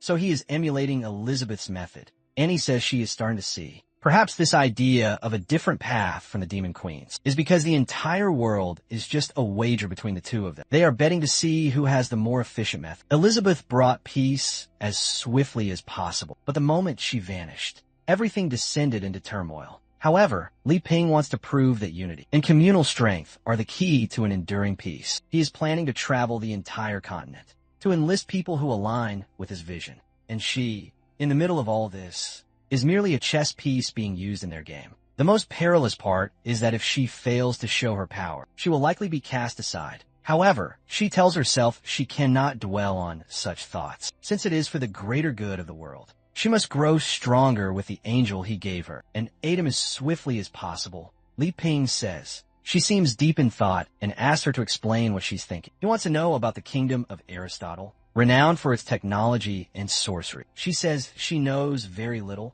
but it seems they have some colossal metal constructs that can move mountains with minimal energy. He grows pensive and concludes that it will likely be his first destination. However, Annie warns that it is actually better for him to go to the Elven Kingdom, since Aristotle is currently sealed off. Moreover, it seems that a guild recently sanctioned by the Sword Saint entered the Elven domain and earned a great deal of renown. Who could these Elven folk be who gained such fame? Obviously, it is the father and daughter. The father warns that to enter the Elven domain, they will have to traverse the purgatory of plants. He asks if Yulai Fu is prepared, and she says, of course. With that, with a single flourish of the cards, all the flora is utterly annihilated. But he explains that the closer they draw, the more powerful the plants will become. And in the middle of them all, there seems to be one watching them both. Just as they are about to reach the largest tree of all, she says that the sword Saint has already alerted everyone to their coming. Perhaps this entire ordeal is an added trial designed for them. Suddenly, something begins to rise from the soil, and before them emerges a plant with 5 elements. The father warns her to be wary, because that one appears to be in its ultimate form. And with that, it starts flinging a hail of orbs in all directions. But he tells her not to fret, as 30 years prior, he already conquered this place. Passing through here once more, he uses a swipe of the card that effortlessly demolishes everything. They find themselves ensnared by the plant, and she tells them to use their dual technique. With that, they execute a synchronized slash that vaporizes the plant instantly. She says that as far as she is aware, that should have been a plant in its ultimate stage. But the father warns her not to be careless, or to misjudge that creature. At that moment, something starts to emerge from the part they severed. The plant's head reforms, but this time with 4 mouths. Furthermore, from each of the mouths, others emerge, and they all begin to fire, projectiles shooting in every direction. And Yulai Fu uses a card barrier to block them. The two must combine their efforts, or they will not survive. Some cards, however, begin to fall to the earth destroyed. Yulai Fu admits she truly underestimated the foe and was even wounded. But man, those cards are useful for everything. He tells her not to worry. With that, the deck passes around her arm, mending it. He says it is better for her to rest, but she insists she can still continue fighting. However, he tells her to be more cautious this time, because that thing seems more perilous than usual. Suddenly, something purple starts to emanate from the plant, and elemental fragments begin to appear from all sides of it, from shadow and ice to metal and flame. The father says that even someone exceptionally prepared would struggle to handle a creature like that. However, the last time they came, the Sword Saint ended it in an instant. But on the other hand, this one appears much mightier than the one he knew 30 years ago. The only way to defeat this will be by using the true deck. Yulai Fu asks if he has the nerve to wield the true card, but he says that the 3rd card will be sufficient for now. Suddenly, an arrow nearly strikes them both. It embeds itself in the ground and seems to be a new plant that sprouts, and from it, a strange pollen begins to emanate. However, the 5-element plant appears to react to it. It begins to quake, and in a flash, it retreats back into the soil. The daughter says she is feeling a familiar aura, and he says it is because she is an elf. Suddenly, a spirit manifests before them both and extends its hand, telling them to enter. The arrow then dematerializes. The father says that it appears they have been recognized, but Yulai Fu wishes to ask a question. If her mother is within that tribe, why did she not come to retrieve them both? He tells her not to question her mother's love, but that the elven structure in this place is more intricate than she imagines. And the truth of it all, they are about to learn. With that, they walk peacefully through the woods until they reach the elven tribe. Everyone there is staring at them and murmuring that the girl is a half-human, half-elf hybrid. Women even say they can smell something foul coming from her. Yulai Fu asks her father why everyone seems so unfriendly. He says the people here have never departed from this place, so they do not know how to handle what is different. She then asks why there are elves in various guilds that are exceptionally powerful. The boss explains there are multiple tribes surrounding the entire tree, and each one possesses its own social structure. Moreover, the closer to the center, the more resources one receives. For instance, common folk in the heart are seen as nobility in other lands, while those from the outer rings who come to the center are seen as being from the periphery. He warns that there are some exceptions, and she asks what they are. However, before he is able to answer, a mist rushes past them. A girl appears on a steed, introducing herself as Blanchette, the general of the elven tribe.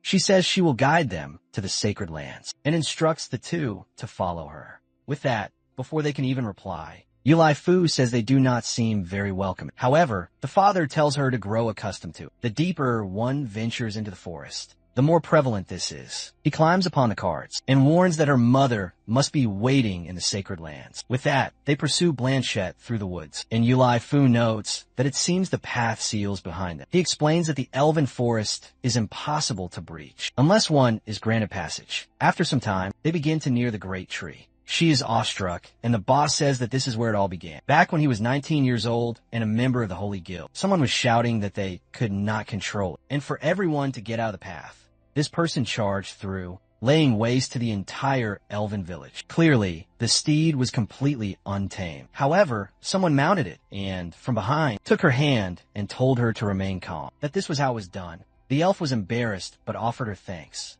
and the man said not to worry. He would assist her. He drew near and said that if she wished to thank him, she would have to let him take a ride with her. With that, the two were there, enjoying the ride together. They ascended to the higher part of the kingdom, which was unusual for a human, but the boss was impressed. But the elf said it was better to return, as she was embarrassed. Confused, he asked why she was being so timid. She said it was not shyness. It was just that she was afraid, because she believed she would never learn to master that steed. The boss then points out and tells her to be careful, because her father is watching everything. She tells him to conceal himself, because if they learn that an outsider rode that steed, he'll be executed. The boss says he was lying and that her father is not there. The poor girl is bewildered, wanting to know why he is telling such foolish falsehoods. He tells her not to focus on the minor things, and just admire how beautiful the view is. She's amazed, saying she had never risen so high in this region. He says that if that is the case, they should have a bit more enjoyment. And with that, they start to ascend to the top of the tree up there. He stands on the steed's back and invites the girl to do a Titanic. She gets all thrilled for a moment and then instantly flushes. Wow, that was a very fast romance.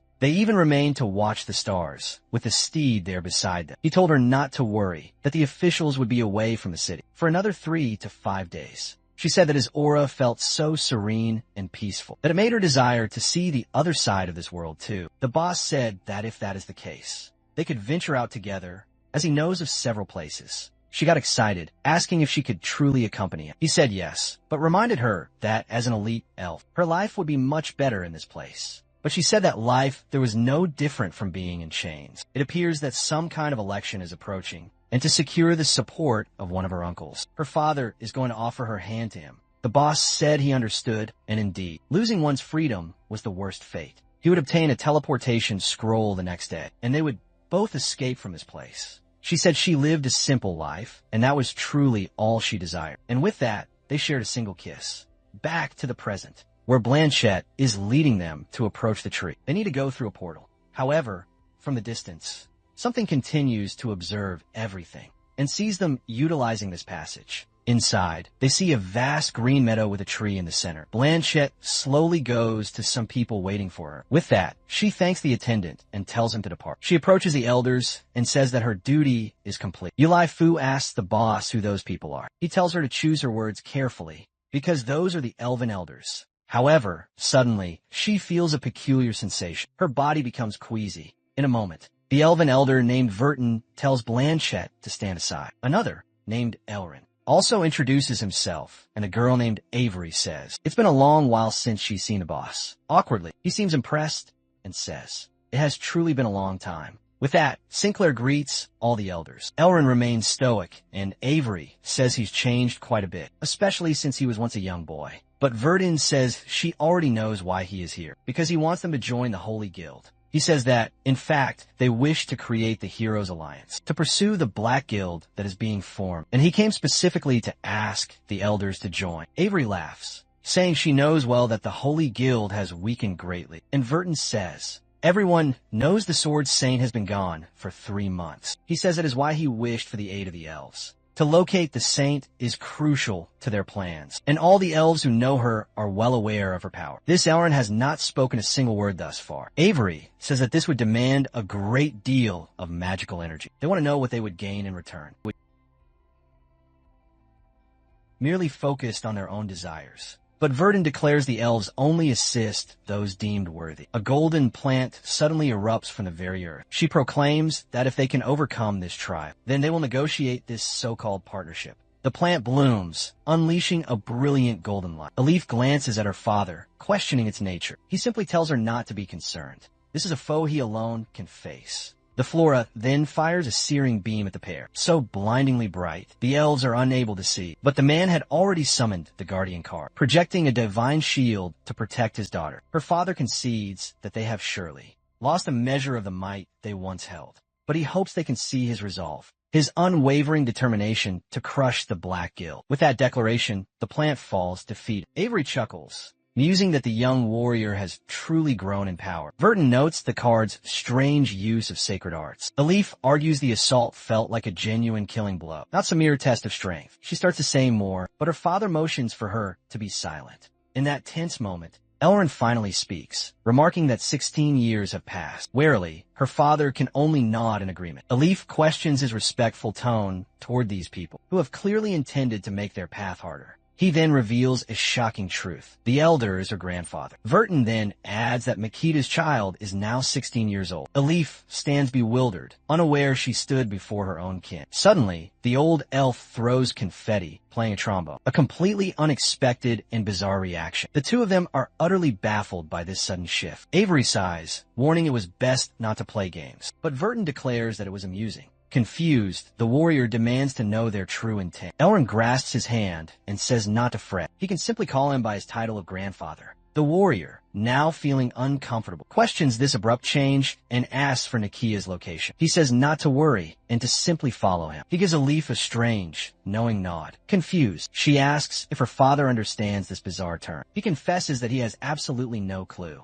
Perhaps her mother managed to mend their broken family ties. However, Elrond does not look well in the slightest, and from the shadows, Blanche silently observes them all. The group convenes before the colossal divine tree. Elrond explains that the tree seen outside is a mere illusion. The one before them is its true sacred form. Its origin can be dated back some 5 centuries. The very first elder, Tavala, used her body as sustenance to give birth to it, with the immense power it once provided. The elves grew mighty and expanded their influence. The grave problem is that their influence began to fade as the sacred tree itself started to die. As a grim result, many elves started fleeing to join with the outsiders. This is why they forbid marriage between pure elves and humans, to prevent the holy power granted by the tree from vanishing. And that was why he fought against Makita's union with him. But now, he will show them the elves' true sanctuary, a place hidden even from the legendary sword saint. The man, perplexed, demands to know what he is talking about. Elrond raises his hand and dispels a powerful illusion. Elif is overcome with that same strange sickness, and the image of a healthy tree begins to shatter. The divine tree's horrific form, with countless elves fused to it, is revealed. Elif covers her mouth in disgust, unable to bear the grotesque sight. The warrior screams, asking why it looks like Nikita is inside. Elrond states she became sustenance to preserve the tribe, and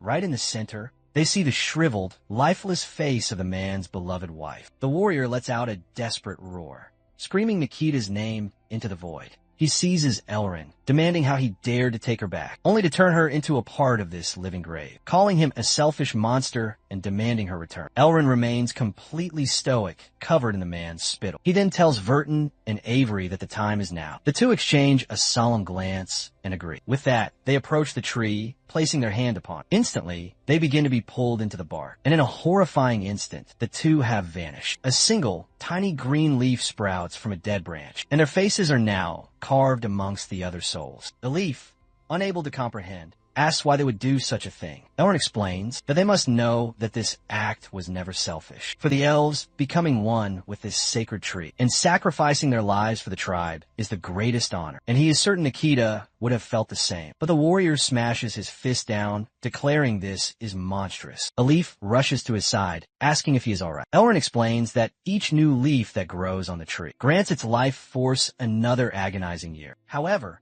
since the two of them are present, he has had a change of heart. He suggests that perhaps Nikita can finally be resurrected. Her father demands to know how that is possible. Elrond states it is quite achievable, as long as they are prepared to pay the price. And with those words, he points directly at Elif. Her father tells him not to even consider it, and warns that things will escalate if he dares to persist. Elrond clarifies that what he truly desires are the cards she wears. It is undoubtedly the true deck gifted by Li Ping. The warrior wonders if he truly wants the hero's greatest treasure, and Elif seems to be struck completely silent, unsure of how she should possibly respond. Elrin states that if those cards were fed to the tree, he believes it would be granted a full rebirth. This would mean if there is any energy remaining, it might just be enough to bring Nikita back. He swears that if this gambit succeeds, Nikita's resurrection will be the priority. This revelation leaves her father stunned, wondering if such a miracle could be real. However, Elif interjects that this sounds wrong, because a life that has been taken cannot return. Not to mention, the cards are destined to save the world. But a shadowed hand is turning the pages of a book and appears to be interfering with their fate. Suddenly, Elrin's head gives an unnatural jerk. He pivots to face them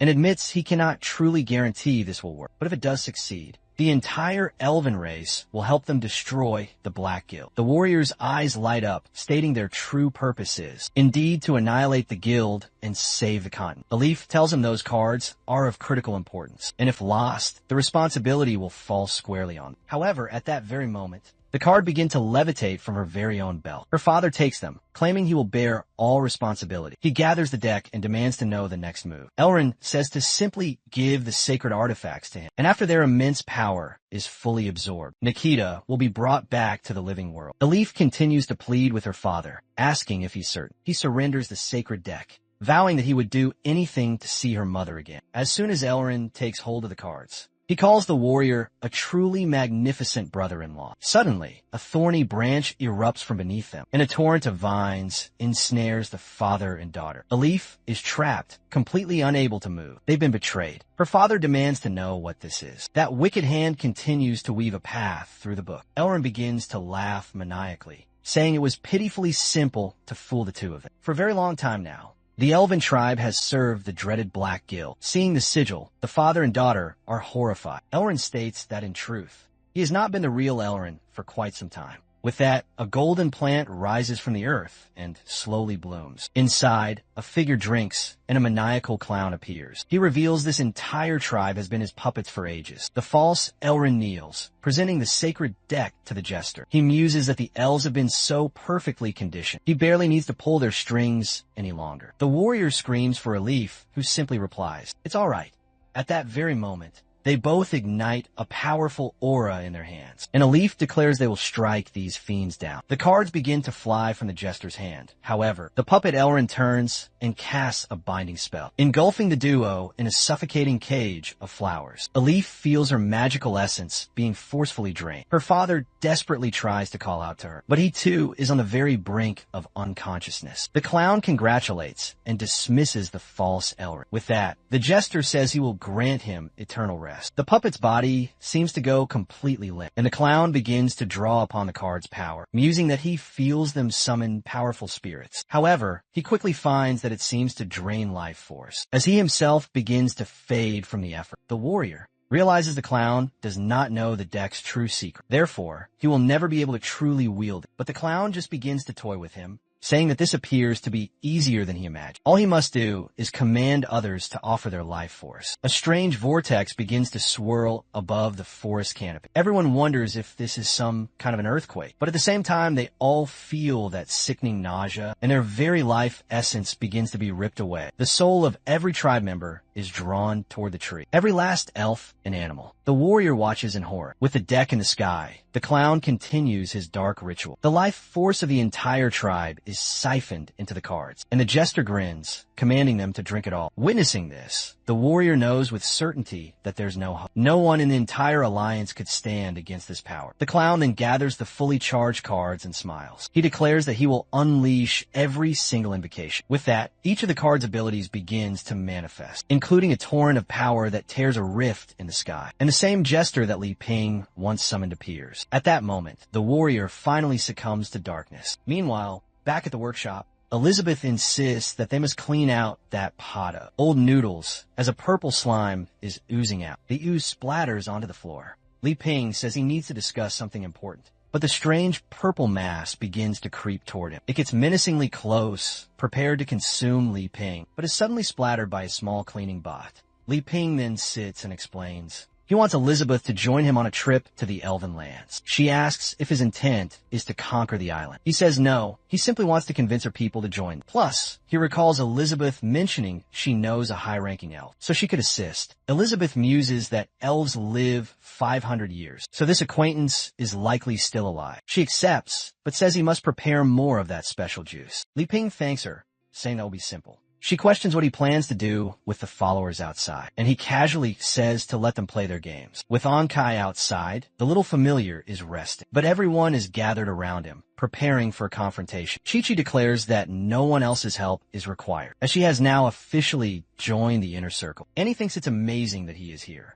but she is certain that Chi-Chi cannot possibly know the true scope of Li Ping's grand design. Alpha, on the other hand, proclaims that he is the most vital of them all. Chi-Chi argues that the sacred martial arts tome she was given proves that she is far more important to their master. Annie counters that she was also bestowed an incredible gift, one that she is still attempting to master. But Alpha lets out a condescending laugh, finding their claims ridiculous for these newcomers to believe they are closer to the hero than he is. He shares a bond with the hero that has spanned 500 years, and they are merely attempting to prove their worth. He quite literally exists only to serve the hero, so it would be wise for the two of them to depart. Annie retorts that if his claims are really true, then the two of them should have no reason to be here. But Chi-Chi fires back that a true weapon of the hero would not contain such jealousy. Besides, he bears no resemblance to Li Ping's other works. Like Ankai, Alpha claims that before he was flawed, but he was shattered and reforged by the master himself. Now, he is the one true sacred weapon. Alpha. Annie questions if that story is true. Ankai, looking somewhat hesitant, confirms, recalling when the sword was broken completely in two. Li Ping gathered the pieces of the blade and was completely devastated. He then grabbed a tool and wondered how he could possibly repair the sword. But the man had a bottle of super glue. With it, he fused the two halves, and it was made perfect. Ankai confirms that the master used a powerful artifact to resurrect Alpha, who now proudly displays the scar down his face's center. He declares that it is a mark of Li Ping's love for him. Chi-Chi states that mere words are meaningless. Only one may serve both Li Ping and the Demon Queen. She is certain that now, with her power advanced by them, she will be the one to emerge victorious. Annie agrees, though she may lack the raw power for it, but she knows she holds the might of Raphael to defeat Chi-Chi. Alpha becomes enraged, telling them both to cease their plot. However, they're already beginning to flare their auras. He tells an halt.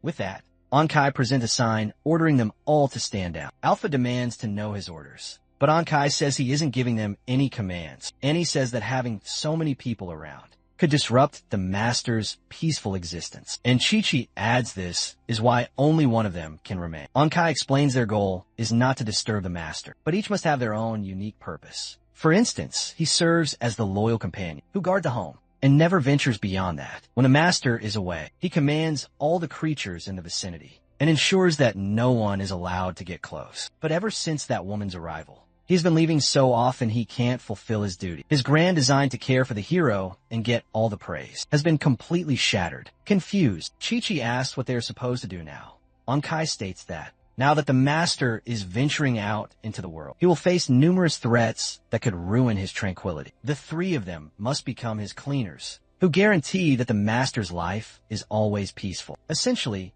no matter the destination, they should eliminate all obstacles and ensure his journey is always smooth and without hardship. And it goes without saying, he doesn't even have to list the boons of serving the master. Additionally, they can only accept what the master provides, but they are forbidden from ever asking for gifts. And finally, only he is permitted to scavenge the trash. They all declare their complete understanding. He sees the door creak open and orders them to attention. Li Ping then asks what is going on. Everyone is there, smiling happily around Ankai, and asks if he is departing for the Elven lands. He says he must fetch some gear and will leave soon. He starts walking toward the back of the shop, and the imposing shadow of Elizabeth falls upon the three. She warns them that she is watching their every move. The eastern lands, ruled by Annie, and the southern lands, ruled by Chi-Chi, are now safely under the hero's protection. After securing the alliance of the Elven Kingdom, only the north will be left before he unites the entire land. From the moment he rescued that father and daughter, his master plan was set into motion,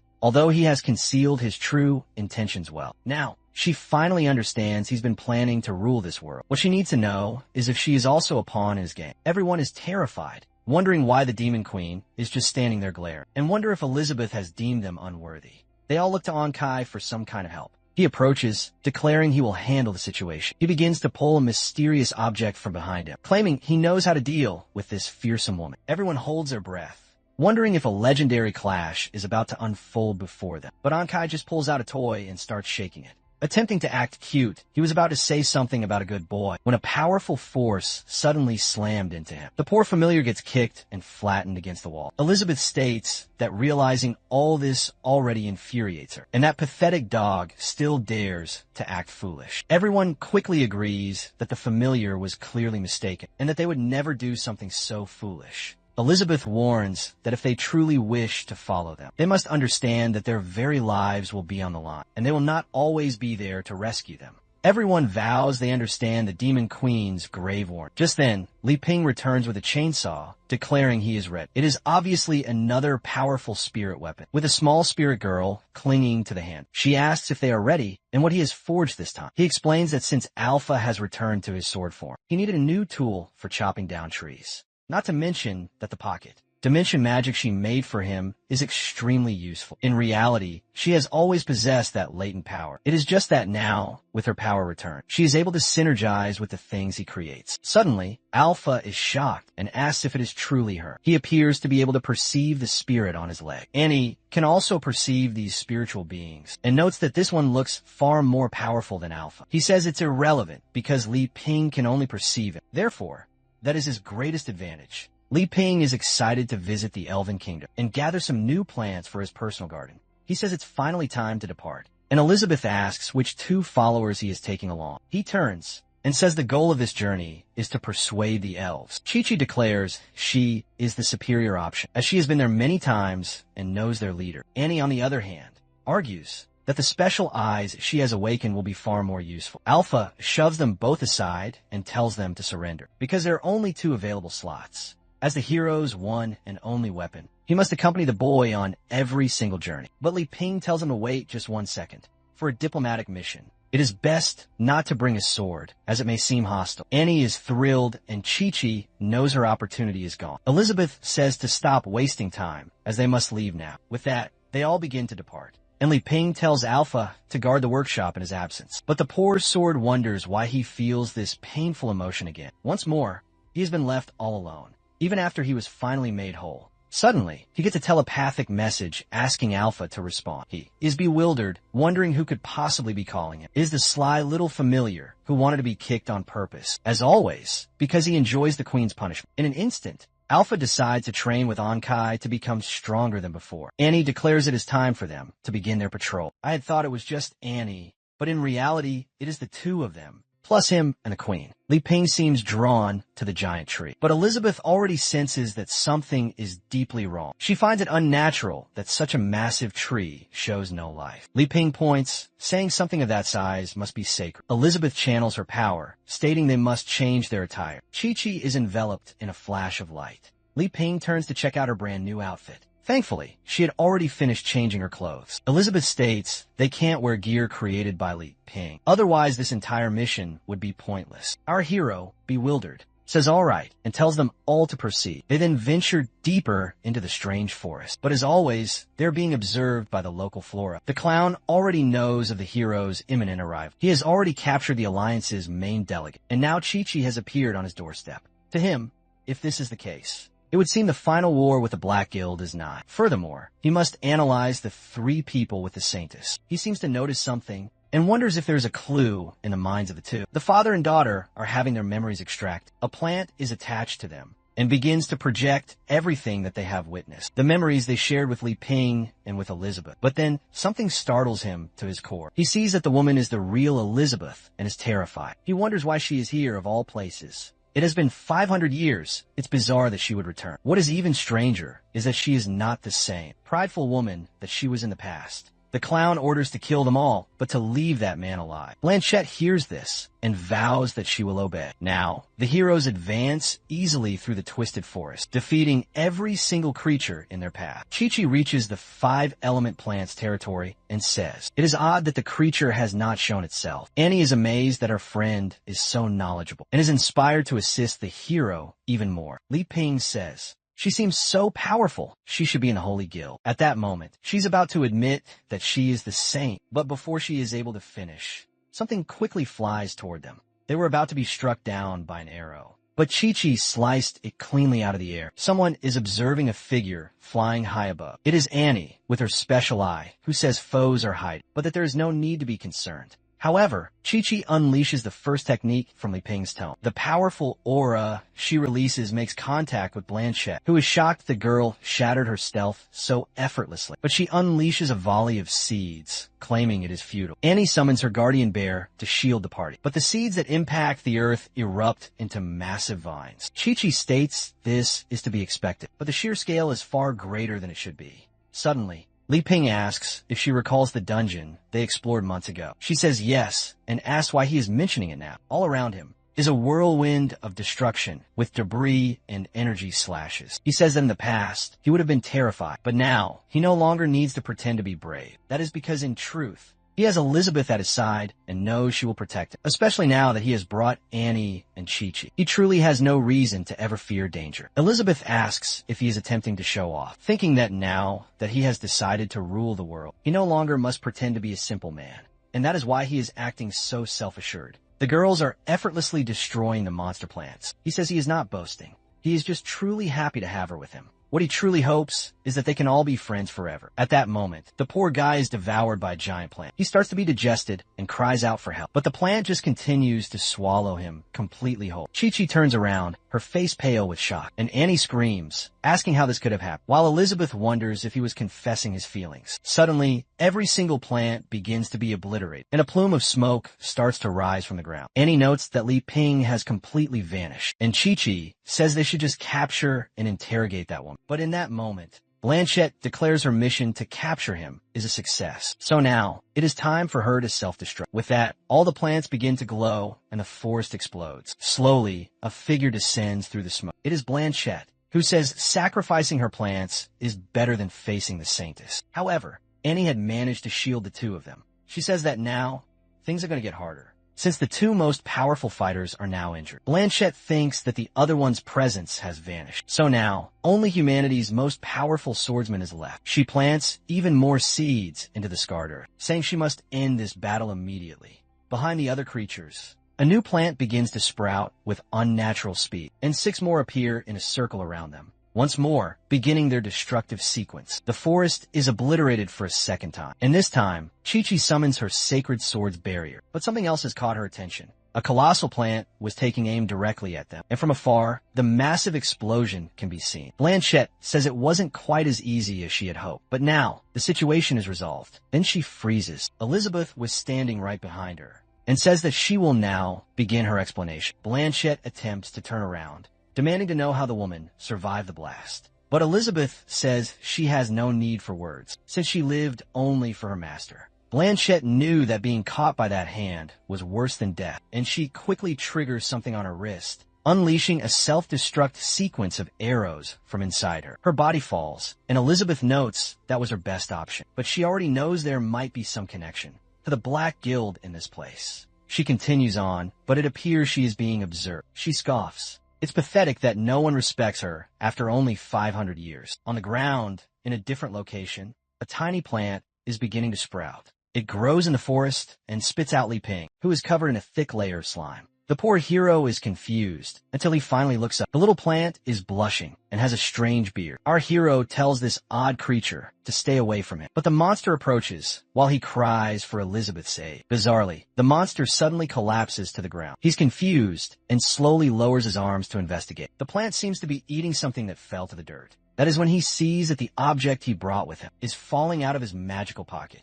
He pulls out the object to inspect it and sees it as some organic fertilizer he made. The problem is, this was the gift for the elven tribe, but the small plant is desperate for more, asking for more. Our hero asks if it enjoys it, and he states that if that is the case, he will give it all if it promises not to eat him. It immediately blushes and devours the entire bag. It starts to consume it all and seems to shrink. A moment later, it collapses completely exhausted. Our hero thinks that fertilizer is potent, but consuming too much can harm the plant. He thinks that he is finally safe, but now he doesn't know how he can win over the elves. Now, he decides to wander through the deep forest, since Elizabeth should be able to locate him soon. Meanwhile, the clown says he lost his control of the plant. The clown says they need detection magic to locate the boy. He says that strangely, the boy appears to have magic that conceals his true power. The clown says that now, after seeing all the information, his true identity has finally been uncovered. He saw everything in the minds of the two captives. He saw the vision of the game that they played. And he now knows that this is the legendary hero. An explosion rocks the now desolate forest. Annie's guardian bear is more damaged than ever. But once again, the two have managed to survive. The problem is that Chi-Chi is now bleeding heavily and has exhausted most of her magic. Annie asks if she's alright, and Chi-Chi says she needs rest. Suddenly, Annie senses a new power approach, a power far greater than anything she has ever known.